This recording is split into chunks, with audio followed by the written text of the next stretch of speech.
Arise, awake, and stop not till the goal is reached.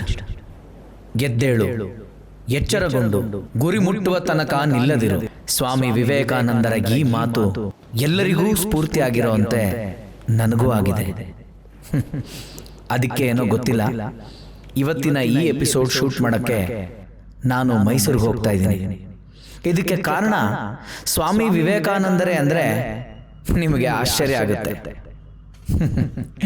ವಿಷಯ ಕೇಳಿದಾಗ ನನಗೆ ಆಶ್ಚರ್ಯ ಆಯಿತು, ಇನ್ನು ನಿಮಗಾಗಲ್ವಾ? ಶ್ರೀ ಆರ್.ವಿ. ಶ್ರೀನಿವಾಸ ಮೂರ್ತಿ ಅಂತ ಓರ್ವ ಪುಣ್ಯಾತ್ಮರಿಗೆ ಒಂದು ದಿನ ಸಾಕ್ಷಾತ್ ಸ್ವಾಮಿ ವಿವೇಕಾನಂದರ ದರ್ಶನವಾಗುತ್ತೆ. ಅದು ಆದಾಗಿಂದ ಅವರ ಜೀವನವೇ ಬದಲಾಗುತ್ತೆ. ಅದು ಎಷ್ಟರ ಮಟ್ಟಿಗೆ ಅಂದರೆ, ಕುಣಿಸಲು ನೀನು, ಕುಣಿಯುವೆ ನಾನು, ನಾನೊಂದು ಗೊಂಬೆಯು ನೀ ಸೂತ್ರಧಾರಿ ಅನ್ನೋ ಹಾಗೆ ಅವರ ಮುಂದಿನ ಜೀವನವನ್ನ ಸ್ವಾಮಿ ವಿವೇಕಾನಂದರ ಸೇವೆಗೆ ಮುಡುಪಾಗಿಡ್ತಾರೆ. ಇವತ್ತು ಆ ಪುಣ್ಯಾತ್ಮನ ಮಧ್ಯೆ ಇಲ್ಲ. ಆದರೆ ಇದನ್ನೆಲ್ಲ ಸಾಕ್ಷಾತ್ ವಿಟ್ನೆಸ್ ಮಾಡಿರೋ ಅವರ 95 ವರ್ಷದ ಮಡದಿ ಶ್ರೀಮತಿ ಕುಮದಮ್ಮನವರು ಹಾಗೂ ಅವರ ಮಗ R.S. ಮೋಹನ ಮೂರ್ತಿಯವರು ನಮಗೆ ಈ ಕಥೆನ ಇವತ್ತು ಡೀಟೇಲ್ ಆಗಿ ಹೇಳ್ತಾರೆ. ಹಾಗಾದ್ರೆ ಸ್ವಾಮಿ ವಿವೇಕಾನಂದರ ಸಾಕ್ಷಾತ್ಕಾರ ಆದ ಮೇಲೆ ಅಲ್ಲಿ ಏನಾಯಿತು? ಅವರ ಮನೆ ಮುಂದಿನ 10-15 ವರ್ಷ ಹೇಗೆ ಬದಲಾಯಿತು? ಇದೆಲ್ಲ ತಿಳ್ಕೊಳ್ಳೋಣ. ಹಾಗೆ ಸ್ವಾಮಿ ವಿವೇಕಾನಂದರ ಲೀಲಾಮೃತ ಕ್ಷೀರಸಾಗರದಲ್ಲಿ ಮುಳುಗಿ ಎದ್ದೇಳೋಣ. ಈ ಕಾರ್ಯಕ್ರಮದ ಪ್ರಾಯೋಜಕರು ಪುಣ್ಯಕೋಟಿ ನ್ಯಾಚುರಲ್ಸ್. ಗೋ ಉತ್ಪನ್ನ ಬಳಸಿ, ಗೋವು ಉಳಿಸಿ.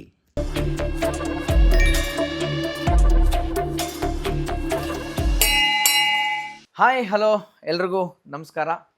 ಮಾಸ್ಟರ್ ಆನಂದ್ ಸ್ಟುಡಿಯೋಸ್ ಯೂಟ್ಯೂಬ್ ಚಾನಲ್ಗೆ ನಿಮ್ಮೆಲ್ರಿಗೂ ಸ್ವಾಗತ, ಸುಸ್ವಾಗತ. ಎಂದಿನಂತೆ ನನ್ನ ಕಂಟೆಂಟ್ ಫಾಲೋ ಮಾಡೋದ್ರಿಂದ ನಿಮಗೆ ಸ್ವಲ್ಪ ಎಂಟರ್ಟೈನ್ಮೆಂಟ್, ಸ್ವಲ್ಪ ಎನ್ಲೈಟನ್ಮೆಂಟ್ ಎರಡೂ ಸಿಗುತ್ತೆ. ಸೊ ಇವತ್ತಿನ ಸಂಚಿಕೆಯಲ್ಲಿ ಕೂಡ ಜಾಸ್ತಿ ಎನ್ಲೈಟನ್ಮೆಂಟೇ ನಿಮ್ಗೆ ಸಿಗಲಿ ಅನ್ನೋದೇ ನಾನು ಆಶಿಸ್ತಾ ಇವತ್ತಿನ ಸಂಚಿಕೆಗೆ ಮುಂದೋಗೋಣ. ನಾನಿವತ್ತು ಮೈಸೂರಿನ ಜಯನಗರಕ್ಕೆ ಬಂದಿದ್ದೀನಿ. ಏನಿದು ಮೈಸೂರಿನ ಜಯನಗರಕ್ಕೆ ಆನಂದ್ ಬಂದಿದ್ದಾರೆ ಯಾಕೆ ಅಂತ ಯೋಚನೆ ಮಾಡ್ತಾ ಇದ್ದೀರಾ? ಇಲ್ಲಿ R.S. ಮೋಹನ್ ಮೂರ್ತಿ ಅನ್ನೋ ಸರ್ನ ಮೀಟ್ ಮಾಡೋಕ್ಕೆ ಬಂದಿದ್ದೀನಿ. ಮೊದಲು ಅವ್ರನ್ನ ಶೋಗೆ ಸ್ವಾಗತ ಮಾಡೋಣ. ಸರ್, ಸ್ವಾಗತ, ಸುಸ್ವಾಗತ ಸರ್. ನಮಸ್ಕಾರ ಸರ್, ನಿಮ್ಮ ಜೊತೆ ಮಾತಾಡೋದು ತುಂಬ ಇದೆ. ಫಸ್ಟು ನಮ್ಮ ಆಡಿಯನ್ಸ್ಗೆ ಒಂದು ಸಣ್ಣ ಪರಿಚಯ ನಿಮ್ಮದು ಮಾಡಿಕೊಡ್ತೀನಿ. R.S. ಮೋಹನ್ ಮೂರ್ತಿ ಸರು ಇವ್ರದ್ದೇ ಒಂದು ಪ್ರಿಂಟಿಂಗ್ ಪ್ರೆಸ್ನ ನಡೆಸ್ತಾ ಇರ್ತಾರೆ. ಅವರ ತಂದೆಯವರು ಕೂಡ ಅದನ್ನು ನಡೆಸ್ತಾ ಇರ್ತಾರೆ. ಅವರ ತಂದೆ ಹೆಸರು R.V. ಶ್ರೀನಿವಾಸ ಮೂರ್ತಿ ಅಂತ. ಅವರು 2003ರಲ್ಲಿ ದೈವಾಧೀನರಾಗ್ತಾರೆ. ಆದರೆ ಇವರ ತಾಯಿ ಅಂದರೆ R.V. ಶ್ರೀನಿವಾಸ ಮೂರ್ತಿ ಅವರ ಮಡದಿ ಇವಾಗಲೂ ಇದ್ದಾರೆ, ಕುಮುದಮ್ಮ ಅಂತ. ಅವ್ರಿಗೆ 95 ಇಯರ್ಸ್. ಎಸ್, ಇವತ್ತು ಬಹಳ ವಿಶೇಷ ಏನು ಅಂತಂದರೆ, ಈ ದಂಪತಿಗಳು R.V. ಶ್ರೀನಿವಾಸ ಮೂರ್ತಿ ಮತ್ತು ಕುಮುದಮ್ಮ ಏನಿದ್ದಾರೆ, ಇವ್ರದ್ದೊಂದು ಅದ್ಭುತವಾದಂಥ ಸ್ಪಿರಿಚುವಲ್ ಜರ್ನಿ ಇದೆ. ಅದು ಯಾರೊಟ್ಟಿಗೆ ಸ್ಪಿರಿಚುವಲ್ ಜರ್ನಿ ಏನಿತ್ತು ಅದನ್ನು ಮಗನಾಗಿ ಅವರ ಮಗನ ಬಾಯಲ್ಲೇ ಕೇಳೋಣ ಅಂತ ನಾನು ಇಲ್ಲಿವರೆಗೂ ಬಂದಿದ್ದೀನಿ. ಇದಕ್ಕೆ ನನಗೆ ಸಹಾಯ ಮಾಡಿದವರು ಇಲ್ಲಿ ಮೈಸೂರಿನ ಈ ಜಯನಗರಕ್ಕೆ ಬರಬೇಕು, ಇಲ್ಲಿ ಈ ಥರ ಒಬ್ರು ಇದ್ದಾರೆ ಅಂತ ಲೀಡ್ ಕೊಟ್ಟವರು ಒಬ್ರು ಮೇಡಮ್ ಇದ್ದಾರೆ. ಅವ್ರನ್ನ ಲಾಸ್ಟಲ್ಲಿ ಇಂಟ್ರೊಡ್ಯೂಸ್ ಮಾಡಿಸ್ತೀನಿ, ಅದೊಂದು ಸಪ್ರೇಟ್ ಟಾಪಿಕ್ಕು. ಈಗ ಸರ್ ಜೊತೆಗೆ ಮಾತಾಡೋಣ. ಸರ್, ಸ್ವಾಗತ, ಸುಸ್ವಾಗತ ಮತ್ತೊಮ್ಮೆ ನಿಮಗೆ. Thank you. ಈಗ ನೀವು ಹೇಳಬೇಕು ಸರ್, ನಿಮ್ಮ ತಂದೆಯ ಏನು ಸ್ಪಿರಿಚುವಲ್ ಜರ್ನಿ ಏನು ಮಾಡ್ಕೊಂಡಿದ್ರು ಅವರು ಏನು ಅಂತ. ನಮ್ಮ ತಂದೆ ಅವರೆಲ್ಲ ಶಿವಮೊಗ್ಗದವರು. ಆ ಕಾಲದಲ್ಲಿ ಅಲ್ಲಿ ಶಿವಮೊಗ್ಗದಲ್ಲಿ ಡಿಗ್ರಿ ಓದೋದಕ್ಕೆ ಡಿಗ್ರಿ ಕಾಲೇಜ್ಗಳಿರಲಿಲ್ಲ. ಇಂಟರ್ಮೀಡಿಯೇಟ್ ಹೋದ್ಮೇಲೆ ಇಲ್ಲ ಬೆಂಗಳೂರು ಇಲ್ಲ ಮೈಸೂರಿಗೆ ಬರಬೇಕಾಯಿತು. ಫ್ಯಾಮಿಲಿನ ಮೈಸೂರಿಗೆ ಶಿಫ್ಟ್ ಮಾಡಿದ್ರು. ಸೊ ನಮ್ಮ ತಂದೆ ಇಲ್ಲೇ ಡಿಗ್ರಿ ಓದಿದ್ರು, ಕೆಲಸ ಆಯಿತು, ಮದುವೆ ಆಯಿತು, ಅದೆಲ್ಲ ಆಯಿತು. ಹಾಗಾಗಿ ನಾವು ಹುಟ್ಟಿದ್ದೆಲ್ಲ ಇಲ್ಲೇನೆ. ಸೊ ನಾವು ಮೈಸೂರಿನವರೇ ಆಗಿದ್ದೀವಿ. ಬರೀ ಹೇಳೋದಕ್ಕೆ ಶಿವಮೊಗ್ಗ ಕಡೆಯಿಂದ ನಮ್ಮ ತಂದೆ ಬಂದಿದ್ದು ಅಂತ ಹೇಳೋದು ಅಷ್ಟೇ. ಮತ್ತು ನಮ್ಮ ತಂದೆ ರಾಜ್ಯ ವಯಸ್ಕರ ಶಿಕ್ಷಣ ಸಮಿತಿ ಅಂತ ಒಂದು ಇತ್ತು, ಅದು ಇವಾಗಿಲ್ಲ. ಅಲ್ಲಿ ಹೊಸದಾಗಿ ಓದು ಕಲಿತ ವಯಸ್ಕರಿಗೆ ಸೊ ಅವ್ರಿಗೆ ಅರ್ಥವಾಗೋ ರೀತಿ ರೀರೈಟ್ ಮಾಡಿ ಸರಳವಾದ ಕನ್ನಡದಲ್ಲಿ ಬರೆದು ಪ್ರತಿ ವಾರ ಅದನ್ನು ಪಬ್ಲಿಷ್ ಮಾಡೋದು. ಅದಲ್ಲದೆ ಒಂದು ಪುಸ್ತಕ ಪ್ರಪಂಚ ಅಂತ ಮಂತ್ಲಿ ಮ್ಯಾಗಝೈನ್ ಬರ್ತಿತ್ತು. ಸೊ ಅವೆರಡಕ್ಕೂ ಇವರು ಸಂಪಾದಕರಾಗಿ ಕೆಲಸ ಮಾಡ್ತಾಯಿದ್ರು. ಮತ್ತು ಸಾಹಿತಿಗಳು ಕೂಡ ಅಂತ ಹೇಳಿ ಅವರು ಅದು ಅಲ್ಲಿಗೆ ಸೇರೋಕ್ಕೆ ಮುಂಚೆ ಸಾಹಿತಿನೂ ಆಗಿದ್ದರು. ಆದರೆ ಈ ಕೆಲಸಕ್ಕೆ ಬಂದ ಮೇಲೆ ಅವರು ಸಾಹಿತಿ ಕೆಲಸ ಹಿಂದೆ ಬಿದ್ದು ಹೋಯಿತು. ಸಾಹಿತಿ ಆಗಿ ಅವರು ತರಾಸು ಅವರೆಲ್ಲ ಸಮಕಾಲೀನರು. ತರಾಸು ಮತ್ತು ನಮ್ಮ ತಂದೆಯವರು ಏಕವಚನದ ಸ್ನೇಹಿತರು. ಓಹೋ. ಸೊ ಹಾಗಾಗಿ ಆಮೇಲೆ ನಮ್ಮ ಮನೆಯಲ್ಲಿ ಮೋಹನ ಪ್ರಕಾಶನ ಅಂತ ಹೇಳಿ ನಮ್ಮ ತಂದೆ ಒಂದು ನನ್ನ ಹೆಸರಿನಲ್ಲಿ ಮೋಹನ ಪ್ರಕಾಶನ ಅಂತ ಪ್ರಕಾಶನನು ಮಾಡಿದ್ರು. ಓಕೆ. ನಾವೊಂದು 90 ಪುಸ್ತಕ ಪ್ರಿಂಟ್ ಮಾಡಿದ್ವಿ, ಪಬ್ಲಿಷ್ ಮಾಡಿದ್ವಿ. ಓಕೆ. ಚಂದವಳ್ಳಿ ತೋಟ, 2 ಹೆಣ್ಣು 1 ಗಂಡು, ಆ ಥರದ್ದು ಪುಸ್ತಕಗಳೆಲ್ಲ ಯಾವ್ಯಾವ್ದು ಸಿನಿಮಾಗಳಾಗಿದೆಯೋ ಅವೆಲ್ಲ ಫಸ್ಟ್ ಪ್ರಿಂಟ್ ನಮ್ಮಲ್ಲಾಗಿತ್ತು. ಸರ್ಪಮತ್ಸರ, ಈ ನಾಗರಹಾವು ಸೀರೀಸ್ದು ಅದೆಲ್ಲ ಆಗಿತ್ತು. ಇದಿಷ್ಟು ನಾನು ಯಾತಕ್ಕೆ ಹೇಳ್ತೀನಿ ಅಂದರೆ, ಮುಂದಾಗಿದ್ದಕ್ಕೆ ಇದು ಯಾವ ಥರ ಸಂಬಂಧವೇ ಇಲ್ಲದೆ ಇರೋ ಥರದ್ದು ಇನ್ನೇನೋ ಒಂದು ಆಗೋಯ್ತು ಅಂತ ಅನ್ನೋದನ್ನ. ಈ ಥರ ಚೆನ್ನಾಗಿ ಓದ್ಕೊಂಡು ಪ್ರಿಂಟಿಂಗ್ ಪ್ರೆಸ್ ಇಟ್ಕೊಂಡು ಫ್ಯಾಮಿಲಿ ಎಲ್ಲ ಇಟ್ಕೊಂಡಿದ್ದಂಥ ಒಬ್ಬ ವ್ಯಕ್ತಿಯ ಜೀವನದಲ್ಲಿ ಒಂದು ಮ್ಯಾಜಿಕ್ ಆಗುತ್ತೆ. ನನ್ನ ಮಟ್ಟಿಗೆ ನಮ್ಮ ಪ್ರೆಸ್ ಇಟ್ಕೊಂಡಿದ್ದು ನನಗೇನು ಉಪಯೋಗ ಆಯಿತು ಅಂದರೆ, ನಾವು ಬರೀ ಬುಕ್ಸ್ ಪ್ರಿಂಟ್ ಮಾಡ್ತಾಯಿದ್ವಿ. ಈ ನಮ್ಮ ಹಳೆ ಮೈಸೂರಿನ ಏರಿಯಾದ ದೊಡ್ಡ ದೊಡ್ಡ ಸಾಹಿತಿಗಳು, ಕುವೆಂಪು ಮೊದಲುಗೊಂಡು ಅವರೆಲ್ಲ ನಮ್ಮ ಪ್ರೆಸ್ಸಿಗೆ ಬರ್ತಾಯಿದ್ರು. ಅವರೇ ಕಾರ್ ಡ್ರೈವ್ ಮಾಡ್ಕೊಂಡು ಬರ್ತಾಯಿದ್ರು. ಅವೆಲ್ಲ ನೋಡೋ ಭಾಗ್ಯ ನಮಗೆ ಸಿಕ್ತು. ಹೇಳಿ ಸರ್, ಯಾವ ಮಿರಾಕಲ್ ಯಾವಾಗ ಆಯಿತು ನಿಮ್ಮ ಫ್ಯಾಮಿಲಿಯಲ್ಲಿ ಅದೊಂದು ದೊಡ್ಡ ಚೇಂಜ್? ಆಮೇಲೆ ಏನಾಯಿತು ಅಂದರೆ, ಈಗ ಸುಮಾರು 80ನೇ ಇಸ್ವಿನಲ್ಲಿ ಹೇಗೋ ಒಂದು ವಿಶ್ವಮೈತ್ರಿ ಅನ್ನೋ ಒಂದು ಸಂಸ್ಥೆ ಇದೆ. ಅಲ್ಲಿ ಮೆಡಿಟೇಷನ್ನು ಮತ್ತು ಇದು ಅದೆಲ್ಲ ಹೇಳ್ತಾರೆ. ತುಂಬ ಒಳ್ಳೆ ಅನುಭವ ಆಗುತ್ತೆ ಅಂತ ಹೇಳಿ ಅಂಬರೀಷ್ ವರ್ಮಾ ಅವರ ಮನೆಗೆ ಹೋಗ್ತಿದ್ರು. ಆಮೇಲೆ ಅವರು ಅದೇನೋ ಇದು ಆಕಾಶದಲ್ಲಿ ಆಸ್ಟ್ರಲ್ ಬಾಡಿ ನೋಡ್ಬೋದು, ಅದೇನೋ ಮಾಡಿದ್ರೆ ಅಂತೆಲ್ಲ ಹೇಳಿ ಅವ್ರು ಮಾಡ್ತಾ ಇದ್ರು. ನೋಡು, ನನಗೆ ಇದು ಕಾಣಿಸ್ತು, ಅದು ಕಾಣಿಸ್ತು. ನಮಗೇನು ಅದು ಗೊತ್ತಾಗ್ತಾ ಇರಲಿಲ್ಲ, ನಮ್ಗೆ ಗೊತ್ತಾಗ್ತಾ ಇರಲಿಲ್ಲ. ಸೊ ಹೋಗ್ತಾ ಇದ್ರು. ಅದು ಯಾಕೋ ಏನೋ ಫ್ರೀಕ್ವೆಂಟ್ ಆಗಿ ಅಲ್ಲಿಗೆ ಹೋಗಿ ಬಂದು ಮಾಡೋದಕ್ಕೆ ಅವಕಾಶ ಇಲ್ಲ ಸರ್. ನೀವು ಹೇಳಿ ಟೈಮ್ ಪೀರಿಯಡ್ನ ನಾನೀಗ ಕ್ಯಾಲ್ಕುಲೇಟ್ ಮಾಡ್ಕೊಂಡ್ರೆ ನೋಡಿ, ವಿಶ್ವಮೈತ್ರಿ ಅಂತಕ್ಕಂಥದ್ದು ಅಮರ, ಗುರು ಅಮರ ಅವರು ಮನೋವತಿ ಬಗ್ಗೆ ನೀವು ಹೇಳ್ತಾ ಇದ್ದೀರಿ. ಅಲ್ಲಿ ನಿಮ್ಮ ತಂದೆ ಹೋಗ್ತಾ ಇದ್ರು ಅಂತ. ಆಮೇಲೆ ಸಂಪರ್ಕ ಕಮ್ಮಿ ಆಯಿತು ಅಂತ. ಯಾಕಂದರೆ 82ರಲ್ಲಿ ಅಮರ ಅವರು ಮಹಾಸಮಾಧಿ ತಗೊಂಡ್ಮೇಲೆ ಸೊ ನ್ಯಾಚುರಲಿ ಪ್ರಾಯಶಃ ನಿಮ್ಮ ತಂದೆ ಅದು ಮೈಸೂರಿಂದ ಮನೋವತಿವರೆಗೂ ಹೋಗ್ತಿದ್ದು ಅಂದರೆ ದೊಡ್ಡ ಇಂಟ್ರೆಸ್ಟ್. ಹೌದು. ಆಮೇಲೆ ನೀವು ಹೇಳೋ ಟೈಮ್ ಪೀರಿಯಡ್ ಲೆಕ್ಕ ತಗೊಂಡ್ರೆ ಆಗ ನಿಮ್ಮ ತಂದೆಗೆ ಒಂದು 70 ಪ್ರಾಯ ಆಗಿರುತ್ತೆ. 70ನೇ ವಯಸ್ಸಿನಲ್ಲಿ ಪಾಪ ಅಷ್ಟು ಓಡಾಟ ಕಷ್ಟ ಆಗುತ್ತೆ ಸರ್. ಮೇ ಬಿ ಅದಕ್ಕೆ ಅವರು ಪ್ರಾಕ್ಟೀಸ್ನ ಮನೆಗೆ ಶಿಫ್ಟ್ ಮಾಡ್ಕೊಂಡ್ರು ಅಂತ ಕಾಣುತ್ತೆ. ಮನೆಯಲ್ಲಿ ಅವರು ಸ್ವಂತವಾಗಿ ಮಾಡ್ತಿದ್ರು. ಆಮೇಲೆ ಇನ್ಯಾರ್ದೋ ಮನೆಗೆ ಹೋಗಿ ರೇಖಿ ಕಲ್ತ್ಕೊಂಡ್ರು. ಬಟ್ ನಾವು 4 ಜನ ಬ್ರದರ್ಸು ಮತ್ತು ಒಬ್ಬಳು ತಂಗಿ.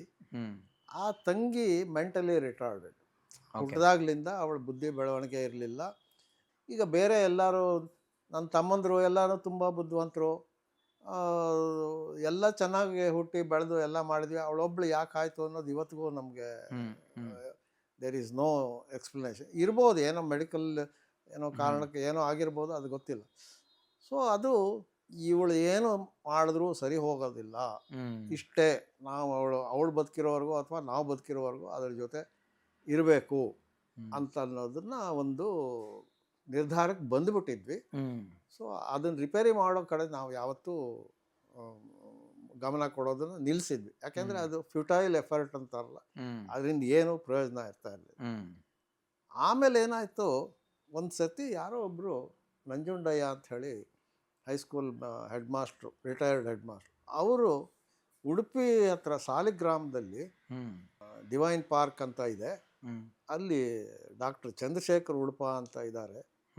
ಅಲ್ಲಿ ಅವ್ರಿಗೆ ವಿವೇಕಾನಂದರು ದರ್ಶನ ಆಗುತ್ತೆ. ಅವರು ಒಂದು ಇದಿಟ್ಕೊಂಡ್ರು, ಅವರು ಒಂದು ಇನ್ಸ್ಟ್ರೂಮೆಂಟ್, ಅದಕ್ಕೇನೋ ಹೆಸರು ಹೇಳ್ತಿದ್ರು. ಓಕೆ. ಅದ್ರ ಮೇಲೆ ಅವರು ಕೈ ಇಟ್ಕೊಂಡ್ರೆ ಅವರು ಇದನ್ನು ಬರ್ಸೋರು, ಇಂಡಿಕೇಟ್ ಮಾಡೋದು, ಬರೆಯೋದು ಆ್ಯಕ್ಚುಲಿ ಕೈ. ಆದರೆ ಅದು ಓದಕ್ಕೆ ನಮಗೆ ಅರ್ಥ ಆಗ್ತಾ ಇರಲಿಲ್ಲ. ಹೀ ಕುಡ್ ಡಿಸೈಪರ್, ಯಾರು doctor ji, he could decipher what message he received from Guruji ಅಂತ ಹೇಳಿ ಮಾಡ್ತಿದ್ರು. ಓಕೆ. ಗುರೂಜಿ ಅಂದರೆ ಸ್ವಾಮಿ ವಿವೇಕಾನಂದ. ಗುರೂಜಿ ಅಂದರೆ ಸ್ವಾಮಿ ವಿವೇಕಾನಂದ. ಸೊ ಅಲ್ಲಿಗೆ ಹೋಗಬೇಕು, ಹೋದರೆ ನಿಮಗೆ ನಿಮ್ಮ ಮಗಳಿಗೆ ಏನಾದರೂ ಒಂದು ಪರಿಹಾರ ಸಿಗ್ಬೋದು ಅಂತ ಹೇಳಿದ್ರು. ನಮ್ಮ ತಂದೆಗೆ ಅದ್ರ ಬಗ್ಗೆ ಏನು ಭರವಸೆ ಇರಲಿಲ್ಲ. ಅಲ್ಲಿಗೆ ಹೋಗ್ಬೇಕಾದ್ರೆ ನೈಟ್ ಬಸ್ಸಲ್ಲಿ ಹೋಗಬೇಕಾಗಿತ್ತು. ರಾತ್ರಿ ಇಲ್ಲಿಂದ ಹೊರಟ್ರೆ ಬೆಳಗಿನ ಜಾವ ಉಡುಪಿಗೆ ಹೋಗೋದು. ಹೋದ ತಕ್ಷಣ ಅಲ್ಲಿ ಸ್ನಾನ ಮಾಡಿಕೊಂಡ್ರೆ 7 ಗಂಟೆಗೋ ಏನೋ ಅಲ್ಲಿ ಭಜನೆ, ಪೂಜೆ ಅದೆಲ್ಲ ಇರೋದು. ಹೋಗಿ ಭಜನೆಯಲ್ಲಿ ಕೂತ್ಕೊಂಡ್ರು. ಅವತ್ತಿನ ಭಜನೆ ಆದಮೇಲೆ ಒಂದು ವಿಗ್ರಹ ಇದೆ, ನಿಮಗೆ ತೋರಿಸ್ತೀನಿ. ಸ್ವಾಮಿ ವಿವೇಕಾನಂದ ವಿಗ್ರಹ. ಅದಕ್ಕೆ ಪೂಜೆ ನಡೀತಾ ಇತ್ತು, ಪೂಜೆ ಆರತಿ ಅದೆಲ್ಲ ಆಗ್ತಾಯಿತ್ತು. ಶ್ರೀನಿವಾಸ ಮೂರ್ತಿ ಫ್ರಮ್ ಮೈಸೂರು ಅಂತ ಕೂಗಿದ್ರಂತೆ ನಿಮ್ಮ ತಂದೆನ? ನಮ್ಮ ತಂದೆನ. ಇವ್ರು ಯಾಕೆ ಕರಿತಿದ್ದಾರೆ ಅಂತ ಗೊತ್ತಿಲ್ಲ. ಇನ್ನೂ ಇವ್ರು ಹೋಗಿ ಅವ್ರ ಜೊತೆ ಏನೂ ಹೇಳಿಲ್ಲ ಮಾಡಿಲ್ಲ.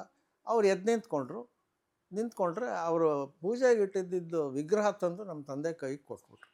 ಓ, ಅದೇ ವಿಗ್ರಹ ಈಗ ನಾವು ನೋಡಿದ್ದು ಒಳಗಡೆ. ಈಗ ಅಲ್ಲಿ ನೋಡಿದ್ರಲ್ಲ ಅದು. ಹಾಂ ಹಾಂ ಹಾಂ ಹಾಂ.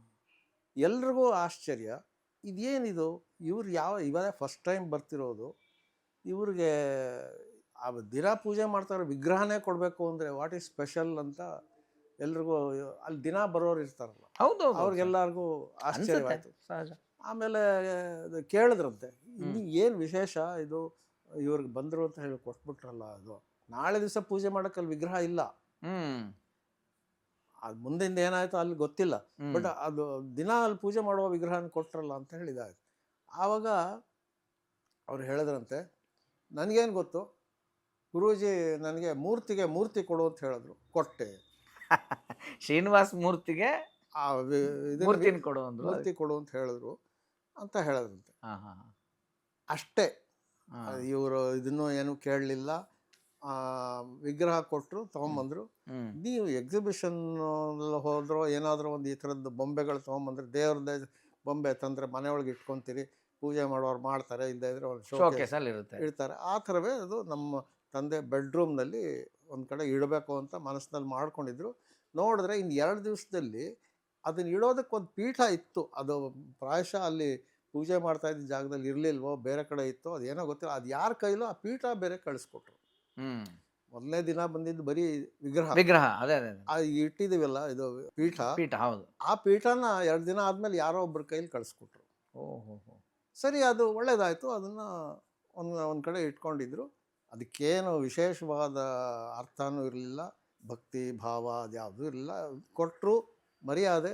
ಆಮೇಲೆ ವಿವೇಕಾನಂದರು ಅಂದರೆ ಅವರು ದೊಡ್ಡ ವ್ಯಕ್ತಿ, ಅವ್ರನ್ನ ಮನೇಲಿ ಇಟ್ಕೊಳ್ಳೋದು ಒಳ್ಳೇದು ಅಂತ ಹೇಳಿ ಅಷ್ಟೇ ಹೊರತು ಹೆಚ್ಚಿನದು ಏನು ಇರಲಿಲ್ಲ. ಅದು ಮರ್ತೇ ಹೋಗಿತ್ತು. ಇದೆಲ್ಲ ಆಗಿ ಎಷ್ಟೋ ವರ್ಷಗಳಾದಮೇಲೆ, ಒಂದು 5-6 ವರ್ಷದ ಮೇಲಾಗಿದೆ. ಓಕೆ. ಅಷ್ಟೊತ್ತಿಗೆ ನಮ್ಮ ಪ್ರೆಸ್ನಲ್ಲಿ we are changing the system. ನಮಗೆ ಎಲ್ಲ ಹೊಸದು, ನಮಗೆ ಹಳೇದು ತುಂಬ ಚೆನ್ನಾಗಿ ಗೊತ್ತಿತ್ತು, ಹೊಸದು ಏನೂ ಗೊತ್ತಿಲ್ಲ. ಏನು ಮಾಡಬೇಕು ಮುಂದಕ್ಕೆ ಅಂತಲೇ ಗೊತ್ತಾಗಲ್ಲ. ಹಾಗಾಗಿ ತಲೆ ಕೆಟ್ಟು ಹೋದಂಗೆ ಆಗ್ಬಿಟ್ಟಿತ್ತು. ನಮ್ಮ ತಂದೆಗೆ ಒಂದು ದಿವಸ, ಟು ಬಿ ಪ್ರಿಸೈಸ್, 7/7/1994 ಗುರುವಾರ. 7/7/1900 ಅಂದರೆ ಜುಲೈ 7th. ಹಾಂ. ಅದಕ್ಕೆ ಮುಂದೊಂದು ದಿವಸ ಗುರೂಜಿ ಇದು ಹೇಳಿದ್ರು, 7/7 ಅನ್ನೋದು ಇದು ಅರೈಸ್ ಅವೇಕ್ ಅಂತ. Arise awake, stop not till the goal is reach, Swami ವಿವೇಕಾನಂದರ ಕಾಲ್ ಅದು. ಅದಕ್ಕೆ ನಾನು ಹೇಳಿದ್ದು ಆ ದಿವಸ ಅಂತ ಹೇಳಿದ್ರಂತೆ ನಮ್ಮ ಮುಂದಿಂದು. ಓಕೆ, ಇದು ಹೇಳ್ಬಿಡಿ ಸ್ವಾರಸ್ಯವಾಗಿದೆ. 7/7 ಅವತ್ತು ಅವ್ರಿಗೆ ತುಂಬ ಒಂಥರ ಮಾತೇ ಹೊರಟೋಗೋ ಹಾಗೆ ಇದಾಗ್ಬಿಡ್ತು. ಆಮೇಲೆ ಇಲ್ಲೇ ಪಕ್ಕದಲ್ಲಿ ದಿವಾನ್ ಮೇಲೆ ಮಲಗಿಸಿ, ನಮ್ಮ ಫ್ಯಾಮಿಲಿ ಡಾಕ್ಟ್ರನ್ನ ಕರ್ಕೊಂಬರ್ತೀನಿ, ಇಲ್ಲ ನಾನು ನಿನ್ಗೆ ಏನೋ ಹೇಳಬೇಕು, ಆ್ಯಸ್ ಇಫ್ ನನ್ನ ಕೊನೆ ಮಾತುಗಳನ್ನ ಮಗನಿಗೆ ಹೇಳಬೇಕು ಅಂತ ಅನ್ನೋ ಥರ ಹೇಳಕ್ಕೆ ಶುರು ಮಾಡಿದ್ರು. ನಾನು ಓಡ್ ಹೋದೆ.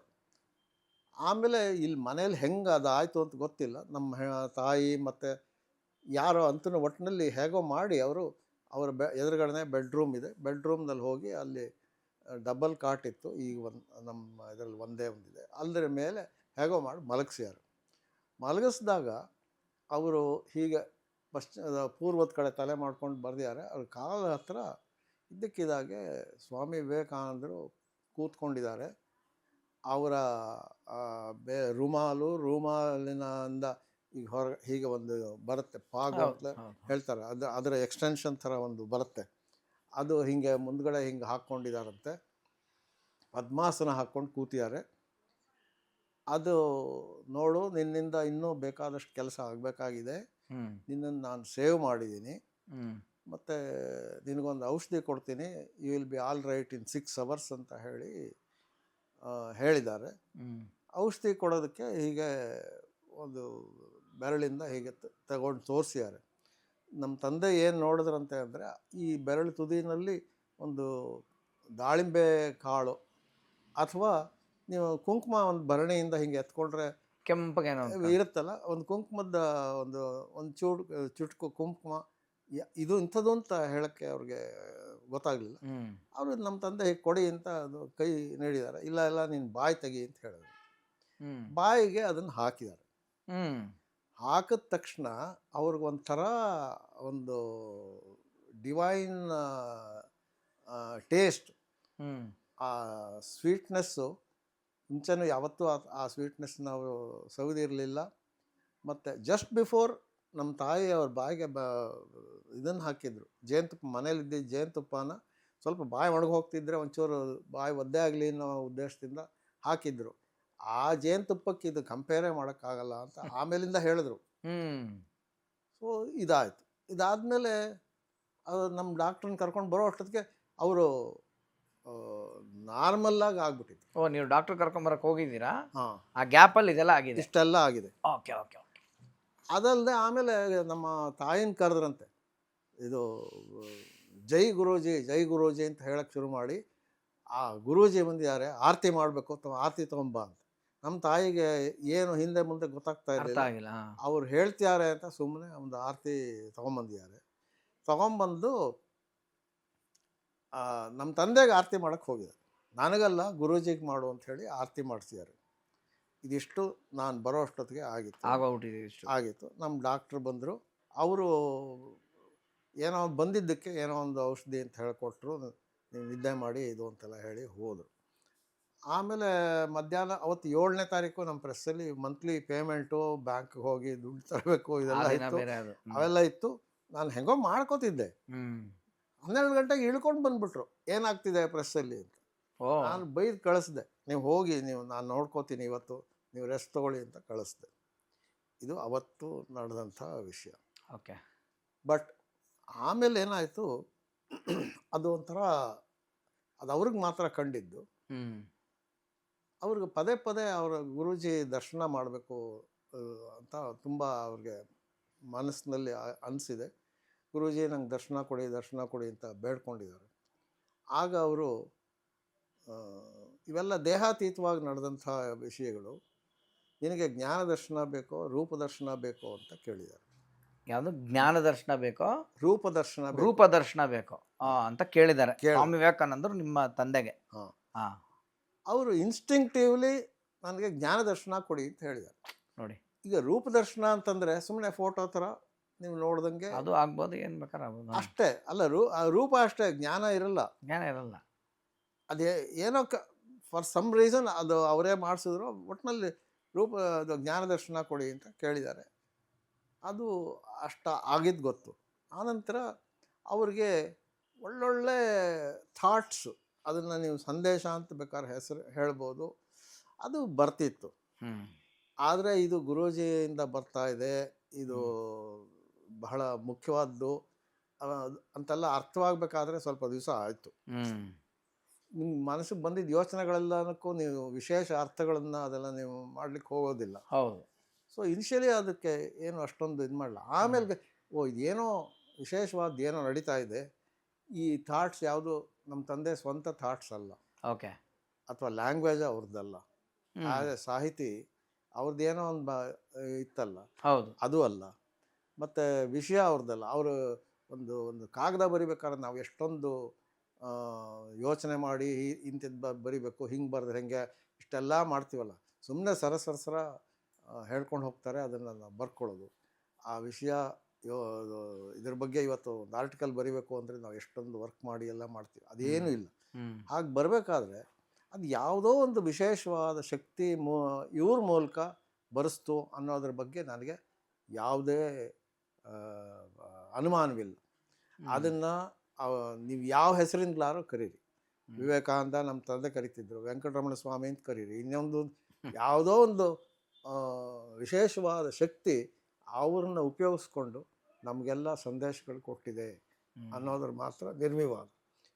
ಆಮೇಲೆ ಇನ್ನೊಂದೇನೆಂದರೆ, ನಾನು ಇನ್ಯಾರ್ದೋ ಮನೇಲಿ ಆಗಿದೆ ಅಂತ ಹೇಳಿದರೆ ಅದನ್ನು ಸ್ವಲ್ಪವಾದರೂ ನಾನು ಅನುಮಾನದಿಂದ ನೋಡ್ತಿದ್ದೆ. ನಮ್ಮ ಮನೇಲೇ ನಮ್ಮ ತಂದೆಗೆ ಹಿಂಗಾಗಿದ್ದಾಗ ಹೌದು, ಆವಾಗ ಅದನ್ನು ಒಪ್ಕೊಳ್ಳೇಬೇಕಾಯಿತು. ಇವೆಲ್ಲದರ ಮಧ್ಯೆ ನನಗೆ ಗೊತ್ತಾಗಿದ್ದೇನೆಂದರೆ, ನಮ್ಮ ಇಂದ್ರಿಯ ಗ್ರಹಿಕೆಗೆ ಸಿಗದೇ ಇರೋದು ಏನೋ ಇದೆ ಅಂತ ಗೊತ್ತಾದಾಗ ಅದು ಇಲ್ವೇ ಇಲ್ಲ ಅಂತ ನಾವು ತಿಳ್ಕೊಬಾರ್ದು. ಹೌದು. ಇದು ಏನಿದ್ರು ನಮ್ಮ ಗ್ರಹಿಕೆಗೆ ಮೀರಿದ್ದು. ಹ್ಮ್. ಈ ನೀವು ಗಾಳಿಯಲ್ಲಿ ಆಕ್ಸಿಜನ್ ಇದೆ ಅಂತ ನಾವೇನು ನೋಡ್ತಾ ಇಲ್ಲ, ಆದ್ರಿಂದ ಆಕ್ಸಿಜನ್ ಇಲ್ಲ ಅನ್ನೋಕ್ಕಾಗಲ್ಲ. ಬಟ್ ಬದುಕಿದೀವಲ್ಲ. ಬದುಕಿದೆ ಅಲ್ಲ, ಆ ಥರ ಅದಿಲ್ವೇ ಇಲ್ಲ ಅಂತ ಅನ್ನೋದು ತಪ್ಪು. ತಪ್ಪ. ನಮ್ಮ ಅದಕ್ಕೆ ಅವರು ಎಷ್ಟು ಸುಂದರವಾದ ನಿದರ್ಶನ ಹೇಳಿದ್ರು ಅಂದರೆ, ಒಂದು 4 ಅಡಿ ಎತ್ತರದ್ದು ಕಾಂಪೌಂಡ್ ಇರುತ್ತೆ. ಹ್ಮ್. ಒಬ್ಬ 5 ಅಡಿ ಎತ್ತರದ ಒಬ್ಬ ಹುಡುಗ ಈ ಕಡೆ ನಿಂತ್ಕೊಂಡು ಕಾಂಪೌಂಡ್ ಆಚೆ ಒಂದು ಕ್ರಿಕೆಟ್ ಮ್ಯಾಚ್, ಫುಟ್ಬಾಲು, ಏನೋ ಒಂದು ಆಟ ನಡೀತಿರುತ್ತೆ. ಇವನು ಎವ್ರಿ ಮೊಮೆಂಟ್ ಎಂಜಾಯ್ ಮಾಡ್ತಿರ್ತಾನೆ. ಅವನು ಸಿಕ್ಸರ್ ಹೊಡೆದ ಅಂತ ಇದು ಮಾಡ್ತಿರ್ತಾನೆ, ಔಟ್ ಆದ ಅಂತ. ಸೊ ಇನ್ನೊಬ್ಬ 3 ಅಡಿ ಎತ್ತರದವನು ಇಲ್ಲಿ ನಿಂತಿರ್ತಾನೆ. ನೀ ಹೇಳ್ತಿರೋದೆಲ್ಲ ಸುಳ್ಳು, ಅಲ್ಲಿ ಏನೂ ಇಲ್ಲ ಅಂತ ಹೇಳ್ತಿರ್ತಾನೆ. ಸೊ ಅದು ನೀನು 5 ಅಡಿ ಎತ್ತರಕ್ಕೆ ಬೆಳಿ, ಆವಾಗ ನಿನಗೂ ಈ ಗೋಡೆಯಿಂದ ಆಚೆ ಆಗೋದು ಕಾಣುತ್ತೆ ಅಂತ ಹೇಳೋರು. This is the simplest explanation for ಈ ಥರದ ವಿದ್ಯಮಾನಗಳಿಗೆ. ಸೊ ನಂದೊಂದು ಜೆನ್ಯೂನ್ ಡೌಟು, ಅಂದರೆ ನಿಮ್ಮ ತಂದೆಗೆ ಸ್ವಾಮಿ ವಿವೇಕಾನಂದರು ಬಂದು ಇನ್ಸ್ಟ್ರಕ್ಷನ್ಸ್ ಕೊಡ್ತಾ ಇದ್ರು, ಬರಿತಾ ಇದ್ರು ಆ ಥರ ಅಂತ. ಅಂದರೆ ಅದು ಹೆಂಗಾಗತ್ತೆ ಸರ್? ಅಂದರೆ ಕನ್ಸಲ್ಲಿ ಬರೋದಾ? ಕನಸು ಅಲ್ಲ, ಅವ್ರಿಗೆ ಮನಸ್ಸಿನಲ್ಲಿ ಥಾಟ್ಸ್ ಬರ್ತಿತ್ತು. ಆ ಥಾಟ್ಸನ್ನು ಇವರು ಬರೆದಿಡ್ತಾ ಇದ್ರು. ಸರ್ ಜಸ್ಟ್ ನನ್ನ ಇದಕ್ಕೆ ಮೈ ಕ್ಯೂರಿಯಾಸಿಟಿ ಕೇಳ್ತೀನಿ, ಡೋಂಟ್ ಟೇಕ್ ಮಿ ರಾಂಗ್. ಇಲ್ಲ ಹೇಳಿ. ಅಂದರೆ ಈಗ ಸ್ವಾಮಿ ವಿವೇಕಾನಂದರು ಹೇಳಿದ್ರು ಅನ್ನೋದನ್ನ ಹೆಂಗೆ ಅಥೆಂಟಿಸಿಟ್ ಮಾಡೋಣ ಸರ್? ಅದು ನಾನು ಹೇಳ್ತಿರೋದು ಅಪ್ಪ ಏನೋ ಅನ್ಕೊಂಡು ಹೇಳ್ತಾ ಇದ್ರು. ಇಲ್ಲ, ಅದು ಆ ಥರ ಮಾಡಕ್ ಸಾಧ್ಯವೇ ಇಲ್ಲ. ಅದೇನಕ್ಕೆ ಅಂತ? ಅದು ಯಾತಕ್ಕೆ ಅಂದರೆ, ಅಲ್ಲಿರೋ ವಿಷಯ ನಮ್ಮ ತಂದೆ ಪ್ರವೇಶವಿಲ್ಲದೆ ಇರುವಂಥದ್ದು. ಅಧ್ಯಾತ್ಮದಲ್ಲಿ ಇದರದು ಯಾವ್ಯಾವುದೋ ವಿಷಯಗಳನ್ನ ಆ ರೀತಿ ಅವರ ಥಿಂಕಿಂಗೇ ಬೇರೆ. ಆಮೇಲೆ ಲ್ಯಾಂಗ್ವೇಜ್ ಬೇರೆ ಅಂದರೆ ನಮ್ಮ ತಂದೆ ಒರಿಜಿನಲ್ ಅವ್ರ ಕತೆ ಕಾದಂಬರಿ ಬರೆದಾಗ ಯಾವುದೋ ಒಂದು ನಮ್ಮ ತಂದೆದೇ ಒಂದು ಶೈಲಿ ಇರುತ್ತಲ್ಲ, ಆ ಶೈಲಿಗೂ ಅದಕ್ಕೂ ಅಲ್ಲ. ನಾ ಕೇಳ್ತಾರೆ, ಈಗ ಅಪ್ಪ ಕನ್ನಡ ಬರೀತಾ ಇದ್ರ ಅಥವಾ ಇಂಗ್ಲಿಷ್ ಬರೀತಾ ಇದ್ರ? ಕನ್ನಡ. ಯಾಕೆ ಇಲ್ಲಿ ಏನು ಡೌಟ್ ಬರುತ್ತೆ ಅಂತಂದ್ರೆ, ಈಗ ಅವ್ರು ತಗೊಂಡ್ರೆ ಮೂಲತಃ ಬೆಂಗಾಲ, ಕಲ್ಕಟ್ಟನ ಆ ಥರದ್ದೇನೋ ಭಾಷೆ ಬರುತ್ತಲ್ಲ ಸರ್. ಹೌದು, ವಿವೇಕಾನಂದರು ಕನ್ನಡದಲ್ಲಿ ಹೇಳ್ತಾ ಇದ್ರ ಅಂತ ಸುಮ್ಮನೆ. ಇಲ್ಲ, ಅದು ಏನಂದ್ರೆ ಅದೊಂದು ಚೇತನ. ಆ ಚೇತನ ಯಾವ ದೇಶದಲ್ಲಿದ್ರೆ ಆ ದೇಶದ ಭಾಷೆ ನಾನು ನಂಬ್ತೀನಿ. ಅದ್ರ ಡೌಟ್ ಮಾಡೋ ಅವ್ರಿಗೆ ಒಂದು ಅಥೆಂಟಿಕ್ ಪ್ರಶ್ನೆ ಅಥವಾ ಏನು, ಅದು ಕನೆಕ್ಟಿಂಗ್ ಡಾಟ್ಸ್ ನಾನು ಕೇಳ್ತಾ ಇದ್ದೀನಿ ಅಷ್ಟೇ. ಗೊತ್ತಾಯ್ತು. ಅದನ್ನೇ ನಾನು ಹೇಳಿದ್ದು. ಇದು ಯಾರು ಹೇಳಿದ್ರು ಅದು ಯಾವುದು ನಾವು ಇವಾಗ ನಮ್ಗೆ ರೆಲೆವೆಂಟೇ ಅಲ್ಲ. ಎಕ್ಸ್ಟ್ರಾರ್ಡಿನರಿ ವಿಷಯ ಯಾವುದೋ ಹೇಳಿದಾಗ ಅದೊಂದು ವಿಷಯ ಇದೆಯಲ್ಲ, ಅದನ್ನ ನಾವು ನಮ್ಮ ಜೀವನದಲ್ಲಿ ಅಳವಡಿಸ್ಕೊಳ್ಳೋಕ್ಕೆ ಉಪಯೋಗವಾಗುವಂಥದ್ದು ಇದ್ರೆ ಅದನ್ನು ತಗೋಬೇಕು. ಬಟ್ ಅದನ್ನು ಯಾರು ಹೇಳಿದ್ರು ಮೊದಲು, ಅದು ಯಾರು ಹೇಳಿದ್ರು ಅನ್ನೋದು ಪ್ರೂವ್ ಆಗಲಿ, ಆಮೇಲೆ ಬೇಕಾದ್ರೆ ಅದನ್ನು ಫಾಲೋ ಮಾಡೋದೋ ಬೇಡೋ ಡಿಸೈಡ್ ಮಾಡ್ತೀನಿ ಅಂತ ಆ ಥರ ಇಟ್ಕೊಂಡ್ರೆ ಏನು ಪ್ರಯೋಜನ ಅಲ್ಲ, ಆ ಥರ ಅಲ್ಲ. ಸೊ ನಮ್ಮ ಇದೇನಾಗ್ತಿತ್ತು ಅಂದರೆ, ಅದನ್ನು ನಮ್ಮ ತಂದೆ ಅದನ್ನು ಬರೀತಿದ್ರು.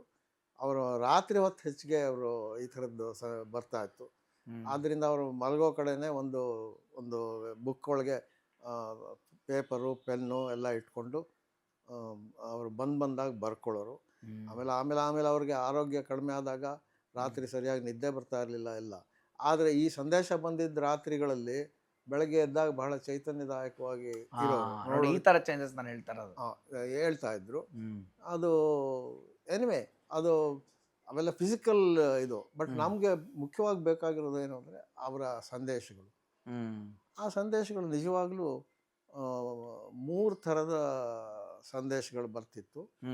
ಒಂದು ಸಿಂಗಲ್ ಲೈನ್, ಒನ್ ಲೈನರ್ಸ್ ಅಂತ ಹೇಳ್ತಾರೆ, ಅದ್ರಲ್ಲಿ ಬರ್ತಿತ್ತು. ಇನ್ನೊಂದು ಕಥೆ ರೂಪದಲ್ಲಿ ಬರ್ತಿತ್ತು. ಓಕೆ. ಇನ್ನೊಂದು ಪದ್ಯ ರೂಪದಲ್ಲಿ ಬರೋದು. ಪದ್ಯ ರೂಪದಲ್ಲಿ ಬರುವಾಗ ಒಂದು ಏಕನಾದ ಶಬ್ದ ಮೊದಲು ಕೇಳ್ತಿತ್ತಂತೆ ನಮ್ಮ ತಂದೆಗೆ. ಏಕನಾದ ಶಬ್ದ ಕೇಳ್ತು ಅಂದರೆ ಇವರು ಯಾವುದೋ ಒಂದು ಪದ್ಯ ಹೇಳ್ತಿದ್ದಾರೆ ಅಂತ. It is decided that you are going to just listen to ಅದು ಪೋಯಮ್. ಸೊ ಒನ್ ಲೈನರ್ಸ್ಗೆ ಒಂದು ಉದಾಹರಣೆ, ಸಕ್ಕರೆಯ ಬೊಂಬೆ ಸಿಹಿ ಅರಸಿದಂತೆ. ನೀವೇ ಸಿಹಿ ಎಲ್ಲಿದೆ ಅಂತ ನೀವು ಹುಡ್ಕೊಂಡು ಹೋಗ್ತೀರಾ. ಹೌದೌದು. ಅದಕ್ಕೆ ಒಂದು ಎಕ್ಸ್ಪ್ಲನೇಟರಿ ಆಗಿ ಕತೆ ಥರ ಹೇಳೋರು. ಬಟ್ ಆ ಬೇಸಿಕ್ ಮೆಸೇಜ್ ನೀವು ತೃಪ್ತಿ ಹುಡ್ಕೊಂಡು ಹೋಗ್ತಿರೋದು ಸಕ್ಕರೆ ಬೊಂಬೆ ಸಿಹಿ ಸಕ್ರೆ ಅರಿಸಿದೆ ನೋಡಿದ್ವಿ. ಸೊ ತೃಪ್ತಿ ನಿಮ್ಮಲ್ಲೇ ಇದೆ, ಅದನ್ನ ನೀವು ಕಾಣ್ಕೋಬೇಕು ಅನ್ನೋದನ್ನ ಹಾಗೆ ಹೇಳೋರು. ಅಂಥದ್ದೆಲ್ಲ ಕೆಲವಿದೆ ನನಗೆ ನೆನಪು ಬಂದಿದ್ದು ಇರ್ಲಿ ಹೇಳಿದೆ. ಆಮೇಲೆ ಇನ್ನೊಂದು ಕತೆ ಥರ ಹೇಳೋರು, ಆ ಥರದ್ದು ಕೆಲವಾರಿದೆ. ಆಮೇಲೆ ಇನ್ನೊಂದು ಪದ್ಯ ರೂಪದಲ್ಲಿ ಬರಬೇಕು ಅಂತಂತಂದರೆ ನಮಗೆ ನಮ್ಮ ಪ್ರೆಸ್ನಲ್ಲಿ ಡಾಕ್ಟರ್ ಜಿ ವರದರಾಜರಾವ್ ಅಂತ ಅವರು ದಾಸ ಸಾಹಿತ್ಯದಲ್ಲಿ ಅವರು ತುಂಬ ಹೆಸರು ಮಾಡಿದಂಥವ್ರು. ಆಗ ನಾವು ನಮ್ಮ ತಂದೆ ಅವ್ರನ್ನ ಸುಮ್ಮನೆ ಕೇಳಿದ್ರು, ಪುರಂದರದಾಸರು ಎಷ್ಟು ಕೃತಿಗಳನ್ನು ರಚಿಸಿದ್ದಾರೆ ಅಂತ ನಿಮ್ಗೇನಾದರೂ ಮಾಹಿತಿ ಇದೆಯಾ? ಯಾರನ್ನ ಕೇಳಿದ್ರು? ನಮ್ಮ ತಂದೆ ವರದರಾಜರಾಯರನ್ನ ಕೇಳಿದ್ರು. Okay. Varadarajarayar was authority at that time okay. Regarding ದಾಸ ಸಾಹಿತ್ಯ. ಓಕೆ. ಸೊ ಅವ್ರು ಏನು ಹೇಳಿದ್ರೋ ಗೊತ್ತಿಲ್ಲ. ನಾನು ಗುರೂಜಿನ ಕೇಳ್ತೀನಿ ಅಂತ ಅವರು ಸಮರ್ಪಕವಾಗಿ ಹೇಳಿರ್ಲಿಕ್ಕಿಲ್ಲ. ಆಗ ಇವ್ರು ಏನು ಮಾಡಿದ್ದಾರೆ, ನಮ್ಮ ಗುರೂಜಿ ಅವರು ಸಿಂಗಲ್ ಟೀಚರ್ ಸ್ಕೂಲ್ ಅಂತ ಕರ್ತ್ಕೋತಾ ಇದ್ರು. ಅಂದರೆ ನಮ್ಮ ತಂದೆಗೆ ಗುರೂಜಿನೇ ಮಾಸ್ಟ್ರು. ಹಂಗೆ ಕರಿತಾ ಇದ್ರು. ಸೊ ನೀನು ಏನು ಬೇಕಾದ್ರೂ ಪ್ರಶ್ನೆ ಕೇಳ್ಕೊ, ನಾನು ಅದಕ್ಕೆ ಪರಿಹಾರ ಹೇಳ್ತೀನಿ ಅಂತ ಅವ್ರು ಹೇಳಿದ್ರಂತ. 1 to 1 ಇತ್ತಲ್ಲ. 1 to 1 ಇದೆ. ಸೊ ಸಿಂಗಲ್ ಟೀಚರ್ ಸ್ಕೂಲ್ ಅಂತ ತಿಳ್ಕೊ, ನಿಂಗೆ ಏನು ಅನುಮಾನ ಬಂದರೂ ನೀನು ಕೇಳ್ಕೊ, ನಾನು ಇದು ಮಾಡ್ತೀನಿ ಅಂತ ಹೇಳ್ತಿದ್ರು. ಸೊ ಅದಾದಮೇಲೆ ಒಂದು ಸರಿ ಇವ್ರು ಕೇಳಿದ್ದಾರೆ. ಆವಾಗಲೇ ಏಕನಾದ ಶಬ್ದ ಬಂತಂತೆ. ಅವನು ಆಡುವ ಮಾತೆಲ್ಲ ಹಾಡಾಗಿ ಬಂತಪ್ಪ, ಲೆಕ್ಕ ಇಡುವರೆ ಹೇಳು ಮಾತುಗಳನ್ನು, ಲೆಕ್ಕ ಇಡುವರೆ ಹೇಳು ಮಾತುಗಳನ್ನು ಅಂತ ಹೇಳಿದ್ರಂತೆ. ಏನಾದ್ರು ಅರ್ಥ ಸರ್? ಅಂದ್ರೆ ಮಾತಾಡಿದ್ದೆಲ್ಲ ಪದ್ಯವಾಗಿ ಬಂದ್ಬಿಡ್ತು. ಅದನ್ನ ಇವ್ರ ಕೀರ್ತನೆ ಅಂತ ಕರ್ಕೊಂಡ್ರೆ ಮಾತಿಂದೆಲ್ಲ ಲೆಕ್ಕ ಇಟ್ಕೊಳಕ್ಕಾಗತ್ತ? ಆಮೇಲೆ ನಂದನ್ನ ಸ್ವಂತವಾಗಿ ಕೊಚ್ಕೊಂಡಂಗೆ ಆಗುತ್ತೆ ಅಂತ ಅಂದ್ಬಿಟ್ಟು ಫಾಲೋಡ್ ಬೈ ದಟ್, ದಾಸನ ಹೃದಯದಿ ವಾಸ ಮಾಡುವ ಕೇಶವನಾಡಿದ ಮಾತಪ್ಪ, ಅದು ಕೇಶವನಾಡಿದ ಮಾತಪ್ಪ, ನಾನು ಆಡಲಿಲ್ಲ, ಕೇಶವ ನನ್ನ ಬಾಯಲ್ಲಿ ಆಡಿಸ್ದ ಅಂತ. So you didn't get the answer. ಎಷ್ಟು ಕೃತಿ ಅನ್ನೋದು ಈಗಲೂ ಡಿಬೇಟೆಡ್. ಯಾಕೆಂದ್ರೆ ಯಾರ್ಯಾರೋ ಏನೋ ಬರೆದ್ಬಿಟ್ಟು ಪುರಂದರದಾಸರ ಅಂತ ಅಂಕಿತ ಹಾಕ್ಬಿಟ್ರೆ ದಾಸರದ್ದು ಆಗೋದಿಲ್ಲ. ಯಾರು ಈಗ ಈ ಚರ್ಚೆನೇ ನನಗೆ ಅನಾವಶ್ಯಕ ಅನ್ಸುತ್ತೆ. ಯಾಕೆ ಅಂದರೆ ಅಲ್ಲಿ ಏನಾದರೂ ಒಂದು ತತ್ವ ಇದ್ರೆ ನಾವು ನೋಡ್ಕೊಳ್ಳೋದು ಅಷ್ಟೇ ನಮ್ಮ ಕೆಲಸ. ಯಾರು ಬರೆದ್ರು ಅನ್ನೋದು ಯಾತಕ್ಕೆ ಬೇಕಾಗಿದೆ. ಅದೇ ಈ ಪದ್ಯ ನಾನು ಹೇಳಿದ್ದು, ಆ ಥರದ ಪದ್ಯ ಬರ್ತಿತ್ತು. ಇದನ್ನೆಲ್ಲ ಬರ್ದಿಡುವ ಹವ್ಯಾಸ ಮಾಡಿದ್ರ ಸರ್ ಅವರು? ಅದೆಲ್ಲ ಬರ್ಕೋತಾ ಇದ್ರು, ಅದೆಲ್ಲ ಬರ್ದಿದ್ದಾರೆ. ಓಕೆ. ಸೊ ಆಮೇಲೆ ಪ್ರತಿ ವಾರ ನಮ್ಮ ಜಯನಗರದಲ್ಲಿ 16ನೇ ಕ್ರಾಸಲ್ಲಿ ಒಂದು ರಾಮ ಮಂದಿರ ಇದೆ, ಅದಕ್ಕೆ ಅವರು ಅಧ್ಯಕ್ಷರಾಗಿದ್ದರು.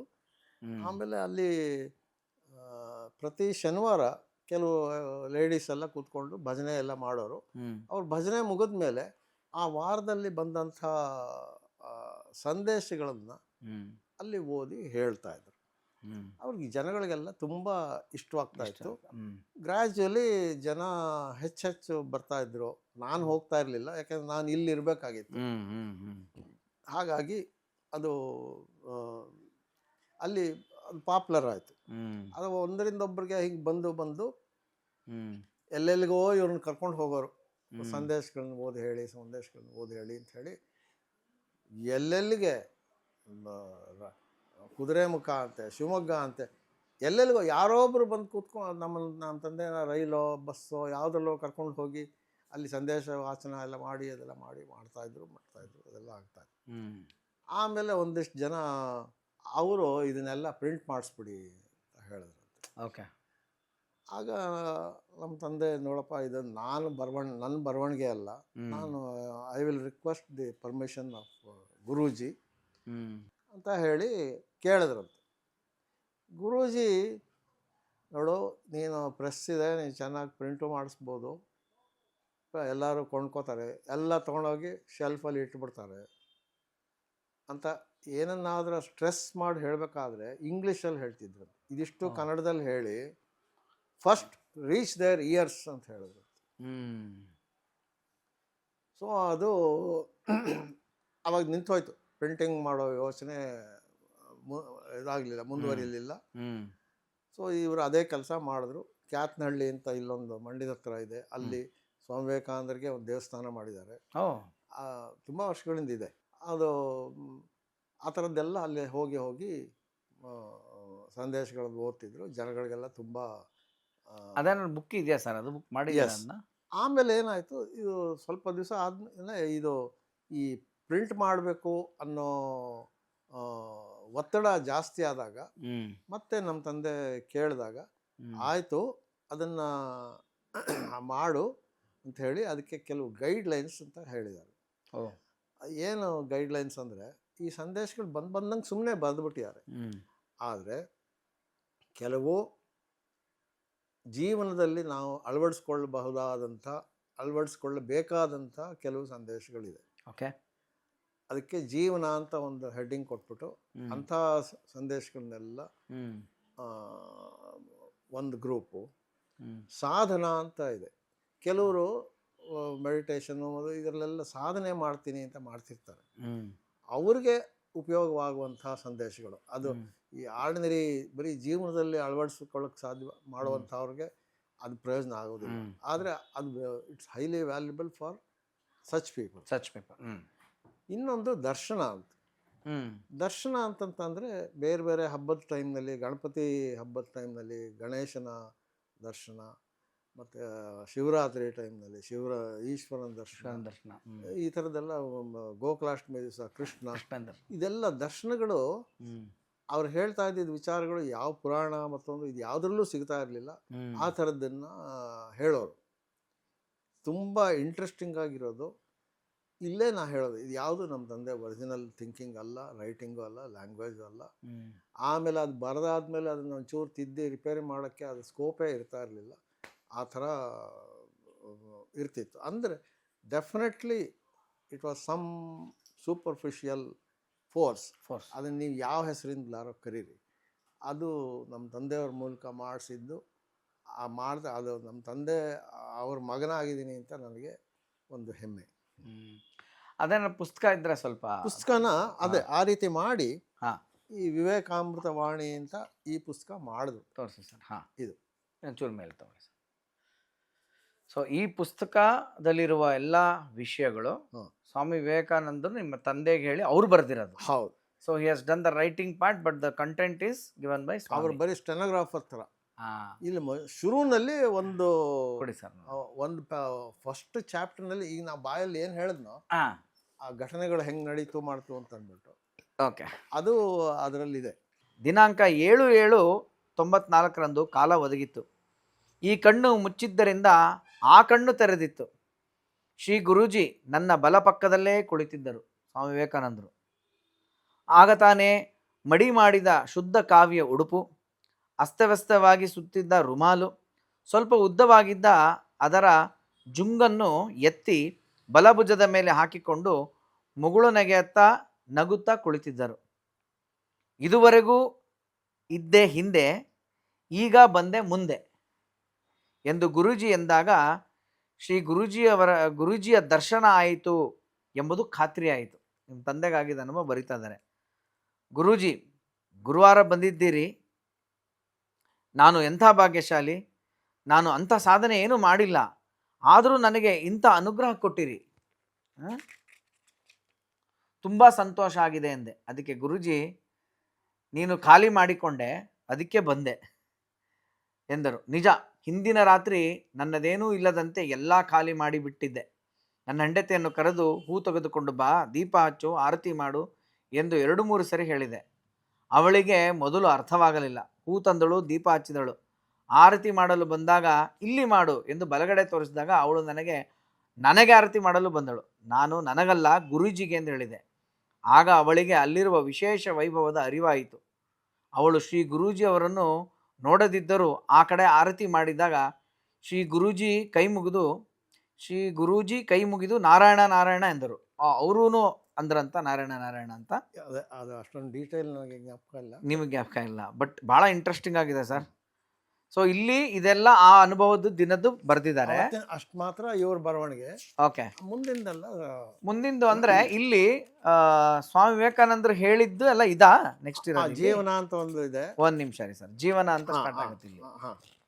ಜೀವನ ಇಲ್ಲಿಂದ ಸ್ಟಾರ್ಟ್ ಆಗಿರೋದೆಲ್ಲ ಅವ್ರು ಹೇಳಿ ನಿಮ್ ತಂದೆ ಬರ್ಕೊಂಡಿರುವಂತ ಸಂದೇಶ. ಒಂದು ನಿಮಿಷ ಇದ್ರಲ್ಲಿ ಯಾವ್ದಾದ್ರು ಒಂದು ಚಿಕ್ಕದೊಂದು ಓದೋಣ ನೋಡಿ. ನೀನು ಮಾಡಿದ ತಪ್ಪು ಅಲ್ಲಲ್ಲಿ ಕಾಣುತ್ತದೆ, ಅದಕ್ಕೊಂದು ಒಪ್ಪಲೇಬೇಕಲ್ಲವೇ. ಒಂದು ಯಾರು ತಂದರು ನಿನ್ನ ಈ ಲೋಕಕ್ಕೆ, ನೀನಾಗಿ ನೀ ಬಿದ್ದೆ ಭವಸಾಗರಕ್ಕೆ. ಬೇಡವೆಂದರೆ ಹೋಗೆ ಬೇಕೆಂದಿರಲಾರೆ, ತಂದ ಗಂಟುಗಳಿಗೆಲ್ಲ ಕರಗಬೇಕು, ಉಂಡ ತುತ್ತುಗಳೆಲ್ಲ ಅರಗಬೇಕು. ಜೀವನದ ಬಟ್ಟೆಯಲ್ಲಿ ಸುಖ ದುಃಖ ಹಾಸು ಹೊಕ್ಕು. ಸರ್ ಈಗ ಜಸ್ಟ್ ನನ್ನ ಇದಕ್ಕೆ ಹೇಳ್ತಾ ಇದೀನಿ, ಅಂದರೆ ನೀವು ಬರಿತಾ ಇದ್ರ ಅವರು, ಅಂದರೆ ಅವ್ರು ಹೇಳಿದ್ದನ್ನು ಬರ್ಕೊಳ್ತಾ ಇದ್ರು, ಹಿಂಗೆ ಬರೆಯೋರು ಅಷ್ಟೇ. ಅದನ್ನ ನೀವು ನೋಡಿದ್ದೀರಾ ಸರ್, ನಿಮ್ಮ ತಂದೆ ಕೂತ್ಕೊಂಡು ಬರಿತಾ ಇದ್ದಿದ್ನ? ನಾನು ಕೆಳಗಡೆ ಕೂತ್ಕೊಂಡು ಬಂದಾಗ ಬರ್ದಿದ್ದು ನೋಡಿದ್ದೀನಿ. ಬರಿತಾ ಇರೋರು ಅಂದ್ರೆ that's the moment when he is listening to Swami Vivekananda. ಅದು ನೋಡಿದ್ದೀರಾ ನೀವು? ನೋಡಿ. ಅವಾಗ ನಿಮ್ಗೆ ಭಯ ಆಗ್ಲಿಲ್ವಾ? ಭಯ ಪಡ್ಕೊಳ್ಳುವಂಥದ್ದು ಏನು ಇರಲೇ ಇಲ್ಲ. ಇದು ಎಷ್ಟು ವರ್ಷ ನಡೀತು ಸರ್? 94ರಿಂದ ಅವ್ರದ್ದು ತೀರ್ಕೊಳಕ್ ಒಂದು 15-20 ದಿವಸದವರೆಗೂ ಆಯ್ತು. 15-20 ದಿವಸ ಅಂದ್ರೆ ಎಷ್ಟನೇ ಇಸ್ವಿ ಅದು? May 28 ಅದೇ 2003. ಸೊ 1994 to 2000 9 ವರ್ಷ. 9 ವರ್ಷ. 2003ನಲ್ಲಿ ಮೇ ಬಿಟ್ಬಿಡಿ, ಏಪ್ರಿಲ್ ಸುಮಾರು ಅಲ್ಲಿವರೆಗೂ. ಸೊ ಈ 9 ವರ್ಷ ನಿಮ್ ತಂದೆ ಜಾಸ್ತಿ ಎಲ್ಲೋ ಆಚೆ ಹೋಗೋದು ಬರೋದು ಏನು ಮಾಡ್ಲಿಲ್ಲ, ಮನೇಲೇ ಇರೋರು, ಬರೆಯೋರು. ಅಯ್ಯೋ ಬೇಕಾದಷ್ಟು ಕಡೆ ಯಾರ್ಯಾರೋ ಬಂದು ಕರ್ಕೊಂಡು ಹೋಗ್ತಿದ್ರು, ಸಂದೇಶಗಳನ್ನು ಹೇಳಿ ಅಂತ ಅಂದ್ಬಿಟ್ಟು, ಈ ಸಂದೇಶಗಳನ್ನ ಹೇಳಿ ಅಂತ ಆತರ ಹೋಗ್ತಿದ್ರು. ಅಂದ್ರೆ ತುಂಬಾ, ಅಂದ್ರೆ ಇದು ಯಾರೇ ಡೇ ಟು ಡೇ ಬೇಸಿಸ್ ಅಂತಲ್ಲ, ಆತರ ಹೋಗಿದ್ದಾರೆ, ಬೇಕಾದಷ್ಟು ಕಡೆ ಹೋಗಿದ್ದಾರೆ. ಅದು ಓಕೆ, ಬಟ್ ವಾರದಲ್ಲಿ ಎಷ್ಟು ಸಲ ಬರೆಯೋರು ಇದನ್ನ? ಬರೆಯೋದು ಆಸ್ ಅಂಡ್ ವೆನ್ ಸಂದೇಶ ಬಂದಾಗ. ಅಲ್ಲ, ನೀವು ನೋಡಿದಂಗೆ ಡೈಲಿ ಬರೆಯೋರಾ ಅಥವಾ ಒಂದಿನ ಬರೆದು 3 ದಿನ? ಅದು ಹೇಳಕ್ ಬರೋದಿಲ್ಲ, ಯಾವತ್ತು ಅದು ಸಂದೇಶ ಬರುತ್ತೆ ಅನ್ನೋದು. ಆನ್ ಅನ್ ಆವರೇಜ್ ಯಾವಾಗ ಬರೋದು? ಅದು ಆತರ ಅಷ್ಟೊಂದು ನಾನು ಅಬ್ಸರ್ವ್ ಮಾಡಿಲ್ಲ. ಹಾಗೆ ಪ್ರತಿಯೊಂದರಲ್ಲೂ ಅವರು, ನೀವು ಬೇರೆ ಆಫೀಸ್ಗೆಲ್ಲ ಅದಲ್ಲ, ಅದು ಆ ಸಂದೇಶ ಯಾವಾಗ ಬಂತು, ಟೈಮು ಎಲ್ಲ ಬರ್ದಿದ್ದಾರೆ. ಅದೇ ಇಲ್ಲಿ ಬರ್ದಿದ್ದಾರೆ, ಎಲ್ಲದಕ್ಕೂ ಬರ್ದಿದ್ದಾರೆ. ಸೊ ನೆಕ್ಸ್ಟ್ ಸಂದೇಶದಲ್ಲಿ ತುಂಬಾ ಗ್ಯಾಪ್ ಇದೆ. ಎಲ್ಲ ಬೆಳಗ್ಗೆ 2:15, ಇನ್ನೊಂದು 2:30. ಇಟ್ ಡಸಂಟ್ ಕಮ್ ಲೈಕ್ ಇದಲ್ಲ ನೋಡಿ, ಬೆಳಗ್ಗೆ 3 ಗಂಟೆ, ಎಲ್ಲ ಬ್ರಾಹ್ಮಿ ಮುಹೂರ್ತಾನೆ ಸರ್. 2:30, ಬೆಳಗ್ಗೆ 5 ಗಂಟೆ, 5:30 ಎಲ್ಲ ಆ ಟೈಮಲ್ಲೇನೆ. ಸೊ ಈಗ ನಾವು ಏನು ರೂಮ್ ನೋಡಿದ್ವಲ್ಲ ಸರ್, ಅಲ್ಲೇ 90% ಹೆಚ್ಚು ಬರವಣಿಗೆ ಅಲ್ಲಾಗಿದೆ. ಬಟ್ ಕೆಳಗಡೆ ಕೂತಿದ್ದಾಗ, ಮುಂದ್ಗಡೆ ಗೇಟ್ ಹತ್ರ ನಿಂತಿದ್ದಾಗ, ಯಾವಾಗಂದ್ರೆ ಅವಾಗ ಅವರು ಇನ್ಯಾವುದೋ ಒಂದು ಮೆಸೇಜಲ್ಲಿ ಹೇಳಿದ್ದಾರೆ, ನೀವು ಇದಕ್ಕೆ ಹೋಗಿ, ಯಾರ್ದೋ ಮನೆ ಮದುವೆಗೆ ಹೋಗಿ ಬೇಕಾದಂಗೆ ಏನೇನೋ ಊಟ ಮಾಡ್ತಿರಲ್ಲ, ಅದು ನಿಜವಾಗ್ಲೂ ಅದು ರಾ ಮೆಟೀರಿಯಲ್. ನಿಜವಾದ ಅಡುಗೆ ಭಟ್ಟ ನಮ್ಮ ಹೊಟ್ಟೆ ಒಳಗಿದಾನಂತೆ. ಅಂದ್ರೆ ಯಾವ್ದು?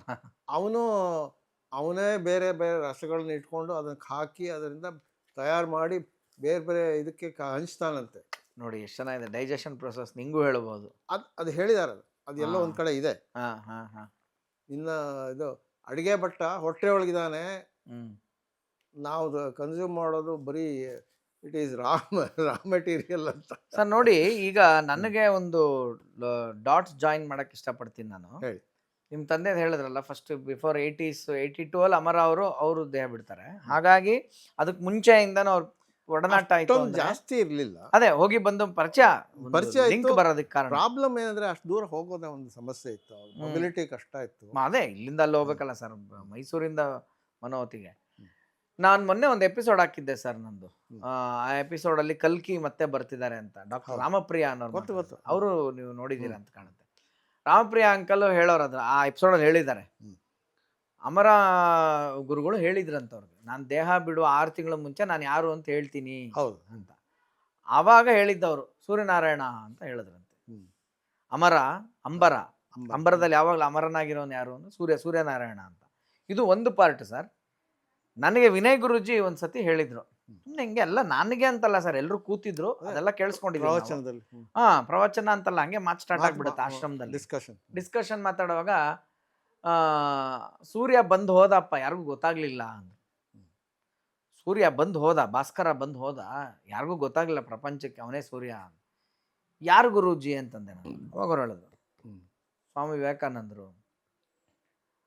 ಆವಾಗ ನನಗೆ ಇವಾಗ ನೀವು ಈಗ ಸ್ಟೋರಿ ಕೇಳಿದಾಗ ಲಿಂಕ್ ಆಗೋದೇನು ಅಂದರೆ, ಅಮರ ಅವರೇನೋ ಸೂರ್ಯನಾರಾಯಣ ಅಂದರು, ವಿನಯ್ ಗುರೂಜಿ ಅವ್ರು ಏನು ಹೇಳಿದ್ರು, ಇವರು ಅಂತ. ಸೊ ನೋಡಿ, ಅದಕ್ಕೇನೆ ನಿಮ್ಮ ತಂದೆಗೆ ಅಮರ ಅವ್ರ ಲಿಂಕ್ ಆಗಿ ಅದಾದ್ಮೇಲೆ ಈ ರೂಪದಲ್ಲಿ ಬಂದು ಹೌದು. ಇನ್ಸ್ಟ್ರಕ್ಷನ್ಸ್ಗಳು ಬಂದಿದೆ. ಎಂತ ವಂಡರ್ಫುಲ್ ಲಿಂಕ್ ಸರ್ ಇವೆಲ್ಲ. ನನ್ನ ಮಟ್ಟಿಗೆ ಅವರು ಮಾಡಿದ್ದು, ನಮ್ಮ ತಂದೆಯವರ ಅನುಭವ ಪಡ್ಕೊಂಡಿದ್ದು ಅದೆಲ್ಲ ಒಂದು ಕಡೆ ಆದರೆ, ಅದರಲ್ಲಿರೋ ಸಂದೇಶಗಳಿದೆಯಲ್ಲ ಅದೇ ನನಗೆ ನಿಧಿ. ಖಂಡಿತ ಸರ್. ಯಾಕೆ ಅಂದರೆ Vivekananda complete works of Swami Vivekananda ಅವೆಲ್ಲ ಪ್ರಿಂಟ್ ಮಾಡಿದ್ದೀವಿ ನಾವು.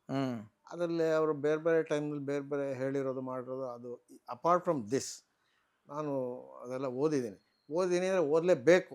ಆ್ಯಸ್ ಎ ಪ್ರಿಂಟರ್ ಪ್ರೂಫ್ ನೋಡ್ಬೇಕಾದ್ರೆ ಪ್ರತಿಯೊಂದು ಅಕ್ಷರ ಬಿಡದೆ ಓದಬೇಕು, ಹಾಗೆ ಓದಿದ್ದೀನಿ. ಸೊ ಅದರಲ್ಲಿ ಅವರು ಹೇಳೋದೇನೆಂದರೆ, ನೀವು ಬೆಟ್ಟದಷ್ಟು ಥಿಯರಿ ಓದೋದು ಮುಖ್ಯ ಅಲ್ಲ, ಒಂದು ಸಾಸಿವೆ ಕಾಳಿನಷ್ಟು ಅನುಷ್ಠಾನ ಮುಖ್ಯ. ಹೌದಾ? ಸೊ ಅನುಷ್ಠಾನದ ಕಡೆ ನೀವು ಮನಸ್ಸು ಕೊಟ್ಟರೆ ಇಷ್ಟೊಂದು ಬೇಕಾಗಿಲ್ಲ. ಹೌದೌದೌದು, ಇಷ್ಟೊಂದು ಬೇಕಾಗಿಲ್ಲ. ಅದನ್ನು ನೀವು ಎಲ್ಲೋ ಒಂದು ಚಮಚದಷ್ಟು ತಗೊಂಡು ನೀವು ಅನುಷ್ಠಾನ ಮಾಡಿದ್ರೆ ನಿಮ್ಮ ಆತ್ಮೋದ್ಧಾರ ಹೆಚ್ಚಾಗ. ಸರ್, ಆಮೇಲೆ ಈ ಟೈಟ್ಲು ಗುರುಗಳೇ ಕೊಟ್ಟಿದ್ದ ಅಥವಾ ನಿಮ್ಮ ತಂದೆ? ಇಲ್ಲ, ಅದು ಅವರು ಅದಲ್ಲದೆ ಮೇಲೆ ಅದರ ಫಸ್ಟ್ ಪೇಜಲ್ಲಿ ಒಂದು ಪದ್ಯ ಇದೆ ನೋಡಿ. ಒಂದು 4 ಸಾಲಿಂದ ಒಂದು ಪದ್ಯ ಇದೆ. ಆಲಿಸಿ ತಂದ ದಿವ್ಯ ನುಡಿಗಳನ್ನು ಕೇಳಿಸಿಕೊಳ್ಳಿರಿ ಅನುದಿನದಿ, ಕೇಳಿಸಿದಂಥ ದೇವ ನುಡಿಗಳನ್ನು ಪಾಲಿಸಿಕೊಳ್ಳಿರಿ ಜೀವನದಿ. ಇದೂ ಗುರುಗಳೇ ಹೇಳಿ. ಹೌದು, ಅವ್ರು ಹೇಳಿದ್ದು. ಸೊ ಮುಖ್ಯವಾಗಿ ಇದು ನೀವು ಎಷ್ಟು ಮಟ್ಟಿಗೆ ನೀವು ಅದನ್ನು ಪಾಲನೆ ಮಾಡ್ತೀರೋ ಅಷ್ಟೇ ನಿಮ್ಮ ಬೆನಿಫಿಟ್. ನೋಡಿ, ಇಲ್ಲಿ ಕೆಳಗಡೆ ಆಮೇಲೆ ನಿಮ್ಮ ತಂದೆ ಆಲಿಸಿ ತಂದ ದಾಸ ಅಂದ್ಬಿಟ್ಟು ನಿಮ್ಮ ತಂದ ರಾವ್ ಎಂ ಶ್ರೀ ಅಂತ ಅವ್ರ ಪೆನ್ನೆ. ಅದಕ್ಕೆ ಈ ಅನಾಲಜಿ ನೀವು ಬೇಕಾದಷ್ಟು ಸರಿ ಕೇಳಿರ್ತೀರಿ. ನದಿಯಲ್ಲಿ ನೀರು ಹರ್ಕೊಂಡು ಹೋಗ್ತಾ ಇರುತ್ತೆ, ನೀವು ಲೋಟ ತಗೊಂಡು ಹೋದ್ರೆ ಲೋಟದಷ್ಟು ಸಿಗುತ್ತೆ, ತಮ್ಗೆ ತಗೊಂಡು ಹೋದ್ರೆ ತಮ್ಗೆ ಅಷ್ಟು ನೀರು ಸಿಗುತ್ತೆ. ಸೊ ಇದು ಸಮುದ್ರ ಅಥವಾ ಇದು ಹರಿತಾ ಇದೆ, ನಿಮ್ಮ ಲೋಟ ಎಷ್ಟು ದೊಡ್ಡದು ಅಷ್ಟು ನೀವು. ಸರ್, ಇನ್ನೊಂದು ಲಿಂಕ್ ನಾನು ಹೇಳ್ತೀನಿ ನೋಡಿ. ಈಗ ಅಮರ ಅವರು ಮತ್ತೆ ಸ್ವಾಮಿಗಳಿಗೆ ಏನು ಲಿಂಕ್ ಹೇಳಿದೆ ನಾನು. ಅಮರ ಅವ್ರದ್ದು ಒಂದು ಬುಕ್ ಇದೆ ಸರ್, ಅದ್ರ ಹೆಸರೇನು ಗೊತ್ತಾ? ಅಮರವಾಣಿ. ಗೊತ್ತಾ? ಅದು ಇದು ಬರ್ತಿತ್ತಲ್ಲ.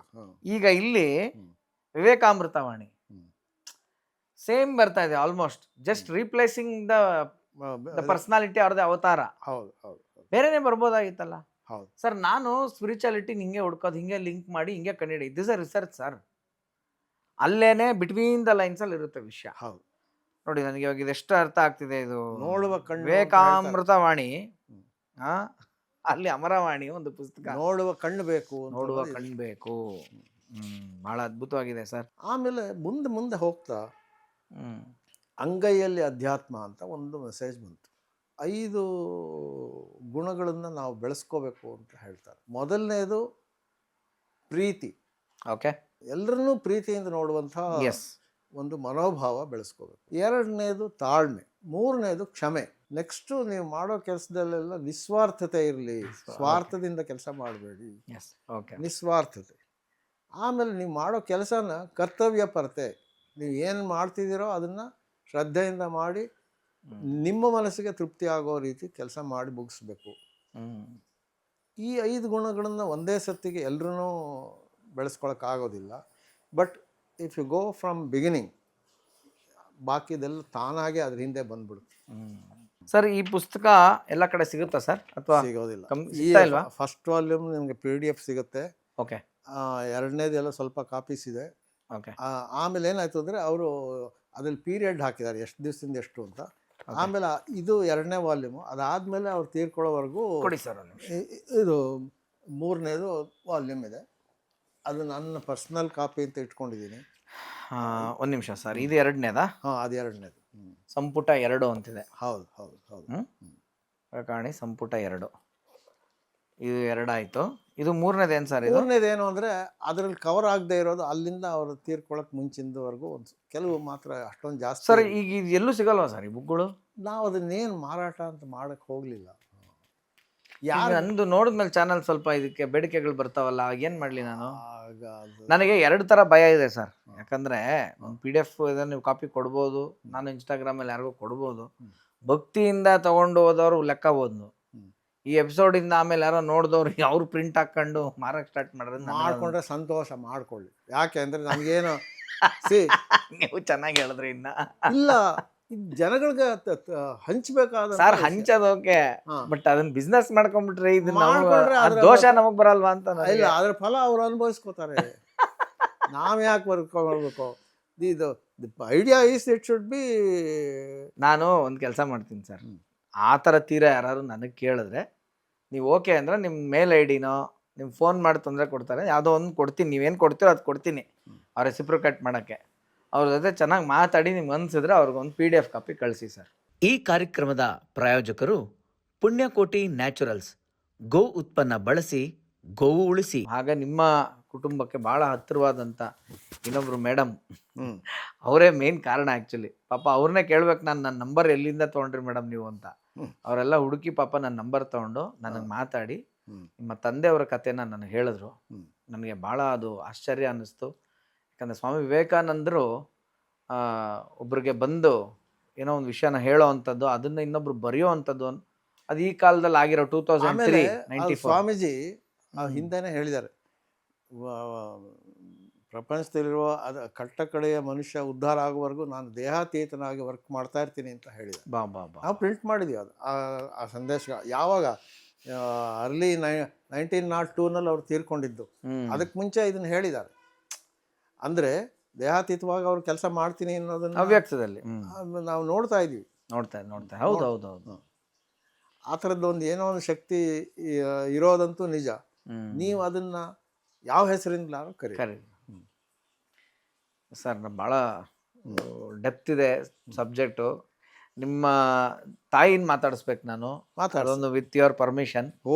ಮತ್ತೆ ಅಲ್ಲಲ್ಲ ಹೇಳಿದ್ ನಾನು, ಪಾಪ ಅಮ್ಮ ಅವ್ರಿಗೆ ಸ್ಟ್ರೈನ್ ಆಗಬಾರ್ದು, ನಾನು ಜಾಸ್ತಿ ಇದು ಮಾಡಲ್ಲ, ಮಾತಾಡ್ತೀನಿ.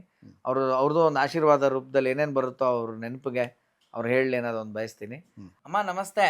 ನಮಸ್ಕಾರ. ನಮಸ್ತೆ. ನಮಸ್ಕಾರ. ನನ್ಗೆ ಭಾಳ ಖುಷಿ ಆಗ್ತಾ ಇದೆ. ಯಾಕೆ ಅಂದ್ರೆ ನಿಮ್ ದರ್ಶನ ಆಯ್ತಲ್ಲ, ನಿಮ್ ದರ್ಶನ ಆಯ್ತಲ್ಲ, ಸಿಗ್ಬೇಕಲ್ಲ. ಅಷ್ಟು ದೊಡ್ಡ ಮಾತು ಯಾಕಪ್ಪ? ಅಲ್ಲ, ನೀವು ನಿಮ್ ವಯಸ್ಸೇನು, ನನ್ನ ವಯಸ್ಸೇನು, ನಾನ್ ಬಂದ್ ನೋಡಕ್ ಪ್ರಾಪ್ತಿ ನನಗಿತ್ತಲ್ಲ. ಅದಕ್ಕೇನೆ ಹೇಳಿ ಅವ್ರಿಗೆ, ನೀವು ಏನ್ ಹೇಳಿ. ಯಾರ ವಿಷಯ ಹೇಳ್ಬೇಕು ಅಂದ್ಕೊಂಡಿದ್ದೀರಾ? ನನಗೇನು ಗೊತ್ತಿಲ್ಲಪ್ಪ, ಅವರೇ ಹೇಳ್ಬೇಕು. ಅಂಬರೀಶ್ ವರ್ಮಾ ಅವ್ರ ಬಗ್ಗೆ ಹೇಳಿ. ನಮ್ ಗುರುಗಳು, ದೊಡ್ಡ ಗುರುಗಳು, ಅವ್ರದ್ದೇ ಹೇಳ್ಬಿಡಿ. ನೋಡಿದ್ರ ನೀವು ಅವ್ರನ್ನ? ಹೋಗಿದ್ದು ಅದೇ ವಿಷಯ ನಿಮ್ಗೊಂಚೂರು ಹೇಳ್ಬೇಕು. ಯಾಕೆ ಅಂದ್ರೆ ನಾವು ಆಗಾಗ ಯಾರಿಂದನೋ ನಮ್ಗೆ ಅಂಬರೀಶ್ ವರ್ಮಾ ಅವರ ವಿಷಯ ಗೊತ್ತಾಗಿತ್ತು. ನಾವು ಒಂದ್ಸಲ ಬೆಂಗಳೂರಿಂದ ಸ್ವಲ್ಪ ದೂರ, ಅವರು ನನ್ನ ಮನೋವತಿ ಅಂತ ಹೇಳ್ತಾರೆ, ಅಲ್ಲಿ ನಾವು ಅವ್ರ ಜೊತೆ ಮಾತಾಡ್ತಾ ಇದ್ದಾಗ ನಮ್ಗೆ ಬೇರೆ ಎಷ್ಟೋ ಜನ ಬರೋರು ಬಂದವ್ರು ಏನು ಮಾಡ್ಯಾರು, ಮಂತ್ರ ತೊಗೊಂಬಿಡೋರು, ಹೊರ್ಟೋಗ್ಬಿಡೋರು. ಆಮೇಲೆ ಅವ್ರ ಮಿಸ್ಸಸ್ಸೇ ಪಾಪ ಬಂದವ್ರಿಗೆಲ್ಲ ಊಟನೂ ಮಾಡಿ ಅಡುಗೆ ಮಾಡಿ ಬಡಿಸ್ತಿದ್ರು.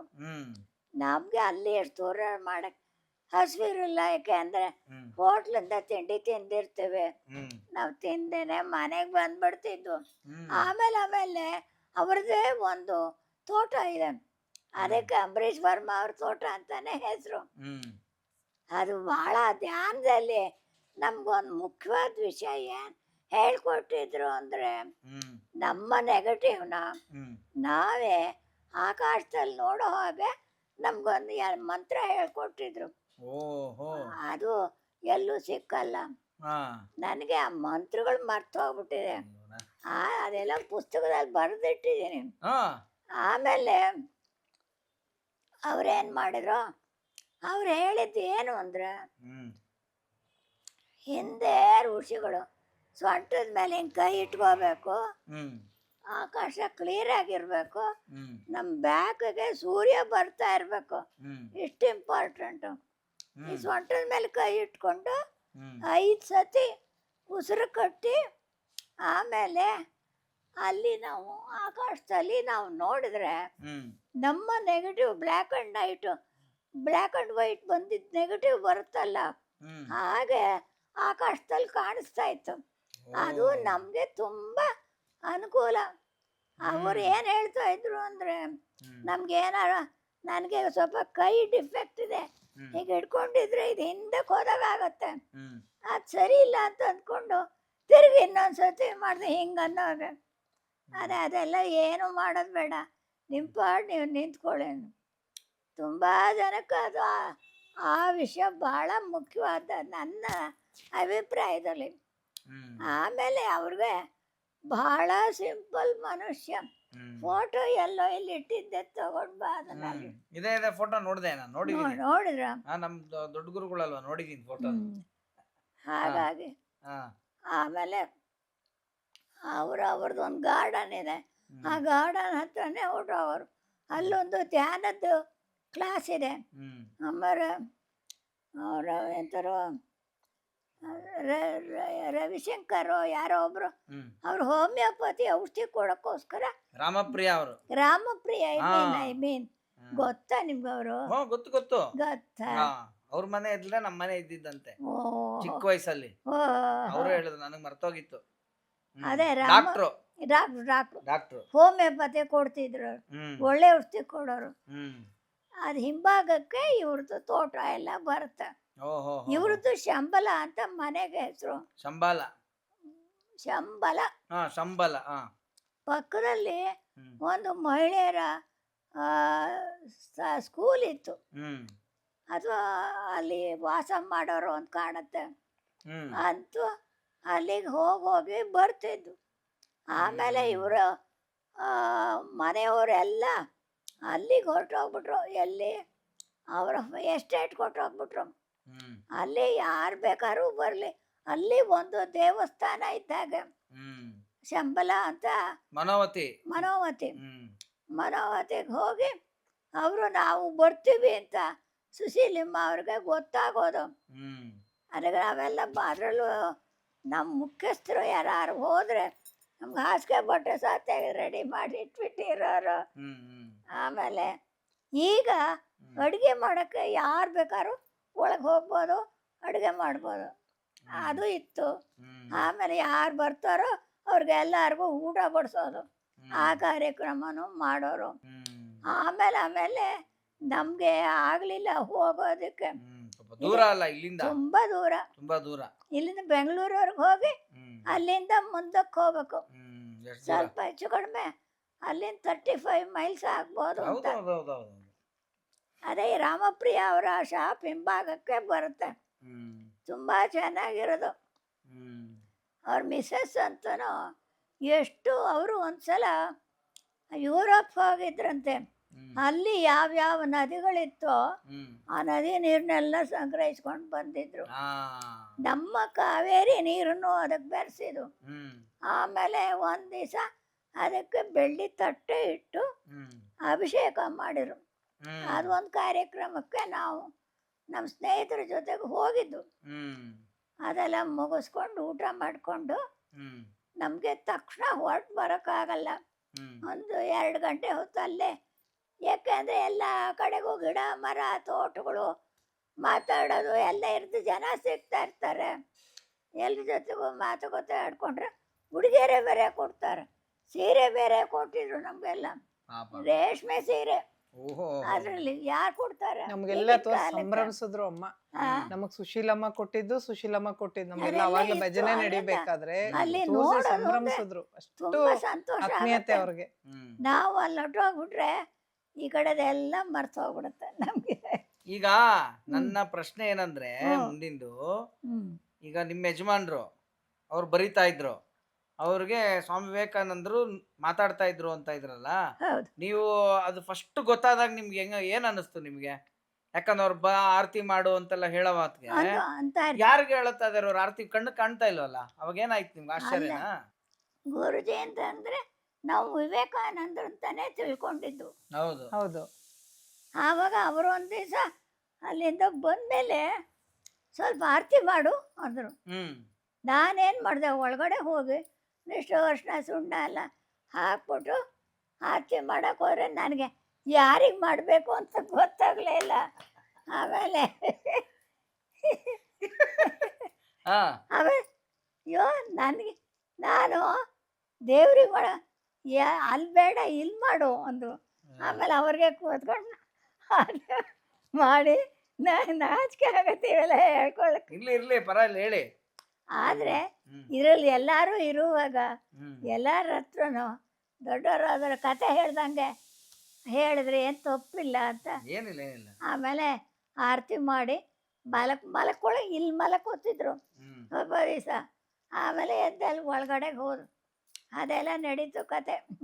ಅದೆಲ್ಲ ಅಂಬರೀಷ್ ಅವ್ರ ಹತ್ರ ಹೋಗಿ ಬಂದ್ಮೇಲೆ ಇವೆಲ್ಲ ನಡೀತಾ ಇದ್ದಿದ್ದು. ಇದು ಬೇಕಿತ್ತು. ಅದು ಇಂಪಾರ್ಟೆಂಟ್. ಕರೆಕ್ಟ್ ಹೇಳಿದ್ರು ನೋಡಿ. ಎಲ್ಲಿಂದ ಕನೆಕ್ಟಿವಿಟಿ ಸಿಕ್ತು ಅದು ಕರೆಕ್ಟ್ ಇವಾಗ ಹೇಳಿದ್ರು. ಅಂಬರೀಷ್ ವರ್ಮ ಅವ್ರ ಹತ್ರ ಹೋಗಿ ಬಂದ ಮೇಲಿಂದ ಆಮೇಲೆ ನಡೆಯಕ್ ಶುರು ಪ್ರಾರಂಭ ಆಯ್ತು. 82ರಲ್ಲಿ ಅಂಬರೀಷ್ ವರ್ಮ ಗುರುಗಳು ದೇಹ ಬಿಟ್ಟಿದ್ದು. ಹೌದು, 94ರಲ್ಲಿ ಇವ್ರಿಗೆ ಪ್ರಾರಂಭ ಅಂದ್ರೆ 12 ವರ್ಷ ಅಂತರ.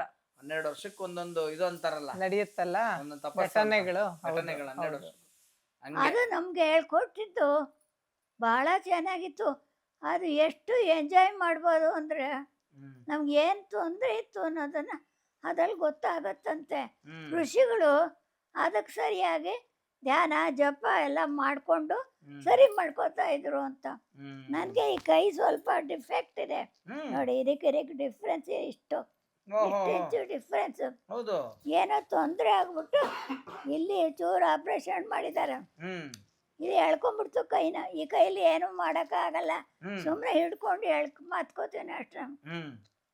ಹಾಗಾಗ್ಬಿಟ್ಟಿತ್ತು. ಹಾಗಾಗಿದ್ದಲ್ಲ 94ರಲ್ಲಿ ಏನಾಯ್ತು? ನನಗೆ ಇಸ್ವಿ ಜ್ಞಾಪಕ ಇರಲ್ಲ ನನಗೆ. ಆಮೇಲೆ ಏನಾಯ್ತು? ಕೈ ಇರಬಾರ್ದು, ಹೀಗೆ ಇರುತ್ತೆ. ಕೇಳ್ಕೊಂಡ್ರ? ಇಲ್ಲ, ಅವನ್ನೆಲ್ಲ ನಾವು ಕೇಳಕ್ಕಾಗಲ್ಲ, ಇದು ಪರ್ಸನಲ್. ಅದರಿಂದ we have to suffer all those things ಅಷ್ಟೇ. ಬೇರೆ ಇನ್ನೇನು ಅನುಭವಗಳಾಗಿದೆ ನಿಮಗೆ? ಗುರುಗಳು ಸ್ವಾಮಿ ವಿವೇಕಾನಂದರು ಬಂದು ಹೋಗ್ತಾ ಇದ್ದು ಮಾತಾಡ್ತಾ ಇದ್ದು ಬೇರೆ ಏನಾದ್ರು ನೆನಪಿದ್ಯಾ? ಇಲ್ಲ, ಅದನ್ನ ನನಗೆ ಗೊತ್ತಾಗಲ್ಲ. ಯಾಕೆ ಅಂದ್ರೆ ನನಗೆ ತಾಯಿದು ದರ್ಶನ ಆಗಿರ್ಬೋದು ಅಂತ ಅನ್ಸುತ್ತೆ. ಒಂದ್ಸಲ ನನಗೆ ಅಡುಗೆ ಮನೇಲಿ ಆ ತಾಯಿಯಲ್ಲಿ ಕೂತ್ಕೊಂಡಿದ್ದಾಗ ಬಿಳಿ ಸೀರೆ, ಕೆಂಪು ಅಂಚು, ಕೆಂಪು ಸೆರಗು, ಕೆಂಪು ಉಪ್ಸ ಎಲ್ಲ ಹಾಕ್ಕೊಂಡಿದ್ದಾಳೆ. ಆ ತಾಯಿನ ಲಲಿತಾದೇವಿ, ಅವಳು ಚಾಮುಂಡೇಶ್ವರಿ, ಅವಳ ದರ್ಶನ ಆದಂಗಾಯ್ತು ನನಗೆ. ಅದು ಒಂದು ಬಹಳ ಮುಖ್ಯವಾದ್ದು, ಅದನ್ನು ಮರೆಯೋಕ್ಕಾಗಲ್ಲ. ಹಾಗಾಗಿ ಆಮೇಲೆ ನಮ್ಮ ಯಜಮಾನರು ಕಥೆಗಳು ಬರೀತಿದ್ರಲ್ಲ, ಅದೇ ಥರನೇ ನನಗೂ ಕತೆ ಬರೆಯೋ ಹುಚ್ಚು ಬಂದಿದೆ ಹಂಗೆ. ಬಹಳ ಖುಷಿ ಆಯ್ತು ನಿಮ್ ಜೊತೆ ಮಾತಾಡಿ. ಯಾಕೆ? ಮತ್ತೆ ಇವೆಲ್ಲ ನಮ್ಗೆ ಹೇಳೋರು ಬೇಕಲ್ಲ. ಈಗ ಹೆಂಗಾಗ್ಬಿಟ್ಟಿದೆ ಗೊತ್ತಾ ಹೊರಗಡೆ ಪ್ರಪಂಚ. ನಾವು ಏನಾರು ಒಂದು ವಿಷಯ ಹೇಳಿದ್ರೆ ಇದು ನಂಗಾರು ನೋಡಿದವ್ರು ಯಾರು, ಕೇಳಿದವ್ರು ಯಾರು, ಎಲ್ಲ ಪ್ರೂಫ್ ಕೇಳೋರು ಆಗ್ಬಿಟ್ಟಿದಾರೆ ಈಗ. ಅದಕ್ಕೆ ನೀವೇ ಪ್ರೂಫ್. ಇವಾಗ ನೀವೇ ಪ್ರೂಫ್. ಅದಕ್ಕೆ ನಾನು ಬೇಗ ಓಡ್ ಬಂದಿದ್ದು. ನೋಡಿ, ಇದೆಲ್ಲ ಅಲಂಕಾರಗಳು, ಇದೆಲ್ಲ ನೋಡಿ ಅಲ್ಲೂ ಅಷ್ಟೇ. ಇವೆಲ್ಲ ನಮ್ಮ ಸೊಸೆ ಮಾಡಿದ್ದವನ್ನೆಲ್ಲ ನೋಡ. ಇದ್ರ ಹೂವದು ಗೌರಿ ನೋಡಿ, ಇಲ್ಲಿ ನಾವಿಬ್ರು ನಿಂತಿದ್ವಿ, ಇಲ್ಲಿ ನಾವಿಬ್ರು ಇಲ್ಲಿ ಇರೋದು. ಆ ತರ ಯಾವಾಗ್ಲೂ ಶ್ರೀ ಗುರುಜಿ ಅದನ್ನೇ ಹೇಳ್ತಾ ಇದ್ರು. ಏನಾದ್ರೂ ನಾವ್ ಹೆಚ್ಚಿಗೆ ಇಲ್ಲಿನ ಪ್ರಶ್ನೆಗಳನ್ನ ಕೇಳಿದ್ರೆ ಅವ್ರೊಂದೇನೋ ಹೇಳಿರ್ತಾ ಇದ್ರು, ಎಲ್ಲ ಲೋಕಕ್ಕೆ ಸಂಬಂಧಪಟ್ಟಂತ. ಇಲ್ಲಿ ಪ್ರತಿ ಏನಾದ್ರೂ ಕೇಳಿದ್ರೆ ಗುರುವಾರ LKG ಸ್ಟೂಡೆಂಟ್ ಭಜನೆ ಮಾಡ್ತಾ ಇದ್ವು. ನಾವು ಉತ್ತರ ಕೊಟ್ಟಿರ್ತೀವಿ, ಮತ್ತೆ ಪ್ರಶ್ನೆ ಕೇಳೋದಿಲ್ಲ ಅಂತ. ಅಲ್ಲಿ 4 ಪುಸ್ತಕ ಅವರದ್ದು ಮೆಸೇಜ್ ಬರ್ತಾ ಇದ್ದಿದ್ದು. ಒಂದ್ ಪುಸ್ತಕ ಅಲ್ಲಿದೆ ಅಷ್ಟೇನೆ, ಇನ್ನು ಬಂದೋ 2 ಇರ್ಬೇಕು. 3 ಪುಸ್ತಕ ಸಿಕ್ತು ನನಗೆ. ಸಿಕ್ತಾ? 3 ಸಿಕ್ಕಿದೆ, ನೋಡ್ದೆ ನಾನು. ಖುಷಿ ಆಯ್ತು ನನಗೆ. ಆಯ್ತಾ? ನಿಮ್ಮ ಆಶೀರ್ವಾದ ಇರ್ಲಿ. ಓಕೆನಾ ಮೇಡಮ್? ಇನ್ನೇನಾರು ಹೇಳಿ ಪಾಪ, ಸುಸ್ತಾಗ್ತದೆ. ಇಷ್ಟ ಹೇಳಿದ್ದೆ ಖುಷಿ ಆಯ್ತು ನನಗೆ. ನೀವು ಆಯಾಸ ಮಾಡ್ಕೋಬೇಡಿ, ನಿಮ್ಮ ಆಶೀರ್ವಾದ ಇರ್ಲಿ ನಮ್ಮ ಮೇಲೆ. ಓಕೆನಾ? ನಮ್ದೇನಿಲ್ಲಪ್ಪ, ಆ ಭಗವಂತ ಯಾವ ಹೊತ್ತಲ್ಲಿ ನಿಲ್ಲಿಸ್ತಾನೋ, ಯಾರ ಹೊತ್ತಲ್ಲಿ ಯಾವ ಬಾಯಿಂದ ಮಾತಾಡಿಸ್ತಾನೆ. ಆಮೇಲೆ ಯಾವ್ದು ನಮಗೆ ಕೆಲಸ ಮಾಡಿ ನಮ್ಗೆ ಹೆಸರು ತರಬೇಕು ಅಂತಿರುತ್ತೋ ಅದನ್ನೆಲ್ಲ ಮಾಡೋನ್ ಭಗವಂತ ಅನ್ನೋದು ನನಗೆ ಗೊತ್ತಿದೆ. ಇಲ್ಲಿ ರಾಮ ಮಂದಿರ ಇದೆ, ಇದು 13ನೇ ಕ್ರಾಸು. 14ನೇ ಕ್ರಾಸಲ್ಲೂ ಚಿನ್ಮಯ ಮೇಷನ್ ಒಂದ್ಸಲ ಅವರು ಒಂದ್ಸಲ ಹೀಗೆ ಭಗವದ್ಗೀತೆ ಹೇಳ್ತಾ ಇದ್ರು ಅವರು ಎಕ್ಸಿಬಿಷನ್ ಬಿಲ್ಡಿಂಗ್ಸಲ್ಲಿ. ಅವ್ರನ್ನ ಒಂದ್ಸಲ ರಿಸೀವ್ ಮಾಡಿದ್ವು. ರೇಟ್ ಪೇರ್ಸ್ ಅಸೋಸಿಯೇಷನ್ ಅಂತ ಅಲ್ಲಿಗೂ ಮೆಂಬರ್ ಆಗಿದ್ವು. ಸ್ವಲ್ಪ ನಾನು ಆ ದೇವಸ್ಥಾನದಲ್ಲೂ ಹೋಗಿ ಸತ್ಯನಾರಾಯಣ ಕತೆ, ಆಮೇಲೆ ಅದಕ್ಕೆ ಶ್ರೀ ಸತ್ಯನಾರಾಯಣ ಅಂತ ದೀಕ್ಷಿತ್ರದ ಹಾಡೋದು.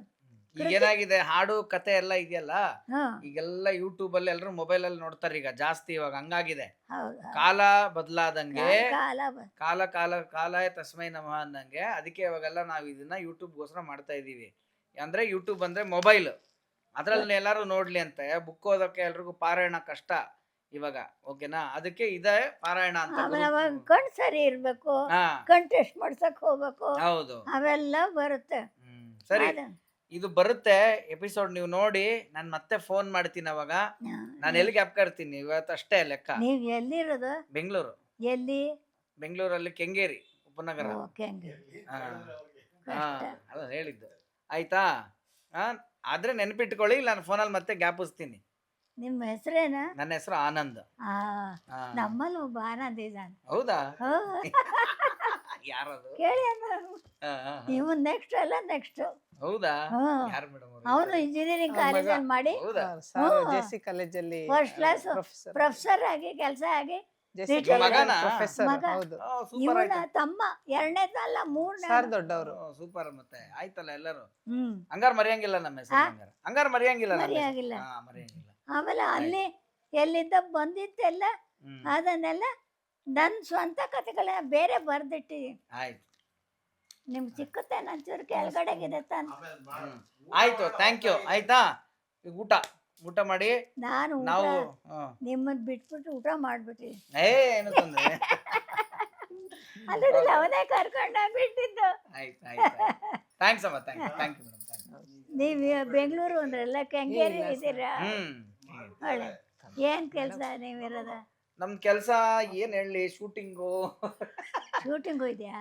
ಟಿವಿ, ಇದು ಎಲ್ಲ ಮಾಡ್ತಾ ಮಾಡ್ತಿದ್ವು ಇರೋದು. ನಾವು. ಹ್ಮ್. ಮಕ್ಕಳ ಕಾರ್ಯಕ್ರಮಕ್ಕೆ ಆಕಾಶವಾಣಿಗೆ ಹೋಗ್ತಿದ್ವು. ಹ್ಮ್. ಆಮೇಲೆ ಇವಿ ಅಂಬರೀಷ್ ವರ್ಮ ಅವ್ರನ್ನ ನೋಡೋಕ್ಕೋಸ್ಕರ ಹ್ಮ್. ಹೋಗ್ತಾ ಇದ್ವು.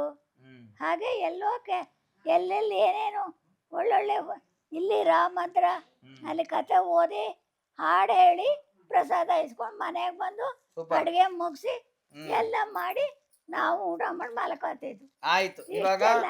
ನೀವು ಆರಾಮ್ ರೆಸ್ಟ್ ಮಾಡಿ, ಓಕೆನಾ? ನಾವು ಇವಾಗ ಒಂದೊಂದು ಮತ್ತೆ ಇನ್ನೊಂದು ನಿಮ್ಮ ಸೊಸೆದು ಹ್ಮ್. ಎಲ್ಲಾರ್ದು ಒಂದು ಸ್ವಲ್ಪ ಇಂಟರ್ವ್ಯೂ ಮಾಡ್ತೀನಿ, ಆಯ್ತಾ? ಮಾಡಿ. Thank you, thank you. ಇನ್ನೇನಪ್ಪ, ಆಯ್ತು, ನಿಮ್ಮ ಆಶೀರ್ವಾದ ಇರ್ಲಿ ಅಷ್ಟೇ, ಅದಕ್ಕಿಂತ ಇನ್ನೇನ್ ಹೇಳೋಣ ನಾವು. ದೇವ್ರು ಒಳ್ಳೆ ಮಾಡ್ಲಪ್ಪ. ಆಯ್ತು ಆಯ್ತು, ಬನ್ನಿ. ನಿಮ್ಮ ಹೆಸರು ಆನಂದ ಅಲ್ಲ? ಹೌದು, ಆನಂದ. ಈ ಕಾರ್ಯಕ್ರಮದ ಪ್ರಾಯೋಜಕರು ಪುಣ್ಯಕೋಟಿ ನ್ಯಾಚುರಲ್ಸ್. ಗೋ ಉತ್ಪನ್ನ ಬಳಸಿ, ಗೋವು ಉಳಿಸಿ. ಓಕೆ, ಒಂದು ಪುಟ್ಟ ಬ್ರೇಕ್ ನಂತರ ಮತ್ತೊಮ್ಮೆ ಸ್ವಾಗತ. ನೋಡೋರಲ್ಲ, ಈ ಒಂದು ಸಂಚಿಕೆ ಎಷ್ಟು ವಿಶೇಷವಾಗಿದೆ. ಯಾಕೆ ನಾನು ಬೆಂಗಳೂರಿಂದ ಮೈಸೂರವರೆಗೂ ಬಂದೆ ಅನ್ನೋದಕ್ಕೆ ಇದೇ ಮೂಲ ಕಾರಣ. ಬಟ್ ನಾನೊಬ್ರಿಗೆ ತುಂಬ ಥ್ಯಾಂಕ್ಸ್ ಹೇಳಲೇಬೇಕು ಅಂತ ಮೊದಲಿಂದ ಹೇಳ್ತಾ ಇದ್ದೆ. ಆ ಥ್ಯಾಂಕ್ಸ್ಗೆ ಭಾಳ ಅರ್ಹರಾದಂಥ ವ್ಯಕ್ತಿ ನನ್ನ ಮುಂದೆ ಕೂತಿದ್ದಾರೆ. ಪುಷ್ಪಾ ರಮೇಶ್ ಮೇಡಮ್ ಅವರು. ಮೇಡಮ್, ಸ್ವಾಗತ, ಸುಸ್ವಾಗತ. ನಮಸ್ತೆ ನಿಮಗೆ.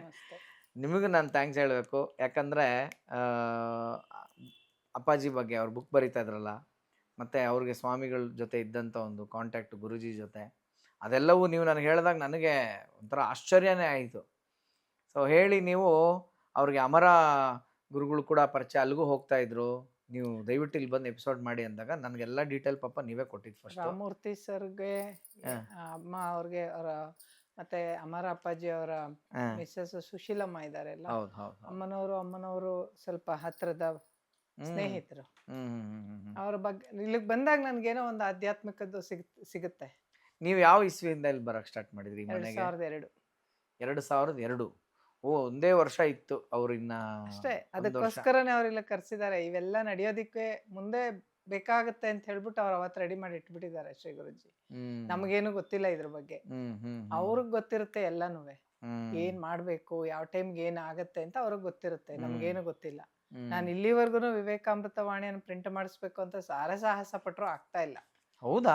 ನಾನು ತುಂಬಾ ಪ್ರಯತ್ನ ಪಡ್ತಾ ಇದ್ದೀನಿ. ನನ್ನ ಕೈಗೆ ಪ್ರಥಮ ಎಪಿಸೋಡ್ ಶ್ರೀ ಗುರುಜಿ ಆಶೀರ್ವಾದ ಪೂರ್ವಕವಾಗಿ ಕೊಟ್ಟಾಗ್ಲಿಂದಲೂ ಹ್ಮ್ ನನ್ನ ತಲೆನಲ್ಲಿ ಅದೊಂದು ಪ್ರಶ್ನೆ ಇದ್ದೇ ಇದೆ. ನಾನು ಹ್ಮ್. ಯಾಕೆ ಮಾಡಕ್ಕಾಗ್ತಿಲ್ಲ, ನಾನು ಯಾಕೆ ಮಾಡಕ್ಕಾಗ್ತಿಲ್ಲ ಅಂತ. ಹ್ಮ್ ಅವ್ರು ನಡೆಸ್ಕೋತಾರೆ ಹೊರತು ನಾವೇನು ಮಾಡ್ಲಿಕ್ಕೆ ಆಗಲ್ಲ. ನಾವು ನೆಪ ಹ್ಮ್ ಮಾತ್ರದವ್ರು ಇಲ್ಲೇ ಅಷ್ಟೇನೆ.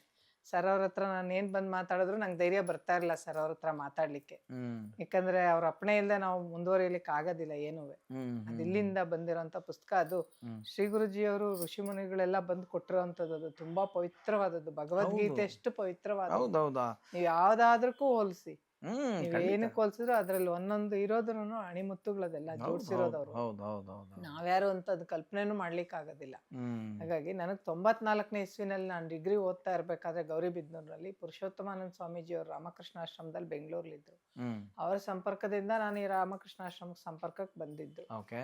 ಅವಾಗ ಅಲ್ಲಿ ನನಗೆ ಆ ಲೈನ್ಗೆ ತಂದಂಥ ಗುರುಗಳು ಭರತ್ರಾಜ್ ಅಂತ.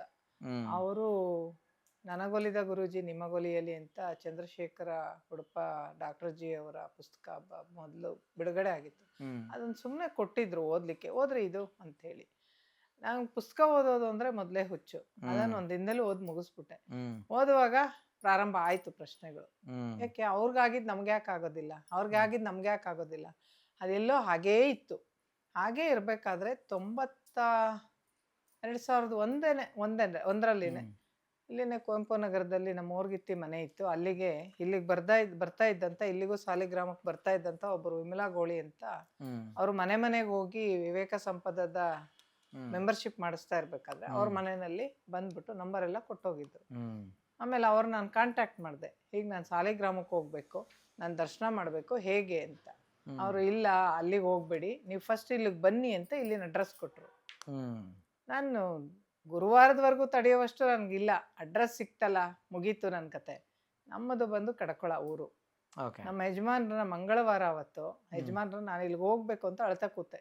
ಹ್ಮ್ ಆಯಿತು ನೀನು ಇಷ್ಟ ಹೇಳ್ತಿದ್ಯಾ, ಕರ್ಕೊಂಡು ಹೋಗ್ತೀನಿ ಅಂತ ಮಧ್ಯಾಹ್ನ ಊಟ ಮುಗಿಸ್ಕೊಂಡು ಕರ್ಕೊಬಂದರು. ಹ್ಮ್ ಕರ್ಕೊಬಂದು ಇಲ್ಲಿ ಇನ್ನೂ ನೋಡಿದ್ದೇ ತಡ, ಏನು ಕೇಳಲಿಲ್ಲ. ಅಪ್ಪಾಜಿಯವ್ರು ಯಾಕೆ ಬಂದ್ರಿ ಅಂತ ಕೇಳಿದ್ರು. ಹ್ಮ್ ಸರ್ ಇದ್ರು, ಅವ್ರ ಮಗವ್ರಿದ್ರು, ಎಲ್ಲರೂ ಇದ್ರು. ಯಾಕೆ ಬಂದ್ರಿ ಅಂದರು. ಏನು ಕಷ್ಟ, ಇಲ್ಲಿಗೆ ಬರೋರೆಲ್ಲ ಕಷ್ಟಗಳು ಹೊತ್ತು ಬರ್ತಾರೆ ಅಂತ ಇತ್ತು. ಆಯ್ತಾ, ನನಗೆ ಏನು ಕಷ್ಟ, ಏನು ಮಾಡಬೇಕು, ನನಗೆಲ್ಲೂ ಏನು ಕೇಳಿ ಏನು ಗೊತ್ತಿಲ್ಲ. ಪ್ರಶ್ನೆ ಕೇಳಬೇಕಾ ಏನು ಗೊತ್ತಿಲ್ಲ. ನನಗೆ ದೇವ್ರು ನೋಡ್ಬೇಕು ಇಷ್ಟೇ ಹುಚ್ಚು ನನ್ನ ತಲೆನಲ್ಲಿ. ಇವತ್ತೇ ಅಲ್ಲ, ಚಿಕ್ಕ ಮಗುವಿಂದಲೂ ನಾನು ದೇವ್ರು ನೋಡ್ಬೇಕು ಅನ್ನೋ ಒಂದು ಹುಚ್ಚು ನನಗಿತ್ತು. ನಮ್ಮೂರಲ್ಲಿ ಈಶ್ವರನ ದೇವಸ್ಥಾನಕ್ಕೆ ಹೋಗಿ ತಾಯಿ ಮನೇಲಿ ಆ ಕಣ್ಣು ಥರ ಕಿಂಡಿನಲ್ಲಿ ನೋಡ್ಬಿಟ್ಟು ನೀನು ದರ್ಶನ ಕೊಡು ಅಂತ ಕೇಳ್ತಿದ್ನಂತೆ. ನಮ್ಮ ತಾಯಿ ಗಮನಿಸಿದ್ದಾರೆ. ಅವ್ರು ಹೇಳ್ತಿದ್ದಾರೆ ಇದ್ಯಾಕೆ ಈ ಹುಡುಗಿ ಈ ಹುಚ್ಚು ಅಂತ. ರಾಮ ಮಂದಿರಕ್ಕೂ ನನಗೊಂದು ಕನೆಕ್ಷನ್. ಹಾಗಾಗಿ ಇಲ್ಲಿಗೂ ಬಂದು ಗೊಳೋ ಅಂತ ಐತೆ. ಸರ್ ಅವರಿದ್ರು, ನನ್ ಗೊಳೋ ಅಂತತೆ ಯಾಕೆ ಬಂದ್ರೆ ನಾನು ದೇವ್ರು ನೋಡ್ಬೇಕು. ಸುಮ್ಮನೆ ಎತ್ತು ಪ್ರಜ್ಞೆ ತಪ್ಪೋ ಸ್ಥಿತಿಗೆ ಹೋಗ್ಬಿಟ್ಟೆ. ಆಮೇಲೆ ಸಮಾಧಾನ ಮಾಡಿ ಕೂರ್ಸಿದ್ರು. ಆಮೇಲೆ ಒಳಗೆ ಕರ್ಕೊಂಡೋಗಿ ಪ್ರಸಾದ ಎಲ್ಲ ಕೊಟ್ಬಿಟ್ಟು ಹೋಗಿ ಬನ್ನಿ ಅಂತ ಹೇಳಿದ್ರು ಅಪ್ಪಾಜಿಯವರು. ಆಮೇಲೆ ಇಲ್ಲಿ ನಮ್ಮ ಫ್ರೆಂಡ್ ಅವ್ರ ಮನೆ ಇದೆ, ಅಲ್ಲಿಗೆ ಹೋಗ್ಬೇಕಿತ್ತು. ಇಲ್ಲಿಂದ 1-2 ಕಿಲೋಮೀಟರ್ ದೂರ ಹೊರಟ್ವಿ ಅಲ್ಲಿಗೆ.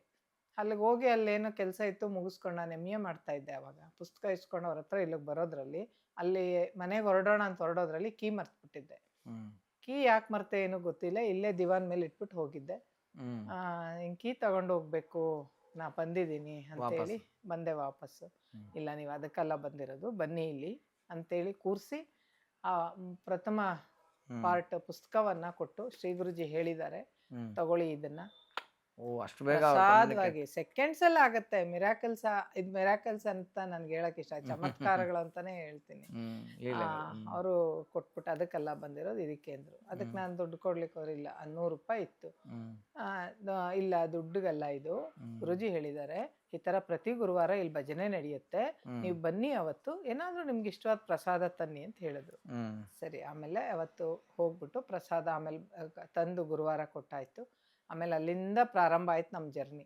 ಬಟ್ ನಾವೀಗ ಕೂತಿರೋ ಜಾಗದಲ್ಲಿ ಮರಳು ಇಳಿಯೋದಿಲ್ಲ, ಜನಜಾತ್ರೆ ಅಂತಾರಲ್ಲ ಹಾಗಿರ್ತಾ ಇತ್ತು. ಅಪ್ಪಾಜಿಯವ್ರು ಪ್ರಸಾದ ಕೊಟ್ಟು ಹೇಳೋ ಕಷ್ಟ. ಅಮ್ಮ ಅಂತೂ ತುಂಬಾ ಶ್ರಮ ವಹಿಸಿ ಮಾಡ್ತಾ ಇದ್ರು. ಮತ್ತೆ ಸರು ಅವರ ಧರ್ಮಪತ್ನಿಯವ್ರ ನಳಿನಿ ಮೇಡಮ್ ಅವರು ಅಷ್ಟೇನೆ ತುಂಬಾ ಸಹಕರಿಸ್ತಾ ಇದ್ರು. ಅಷ್ಟು ಜನ ಬಂದ್ರು ಸಹಕರಿಸ್ತಾ ಇದ್ರು. ಸಪೋರ್ಟ್ ಬೇಕು. ಇಲ್ಲಿ ಒಂದು ಭಜನೆ ನಡೀತಾ ಇತ್ತು ಅಂದ್ರೆ ದೊಡ್ಡ ಯಾಗದ ರೂಪದಲ್ಲಿ ಇಲ್ಲಿ ಭಜನೆ ವೇವ್ಸ್ ಬರ್ತಾ ಇತ್ತು. ಇವತ್ತಿಗೂ ಆ ಭಜನೆ ವೇವ್ಸ್ ಈ ಜಾಗಕ್ಕೆ ಬಂದ್ರೆ ನಮಗ್ ಕೇಳಿಸುತ್ತೆ ನಾವೇನ್ ಮಾಡ್ತಾ ಇದ್ವಿ ಅಂತ. ಇವತ್ತು ನಮ್ಮ ಮಗಳ ಮದ್ವೆ ಆಗಿದ್ರು ಕೂಡ ಅವಳು ಅದನ್ನ ಜ್ಞಾಪಿಸ್ಕೊತಾಳೆ, ನಾವ್ ಏನೇನ್ ಹೇಳ್ತಾ ಇದ್ವಿ ಅಂತೇಳಿ. ಹಾಗಾಗಿ ವಿವೇಕ ನಿವೇದಿತ ಅಂತ ಹೆಸರಿಟ್ಟಿದ್ದು ನನ್ನ ಮಕ್ಕಳಿಗೆ ನಾನು ಈ ಲೈನಿಗೆ ಬಂದ್ಮೇಲೆನೆ. ನಾನು ಬೇರೆ ಏನು ಕೇಳಲಿಲ್ಲ, ಯಾರು ಏನು ನನಗೆ ಯಾಕೆ ನೀನು ಈ ಹೆಸರು ಇಡ್ತೀಯ ಯಾರು ಪ್ರಶ್ನೆನೇ ಮಾಡಲಿಲ್ಲ. ಪ್ರಶ್ನೆ ಮಾಡದೆ ಒಪ್ಕೊಳ್ಳೋದು ಇದೆಲ್ಲ ತಮಾಷೆ ಅಲ್ಲ ಮಾತು. ಅವರು ಹಾಗೆ ಇದ್ದಾರೆ ಕೂಡ. ನಾನು ಯಾವುದು ತೊಂದರೆ ಇಲ್ಲದೆ ಅದು ನಡ್ಕೊಂಡೋಯ್ತು. ಇಲ್ಲಿಗೆ ಬಂದಾಗ ಇಲ್ಲಿ ನಡೆಯುವಂಥ ಈ ಮಿರಾಕಲ್ಸ್ ಚಮತ್ಕಾರಗಳು ನೋಡಿ ನನಗೆ ಬೇರೆ ಎಲ್ಲೂ ನನಗೆ ಹೋಗೋದೇ ಗೊತ್ತಾಗ್ಲಿಲ್ಲ. ಎಲ್ಲೂ ಏನು ಪ್ರಶ್ನೆ ಕೇಳ್ತಾ ಇರಲಿಲ್ಲ, ನಾನು ಏನು ಮಾತಾಡ್ತಾ ಇರಲಿಲ್ಲ. ಬರ್ತಾ ಇದ್ವಿ, ಭಜನೆ ಮಾಡ್ತಾ ಇದ್ವಿ, ಹೋಗ್ತಾ ಇದ್ವಿ. ಇದೇ ರೀತಿನಲ್ಲಿ ಇದೇ ಜಾಗದಲ್ಲಿ ಭಜನೆ ನಡಿಬೇಕಾದ್ರೆ ಅಲ್ಲಿ ಅಪ್ಪಾಜಿ ಅವ್ರು ಕೂತು ನಮಗೆ ಪ್ರಸಾದ ಕೊಡ್ತಾ ಇದ್ರು. ಕೊನೆಯಲ್ಲಿ ಎಲ್ಲರೂ ತಂದಿರ್ತಾ ಇದ್ವಿ, ಪ್ರಸಾದ ಕೊಡ್ತಾ ಇದ್ರು. ನನ್ನ ಮಗಳು ಇದೇ ಜಾಗದಲ್ಲಿ ಕೂತು ಓಡಾಡ್ತಾ ಇರ್ಬೇಕಾದ್ರೆ ಇಲ್ಲಿ ಈಚೆ ಒಂದು ಪಾಟ್ ಇದೆ, ಅವಳು ಅದ್ರಲ್ಲಿ ಆಟ ಆಡ್ತಾ ಇರ್ತಾ ಇದ್ಲೆ. ಆವಾಗ ಅಪ್ಪಾಜಿ ಅವ್ರಿಗೆ ಶ್ರೀ ಗುರುಜಿ ಹೇಳಿದ್ದು, ಮದುವೆ ಆದ್ಮೇಲೆ ಇವಳು ತುಂಬಾ ಚೆನ್ನಾಗಿರ್ತಾಳೆ, ನಾವೇನು ಕೇಳದೆ ಬರುತ್ತೆ, ನಾವೇನು ಕೇಳದೆ ಬರುತ್ತೆ. ನನ್ನ ತಂಗಿ ಒಬ್ರಿಗೆ ದೊಡ್ಡ ತಂಗಿಗಾಗೆ ಮದುವೆ ಆದ್ಮೇಲೆ ಇರೋದ್ರಲ್ಲಿ ಚೆನ್ನಾಗಿರ್ತಾಳೆ, ಹಾಗೇ ಇದ್ದಾಳೆ. ನಾವು ಪ್ರಶ್ನೆ ಕೇಳಿ ನಮ್ಮ ಸಂಕಷ್ಟಗಳನ್ನ ದೇವ್ರ ಮುಂದೆ ಹೇಳ್ಕೊಂಡು ಜೀವನ ಮಾಡೋದಲ್ಲ. ನಮ್ದು ಏನೇನಿದೆ ನಾವೇ ಕರ್ಮ ಕಳ್ಕೋಬೇಕು. ಭಗವಂತನ ಮುಂದೆ ಬಂದಾಗ ಭಗವಂತ ನೀನೇ ಬೇಕು, ನೀನೇ ಸಾಕು ಅಂತ ಕೇಳಬೇಕು. ಸಾಕು ಅನ್ನೋದು ಕಲಿಬೇಕು ಅಂತ ಯಾವಾಗ್ಲೂ ಗುರುಜಿ ಹೇಳ್ತಾ ಇದ್ರು. ಬೇಕು, ನಿನ್ನ ಬೇಕುಗಳಿಗೆ ಬ್ರೇಕ್ ಹಾಕು, ಸಾಕು ಅನ್ನೋದನ್ನ ಕಲಿ ಅಂತ ಹೇಳ್ತಾ ಇದ್ರು. ಇವತ್ತಿಗೂ ನನ್ಗೆ ಹಾಗೆ ಇದೆ. ನಾನು ಎಲ್ಲೋದ್ರು ಭಗವಂತ ನೀವು ಚೆನ್ನಾಗಿದ್ದೀರಾ, ನಮ್ಮನ್ನು ಚೆನ್ನಾಗಿಟ್ಟಿದ್ದೀರಾ, ಥ್ಯಾಂಕ್ಸ್. ಇವತ್ತಿನ ದಿನ ನಮ್ಮನ್ನು ಚೆನ್ನಾಗಿಟ್ಟಿದ್ದೀರಾ, ಥ್ಯಾಂಕ್ಸ್. ಇಷ್ಟನ್ನ ಹೇಳಕ್ ಮಾತ್ರನೇ ನಾವು ಇಷ್ಟಪಡೋದು. ಇದೇ ರೀತಿ ಅಮರಪ್ಪಾಜಿಯವರು ಅದನ್ನೇ ಹೇಳಿರೋದು. ಆ ಒಂದು ಆಧ್ಯಾತ್ಮಿಕತೆ ಇಲ್ಲಿ ನಮಗ್ ಸಿಕ್ತು ಈ ಮನೆಯಲ್ಲಿ. ಅದರಿಂದ ಇವತ್ತೂ ಬರ್ತೀವಿ. ಅವ್ರು ಅದೇ ಆದರಣೀಯವಾಗಿ ನಮ್ಮನ್ನು ನೋಡ್ತಾರೆ. ಎಂದು ಬರಬೇಡಿ ಅಂತ ಎಂದೂ ಹೇಳಿಲ್ಲ ಪಾಪ. ಅದೇ ಮತ್ತೆ ಯಾರು ನಾವು ಒಂದು ಆಧ್ಯಾತ್ಮಿಕ ರೂಪದಲ್ಲಿ ಬಂದಾಗ ಯಾರು ಹೇಳೋದಿಲ್ಲ. ಅದಾಗಿ ನಾವ್ ಇಲ್ಲಿವರೆಗೂ ಬಂದಿದ್ದೀವಿ. 2003ರಲ್ಲಿ ಅಪ್ಪಾಜಿ ಅವರು ದೇಹ ಬಿಡ್ತಾರೆ. ಹೌದು, ನೀವು 2001 ಇಲ್ಲಿ ಬಂದ್ರೆ ಎರಡು ಸೊ 1 ವರ್ಷನ 10 ತಿಂಗಳ ನಿಮ್ಗೆ ಎಷ್ಟು ಸಿಕ್ತು ಸೌಭಾಗ್ಯ? 1 ವರ್ಷ 2-3 ತಿಂಗಳು ಸಿಕ್ಕಿತ್ತು. 2-3 ತಿಂಗಳು. ಸೊ ಅಷ್ಟರಲ್ಲಿ ನೀವು ಏನೇನು ಫೀಲ್ ಮಾಡಿದ್ದೀರಾ ಮೇಡಮ್? ಅಂದ್ರೆ ಹೇಳ್ಬಹುದಾದಂಥದ್ದು ಜನಗಳಿಗೆ ಒಂದು, ಯಾಕಂದ್ರೆ ಭಕ್ತಿಗೆ ಒಂದು ಎಲ್ಲದಕ್ಕೂ ಒಂದು ಸೇತುವೆ ಬೇಕು. ಹೇಳುವಂಥದ್ದೇ ಅಂತ ಅಂದ್ರೆ ಹೇಗೆ ನಾವ್ ಯಾರನ್ನಾದ್ರೂ ಗುರು ನಂಬ್ತೀವಿ ಅಂದ್ರೆ ಶ್ರದ್ಧೆಯಿಂದ ನಂಬಿ ಸಂಪೂರ್ಣವಾಗಿ ಪರಿಪೂರ್ಣವಾಗಿ ಶರಣಾಗತರಾಗಿ. ನೀವು ಅರ್ಧಂಬರ್ಧ ನಂಬಿ ಅದು ಅಲ್ಲಿದು ನನ್ನ ಕಷ್ಟಗಳ ಪರಿಹಾರ ಸಿಕ್ಲಿಲ್ಲ ಅಂತೆಲ್ಲ ಬರಬಾರ್ದು. ನಿನ್ನಲ್ಲಿ ಅದ್ ತುಡಿತ ವ್ಯಾಕುಲ ಕಂಬನಿ ಅಂತ ಹೇಳ್ತಾರೆ, ಅದಿರ್ಬೇಕು. ಅದಿದ್ರೆ ಮಾತ್ರನೇ ಸಾಧ್ಯ ಸಿಗುತ್ತೆ. ಅದಿದ್ರೆ ಮಾತ್ರ ನಾವು ಮಾಡಕ್ ಸಾಧ್ಯ. ಅಪ್ಪಾಜಿ ಅವರು ಬರೆಯೋದನ್ನ ನೀವೇನಾದ್ರು ನೋಡಿದೀರಾ? ನೀವು ನೋಡಿದೀರಾ? ಅವ್ರು ಬರೆಯೋದ್ ನೋಡಿದೀರಾ? ಹೌದು. ನನಗೆ ಯಾಕೆ ಆ ವಿಷಯ ರೋಮಾಂಚನ ಆಗುತ್ತೆ ಅಂದ್ರೆ ಪ್ರತಿ ಸತಿ ಅವ್ರು ಬರಿತಾ ಇದಾರೆ ಅಂದ್ರೆ ಅವ್ರು ಹೇಳ್ತಿದ್ದಾರೆ ಅಂತಲ್ಲ, ಎರಡು ಒಂದೇನೆ ಅಲ್ವಾ? ಅವ್ರು ಹೇಳೋವಾಗ ತಾನೆ ಇವ್ರು ಬರೆಯೋರು. ಸೊ ಓಕೆ, ಅಂದ್ರೆ ಇವಾಗ ಸ್ವಾಮಿ ವಿವೇಕಾನಂದರು ಇವ್ರ ಹತ್ರ ಮಾತಾಡ್ತಿದ್ದಾರೆ ಅನ್ನೋ ಆ ಮೂಮೆಂಟ್ ಇದೆಯಲ್ಲ, ಆ ಮೂಮೆಂಟೇ ವಾವ್. ಎಷ್ಟೋ ಸರ್ತಿ ಇಲ್ಲಿ ಕೂತಿರುವಾಗ್ಲೂ ಬರ್ಸಿದ್ದಾರೆ. ಭಜನೆ ಇಲ್ಲಿ ಇರ್ಬೇಕಾದ್ರೂ ಅಪ್ಪಾಜಿ ಅವ್ರು ನಾವು ಬರ್ದಿರೋದು ನೋಡಿದೀವಿ. ಹೌದು, ಆ ಡೇಟ್ ಟ್ರಾನ್ಸ್ ಅಲ್ಲೇ ಇರೋರು ಹಂಗಾರ ಒಂದ್ ಲೆಕ್ಕದಲ್ಲಿ. ಅಪ್ಪಾಜಿ ಅವ್ರು ಟ್ರಾನ್ಸ್ ಅಲ್ಲಿ ಇರ್ತಿದ್ರು ಅಂತಿಲ್ಲ. ಶ್ರೀ ಗುರುಜಿ ಯಾರಾದ್ರೂ ಸಪ್ತಋಷಿ ಭುವನ ಮಂಡಲದಿಂದ ಬಂದಂತ ಗುರುಗಳು ಅಲರ್ಟ್ ಮಾಡ್ತಾ ಇದ್ರು, ಅವರು ಪೆನ್ ರೆಡಿ ಇಡ್ತಾ ಇದ್ರು, ಬರಿತಾ ಇದ್ರು. ಹೌದು, ಅವ್ರಿಗೆ ಬರೆಯೋವಾಗ ಒಳಗಡೆ ಒಂದು ಅಲರ್ಟ್ ಬರ್ತಾ ಇತ್ತು. ಅಲರ್ಟ್ ಬಂದ ತಕ್ಷಣ ಅಪ್ಪಾಜಿ ಅವ್ರ ಪೆನ್ ನಿದ್ರೆಲಿದ್ರು ಎದ್ದು ಪೆನ್ನು ಪೇಪರ್ ಹಿಡಿದು ಕೂತ್ ಬಿಡ್ತಾ ಇದ್ರು. ಅವ್ರು ಬರೆದಿಡ್ತಾ ಇದ್ರು, ಅವ್ರು ಎತ್ತಿಟ್ಟು ಮಲಗ್ತಾ ಇದ್ರು. ಎಲ್ಲೇ ಇದ್ರು ಅವ್ರು ಅದ್ ಮಾಡ್ತಾ ಇದ್ರು. ಅಪ್ಪಾಜಿ ಅವ್ರು ತುಂಬಾ ಸರಳವಾದ ವ್ಯಕ್ತಿ, ನಾವು ಕಂಡಂತ ಸರಳವಾದ ವ್ಯಕ್ತಿ. ದೇವರು ಅಂದ್ರೆ ಏನು ಅಂದ್ರೆ ಅಪ್ಪಾಜಿ ಅವ್ರ ತರ ಸರಳವಾಗಿರ್ಬೇಕು ಅನ್ನೋದನ್ನ ನಾವು ಕಲ್ತ್ಕೊಂಡ್ವಿ. ಸರಳತೆ, ದೇವರು ಅಂದ್ರೆ ಏನೋ ವೈಭವೀಕರಿಸೋದಲ್ಲ, ಸರಳತೆ. ಆಧ್ಯಾತ್ಮಿಕತೆ ಎಲ್ಲಿ ಅಂದ್ರೆ ಅಂತರಂಗದಲ್ಲಿ. ಈಗಷ್ಟೇ ನಾನು ಅಮ್ಮನ ಜೊತೆ ಮಾತಾಡ್ತಾ ಇರ್ಬೇಕಾದ್ರೆ ಅವರು ದೇವರು ಅನ್ನೋದಕ್ಕೆ ಬರೆದು ಇಟ್ಟೆ, ಅರ್ಥ ಹೇಳ್ತಾ ಇರೋದು. ದೇವರು ಅಂತಂದ್ರೆ ನಾವು ದೇಹದ ಋಣ ತೀರ್ಸೋಕ್ ಬಂದಿರೋ ಅಂಥವ್ರು. ಇಲ್ಲಿ ಋಣ ತೀರ್ಸ್ಬೇಕು. ಯಾರ್ಯಾರಿಗೆ ಏನೇನಾಗುತ್ತೆ ಎಲ್ಲದ್ರ ಮೂಲಕ. ಒಬ್ಬರಿಗೆ ಆಧ್ಯಾತ್ಮಿಕತೆ ಕೊಡೋದ್ರ ಮೂಲಕ, ಒಬ್ಬರಿಗೆ ಊಟ ಕೊಡೋದ್ರ ಮೂಲಕ, ಒಬ್ಬರಿಗೆ ಜ್ಞಾನ ಕೊಡೋದ್ರ ಮೂಲಕ ಋಣ ತೀರಿಸ್ಬೇಕಂತೆ. ಅವತ್ತೇನಾಗುತ್ತೆ ಅದು. ಇವತ್ತು ನನ್ನ ಕೈಲಿ ಇದಾಗಿದೆ, ಇಷ್ಟ ಆಗತ್ತೆ. ಯಾರೆಲ್ಲೇ ಇರಲಿ ಅವ್ರಿರೋ ಜಾಗದಲ್ಲಿ ಒಬ್ರಿಗೋಗಿ ತೊಂದರೆ ಕೊಡೋದಲ್ಲ. ನನ್ನಿಲ್ಲಿ ಆಧ್ಯಾತ್ಮಿಕತೆ ಗಂಟೆ ದಿನ ಬರೋದಿಕ್ಕಾಗೋದಿಲ್ಲ, ಯಾಕಂದ್ರೆ ಅವ್ರ ಪರ್ಸ್ನಲ್ದು ಇರುತ್ತೆ. ಆಯ್ತಾ, ನಮಗ್ ಆಧ್ಯಾತ್ಮಿಕತೆ ಬಂದ್ವಿ, ಒಂದ್ ದಿವಸ ನಮಸ್ಕಾರ ಮಾಡಿದ್ವಿ, ಮತ್ತೆ ನಮ್ಮ ಮನೆಯಲ್ಲಿ ನಾವು ಕೂತ್ ಪ್ರೇಯರ್ ಮಾಡ್ಬೇಕು. ನಾವಿರೋ ಜಾಗದಲ್ಲಿ ಮಾಡ್ಬೇಕು. ನಿಮ್ ಶ್ರದ್ಧೆ ನೋಡಿದ್ರೆ ಖುಷಿ ಆಗುತ್ತೆ. ಯಾಕಂದ್ರೆ ಇವಾಗ ನೋಡಿ, ನಾವು ಮಾತಾಡ್ತಾ ಇರೋದು ಏನು ಎಷ್ಟನೇ ಇಸ್ವಿ? 2025. ಬಟ್ ನೀವು 2002, 3, ಈಗ 3ಕ್ಕೆ ಅವರು ದೇಹ ಬಿಡ್ತಾರೆ. ಅದಾದ್ಮೇಲೂ ನೀವು ಅಷ್ಟೇ ಶ್ರದ್ಧೆ, ಅಷ್ಟೇ ಭಯ, ಅಷ್ಟೇ ಭಕ್ತಿ ಜಾಗದ ಮೇಲೆ ಇದೆ ಅಂದ್ರೆ 20 ವರ್ಷದ ಮೇಲೆ ಆಗೋಯ್ತು ಅಂದ್ರೆ ಆ ಶ್ರದ್ಧೆ ಬದಲಾಗಿಲ್ವಲ್ಲ. ಜನ್ಮ ಆದ್ರೂ ಬದಲಾಗೋದಿಲ್ಲ ಅದು. ಯಾಕೆ ಅಂದ್ರೆ ಈ ಜಾಗದಲ್ಲಿ ನಾನು ಕಂಡಿದ್ದೇ ಬೇರೆ ಲೋಕ. ನೀವು ನಂಬ್ತಿರೋ ಬಿಡ್ತಿರೋ ಈ ಜಾಗದಲ್ಲಿ ಪೂಜೆಗೆ ಜೋಡಿಸ್ಬೇಕಾದ್ರೆ ನಾವು ಅಷ್ಟೇ ಶ್ರದ್ಧೆಯಿಂದ ಜೋಡಿಸ್ತಾ ಇದ್ವಿ. ಭಜನೆ ಕೂತ್ವಿ ಅಂದ್ರೆ ಅಷ್ಟೇ ಶ್ರದ್ಧೆಯಿಂದ. ನನ್ನ ಮಕ್ಕಳೆಲ್ಲ ಇವತ್ತು ಇಷ್ಟೆತ್ರ ಬೆಳೆದಿದ್ದಾರೆ. ಇಷ್ಟು ಪುಟಾಣಿ. ನನ್ನ ತಮ್ಮ ಇದ್ದ, ಮಗಳಿದ್ಲು. ಅವ್ರು ಭಜನೆಗೆ ಅಂದ್ರೆ ರೆಡಿ ಇರ್ತಾ ಇದ್ರು.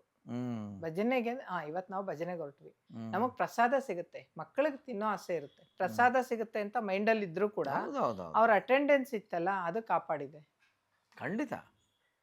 ಒಂದು ಜಾಗ ಈ ಮಗು ಇನ್ನೂ ರೊಮ್ಯಾಟಿಕ್ ಫೀವರ್ ಆಗಿತ್ತು, ಚಿಕ್ಕ ಮಗು. ನಾವು ಈ ಆಶ್ರಮದ ಒಬ್ಬರು ಸದ್ಭಕ್ತರೇ ಡಾಕ್ಟರ್ ಆಗಿದ್ರು, ಅವ್ರ ಹತ್ರ ತೋರಿಸ್ತಾ ಇದ್ವಿ, ಜಿ ವಿ ನಾರಾಯಣ್ ಅಂತ ಹೇಳಿ ಮೈಸೂರಲ್ಲಿ. ಆವಾಗ ಅವ್ರ ಹತ್ರ ಹೋಗಿ ಎಲ್ಲ ಟ್ರೀಟ್ಮೆಂಟ್ ಎಲ್ಲ ಕೊಡ್ಸಾಯ್ತು, ಅಡ್ಮಿಟ್ ಮಾಡಬೇಕು ಅಂದ್ರು. ಮಾಡಿಸಿದ್ವಿ 3 ದಿವಸ. ಅಲ್ಲಿ ಮಾಡಿದಾಗ ನನಗೆ ಗೊತ್ತಿಲ್ದೇನೋ ಭಜನೆ ಮಾಡಿಬಿಟ್ಟು ಅಡ್ಮಿಟ್ ಮಾಡಿದ್ವಿ. ಆಮೇಲೆ ಎಲ್ಲ ಹುಷಾರಾದ್ಮೇಲೆ ಇಲ್ಲಿ ಪ್ರಸಾದ ತಗೊಂಡು ಬಂದಾಗ ಅಪ್ಪಾಜಿಯವ್ರು ಹೇಳಿದ್ರು, ಅಪ್ಪಾಜಿಯವ್ರಿಗೆ ಹೇಗೆ ಗೊತ್ತು ನಾವು ಭಜನೆ ಮಾಡಿರೋದು? ಅಪ್ಪಾಜಿಯವ್ರಿಗೆ ಗೊತ್ತಿಲ್ಲ. ನೀವಲ್ಲಿ ಭಜನೆ ಮಾಡಿದ್ರಿ ಅಲ್ಲ, ಆ ಮಗು ಬದುಕ್ತು, ಇಲ್ಲ ಅಂದಿದ್ರೆ ಅಂತ ಹೇಳಿದ್ರು ಅಪ್ಪಾಜಿಯವರು. ಗುರುಜಿ ಹೇಳಿದ್ರು ಅಂತ. ಅದನ್ನ ಮಾಡ್ಸಿರೋರು ಯಾರು? ಆ ಮನ್ಸು ಕೊಟ್ಟು. ಅದರಿಂದ ಭಗವಂತನ ನಾವು ನಂಬಿ, ದೇವರನ್ನ ನಂಬಿ, ಗುರುಗಳ್ ನಂಬಿ ನಾವು ಮುಂದುವರಿಬೇಕಾದ್ರೆ ನಮ್ಮ ಕೈಲಿ ಯಾವ ಟೈಮ್ಗೆ ಏನ್ ಮಾಡಿಸ್ಬೇಕು ಅಂತ ಅವ್ರಿಗೆ ಗೊತ್ತಿರುತ್ತೆ, ಮಾಡಿಸ್ತಾರೆ. ನಾವು ನಮ್ಮ ಆಲೋಚನೆ ಪ್ರಕಾರ ಹೋದಾಗ ಅವ್ರ ದಾರಿ ತಪ್ಪಿಸ್ತಾರೆ. ಅವ್ರ ದಾರಿ ತಪ್ಸಲ್ಲ, ನಾವು ತಪ್ತೀವಿ. ನಾವು ಅವ್ರ ಬಗ್ಗೆ ಹೇಳೋಕೆ ಏನೇನು ಇಲ್ಲ, ಕ್ಷಮಿಸಿ. ನಾವು ದಾರಿ ತಪ್ತೀವಿ. ಅದಕ್ಕೆ ಭಗವಂತ ಇವತ್ತು ನೀನಿದೀಯಾ, ನನ್ನೊಳಗೆ ನಡೆಸ್ಕೊಡಪ್ಪ ಅಂತ ಹೋಗ್ಬೇಕು. ಆದ್ರೆ ಸರಳವಾಗಿ ದೇವರು ಅಂದ್ರೆ ಏನು ಅಂತ ಅಂದಿದ್ದು ನಾವಿಲ್ಲಿ ಕಂಡಿದ್ದು. ನಾನು ಇನ್ನೆಲ್ಲಿಗೋದ್ರೂ ಆ ತೃಪ್ತಿ ಕಾಣ್ತೀನೋ ಇಲ್ಲೋ ಗೊತ್ತಿಲ್ಲ. ಸರ್ಗೆ ಯಾವಾಗ್ಲೂ ಹೇಳ್ತೀನಿ, ನನ್ನ ಮಗಳ ಮದ್ವೆಗೆ ಬಂದು ಆಹ್ವಾನ ಕೊಟ್ಟಾಗ ಕೂಡ ಅವರೆಲ್ಲರೂ ಬಂದ್ರು.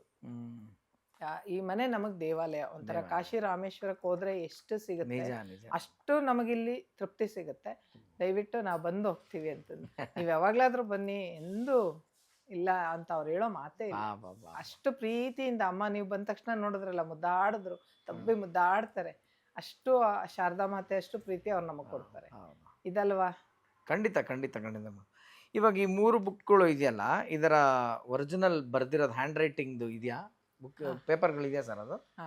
ಓಕೆ, ಅದನ್ನಾದ್ರೆ ಅದೊಂದು ತೋರಿಸ್ಬೋದಂದ್ರೆ ನಾನು ತೋರಿಸ್ತೀನಿ. ಅಂದ್ರೆ ಹೌದಾ, ಆಯ್ತಿರ್ಲಿ ಬಿಡಿ, ಯಾವುದೋ ಒಂದು ಸಿಕ್ಕಿದ್ರು ಆಯ್ತು. ನೋಡಿ ಆರಾಮಾಗಿ ನೋಡಿ. ಫೈಲ್ಸ್ ಎಲ್ಲ ಅಪ್ಪಾಜಿ ಅವ್ರು ಬರ್ದಿರ್ತಾರೆ. ಯಾಕಂದ್ರೆ ಅದು ಇಲ್ಲ ಮೇಡಮ್, ನನಗೆ ನಿಜವಾಗ್ಲೂ ನೀವು ಹೇಳ್ದಂಗೆ ಅದು ಡಿಕ್ಟೇಟೆಡ್ ಭಗವದ್ಗೀತೆ ಅದು. ಹೌದು. ಇದು ಲೆಕ್ಕದಲ್ಲಿ ಇವಾಗ ನಾನು ಅದಕ್ಕೆ ಸ್ಟೇಟಸ್ಗೆ ಏನಾದ್ರು ಹಾಕಿದ್ರೆ ಎಷ್ಟು ಜನ ಅದನ್ನ ಕೇಳ್ತಾರೆ, ಕೊಡಿ ಅಂತ. ನಾನು ಕೊಡ್ಲಿಕ್ಕೆ ಆಗೋದೇ ಇಲ್ಲ. ಹೆಂಗ್ ಕೊಡೋದು? ಅದು ಬುಕ್ಕಲ್ಲಿ ಇದೆ. ಅದರಿಂದ ಅದೇ ಎಪಿಸೋಡ್ ಅದನ್ನು ಪ್ರಿಂಟ್ ಮಾಡಿಸ್ಬೇಕು ಅಂತ ನಾನು ಹರಸಾಹಸ ಪಡ್ತಾ ಇದ್ದೀನಿ. ಅದು ಸರ್ ಅವ್ರ ಒಪ್ಪಿಗೆ ಕೊಡ್ಬೇಕು, ನಮ್ದಲ್ಲ ಅದು. ನಾವು ಭಕ್ತರಷ್ಟೇನೆ, ಮೂಲ ಇಲ್ಲಿಂದ ಬಂದಿರೋ ಕಾರಣ ಒಪ್ಪಿಗೆ ಕೊಟ್ಟು ಭಕ್ತರಿಗೆ, ಭಗವಾನ್ ಭಕ್ತರು, ನಿಜವಾದ ಭಕ್ತರಿಗೆ, ಓದೋ ಅಂತವ್ರಿಗೆ, ಅದು ಸುಮ್ನಿಟ್ಟು ಪೂಜೆ ಮಾಡ್ಲಿಕ್ಕಲ್ಲ, ಪೂಜೆ ಮಾಡಕ್ಕೂ ಆಗಲ್ಲ. ಮತ್ತೆ ಆಮೇಲೆ ಅದನ್ನೇ ನಾನು ತಿಳಿಬೇಕು. ಯಾರು ಬೇರೆಯವ್ರು ಸುಮ್ಮನೆ ಅದನ್ನ ಪೋಸ್ಟರ್ ಅವ್ರದೇ ಹಾಕೊಂಡು ಅದಕ್ಕೋಸ್ಕರ ಅಲ್ಲ, ಇದು ಇರೋದು ಅದಕ್ಕೋಸ್ಕರ ಅಲ್ಲ. ಇವತ್ತು ಏನೇನ್ ಅವಘಡಗಳು ವಿಶ್ವದಾದ್ಯಂತ ನಡೀತಾ ಇದೆ, ಅದಕ್ಕೆ ನಮ್ಮಲ್ಲಿ ಭಕ್ತಿ ಬೇಕು. ಆಮೇಲೆ ಮೇಡಮ್, ಅವ್ರು ಹೇಳಿದಕ್ಕೂ ನಾನು ಏಜ್ ಕ್ಯಾಲ್ಕುಲೇಟ್ ಮಾಡ್ತಿದ್ದೆ ಅವಾಗಲೇ ಕೇಳಿದಾಗ. 94 ಇಂದ 2003 ಅಂದರೆ ಅವ್ರು 70s ಇಂದ 80 ಇಯರ್ಸ್ ಆಗುತ್ತೆ ಅವ್ರಿಗೆ. 80 ಇಯರ್ಸ್ವರೆಗೂ ಬರಿತಾ ಇದ್ರಲ್ಲ. ಸೊ ಅವರು ಬರವಣಿಗೆ, ಪೆನ್ ಹಿಡ್ತಾ ಅದೆಲ್ಲ ಹೇಗಿತ್ತು ಅಂದರೆ ಅಷ್ಟು ಇದಾಗಿ ಎನರ್ಜೆಟಿಕ್ ಆಗಿ ಬರೆಯೋರ? ಹೆಂಗದು? ಅವ್ರು ಬರಿಬೇಕಾದ್ರೆ ನಿಧಾನನೇ ಇತ್ತು. ನಿಧಾನ ಅಂದ್ರೆ ನಿಧಾನ. ಆದ್ರೆ ಸರ್ ಅವರು ಅವರ ಪ್ರಿಂಟಿಂಗ್ ಪ್ರೆಸ್ ಅಲ್ಲಿ ಏನೇ ಇದ್ರು ಅಪ್ಪಾಜಿ ಅವ್ರನ್ನ ಕೇಳ್ಬಿಟ್ಟು ಅವ್ರು ಹೋಗ್ತಾ ಇದ್ರು. ಅಪ್ಪಾಜಿ ಅವ್ರು ಇರೋ ತನಕ ಅವ್ರು ಇದ್ರಲ್ಲೇ ಹೋಗ್ತಾ ಇದ್ರು. ಬಟ್ ಬರೆಯೋದು ಸರ್ ಬರಿತಾ ಇದ್ರು. ಆದ್ರೆ ಇದನ್ನ ಬರೆಯುವಾಗ ಮಾತ್ರ ಅಪ್ಪಾಜಿ ಅವರೇ ಮಾಡ್ತಾ ಇದ್ರು. ಯಾರು ಹೇಳೋಂಗಿರ್ಲಿಲ್ಲ. ಯಾಕೆ ಒಳಗಡೆ ಅಂತರಂಗದಿಂದ ಬರುವಂತ ಈ ಜ್ಞಾನವನ್ನ ಯಾರತ್ರ ಹೇಳೋಂಗಿರ್ಲಿಲ್ಲ. ಹಾಗಾಗಿ ಅಪ್ಪಾಜಿ ಅವ್ರ ಪೆನ್ ಹಿಡಿದು ಕೂರ್ತಾ ಇದ್ರು ಅಷ್ಟೇ, ಬರಿತಾ ಇದ್ರು. ಇತರವ್ರು ಕೂತರ ನಾವು ಧ್ಯಾನಕ್ಕೆ ಕೂರ್ಬೇಕು, ಏನೋ ಮಂತ್ರ ಪಠಿಸಿ ಏನಿಲ್ಲ. ಬೇರೆ ಟೈಮಲ್ಲಿ ಅವ್ರಿಗೆ ಪೆನ್ನು ಹಿಡಿಯಕ್ ಆಗ್ತಾ ಇರ್ಲಿಲ್ಲ ಅಂದ್ರಲ್ಲ, ಅದ್ ನಾವ್ ಕಂಡಿದ್ವಿ. ಅವ್ರಿಗೆ ಹಿಡಿದ್ರೆ ಕೈ ಫುಲ್ ಶೇಕ್ ಆಗ್ತಾ ಇತ್ತು. ಅದ್ ನಾವ್ ಕಂಡಿದ್ವಿ, ಆಗ್ತಾ ಇರ್ಲಿಲ್ಲ. ನನ್ನ ಪುಸ್ತಕಕ್ಕೆ ಅವರು ಸಿಗ್ನೇಚರ್ ಕೊಡ್ಬೇಕಾದ್ರು ಕೂಡ ಅವತ್ತು ತುಂಬಾ ಕಷ್ಟಪಟ್ರು. ಆದ್ರೆ ಈ ಬುಕ್ ಇದು ಬರಿಬೇಕಾದ್ರೆ ಮಾತ್ರ ಚೆನ್ನಾಗಿ ಬರೆಯೋರು. ಅವ್ರು ಬರಿತಾ ಇರ್ಲಿಲ್ಲ ಅಲ್ಲ, ಅವ್ರು ಬರಿತಾ ಇದ್ದವ್ರು ಬೇರೆಯವರು. ಬೇರೆಯವ್ರು ಬರ್ದು ಹೋಗ್ತಾ ಇದ್ರು. ಅಪ್ಪಾಜಿಯವರು ಅವ್ರ ಸ್ಥಿತಿನೆಲ್ಲ ಇನ್ಸ್ಟ್ರೂಮೆಂಟ್ ಅಷ್ಟೇ ಬರಿತಾ ಇದ್ರೆ ಸ್ವಾಮಿ ವಿವೇಕಾನಂದ. ನಾವು ಕಾರಣೀಕರ್ತರಷ್ಟೇ. ಇವತ್ತಿದ್ದೆಲ್ಲ ನೋಡಿ ನಡಿಬೇಕು ಅಂತಿದ್ರು ಕಾರಣ ನಾವಲ್ಲ, ಎಲ್ಲ ನಾವು ಸುಮ್ಮನೆ ಇಲ್ಲಿ ಇದೀವಿ ಅಷ್ಟೇನೆ. ಎಲ್ಲ ಅಪ್ಪಾಜಿ ಅವ್ರದ್ದು.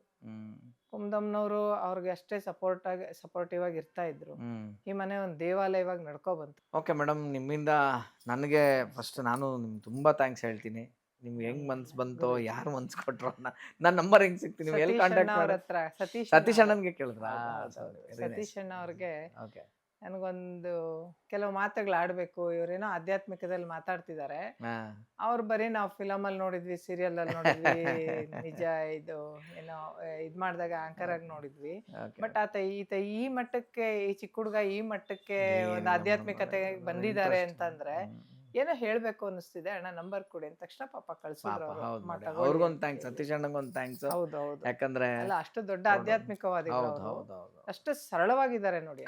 ಅಷ್ಟೆಲ್ಲ ಇದ್ರು ಅದೇ ಇರೋದು, ಅದೇ ಸರಳತೆ. ಈ ಮನೆಯಲ್ಲಿ ನಾನು ಕಂಡಿದ್ದೆ, ಅಪ್ಪಾಜಿ ಅವ್ರನ್ನ ನೋಡಿದ್ದು ಸರಳತೆ. ಶ್ರೀ ಗುರುಜಿ ಯಾವಾಗ್ಲೂ ಹೇಳ್ತಾ ಇದ್ದ ಒಂದ್ ಮಾತು, ದೇವಲೋಕದಲ್ಲಿ ಮುದ್ದು ಜಾಸ್ತಿ, ಇಲ್ಲಿ ಗುದ್ದು ಜಾಸ್ತಿ. ನಾವು ತೀರ್ಮಾನ ಮಾಡ್ಬೇಕು ಯಾವ್ದು ಬೇಕು, ಗುದ್ದು ಬೇಕಾ ಮುದ್ದು ಬೇಕು.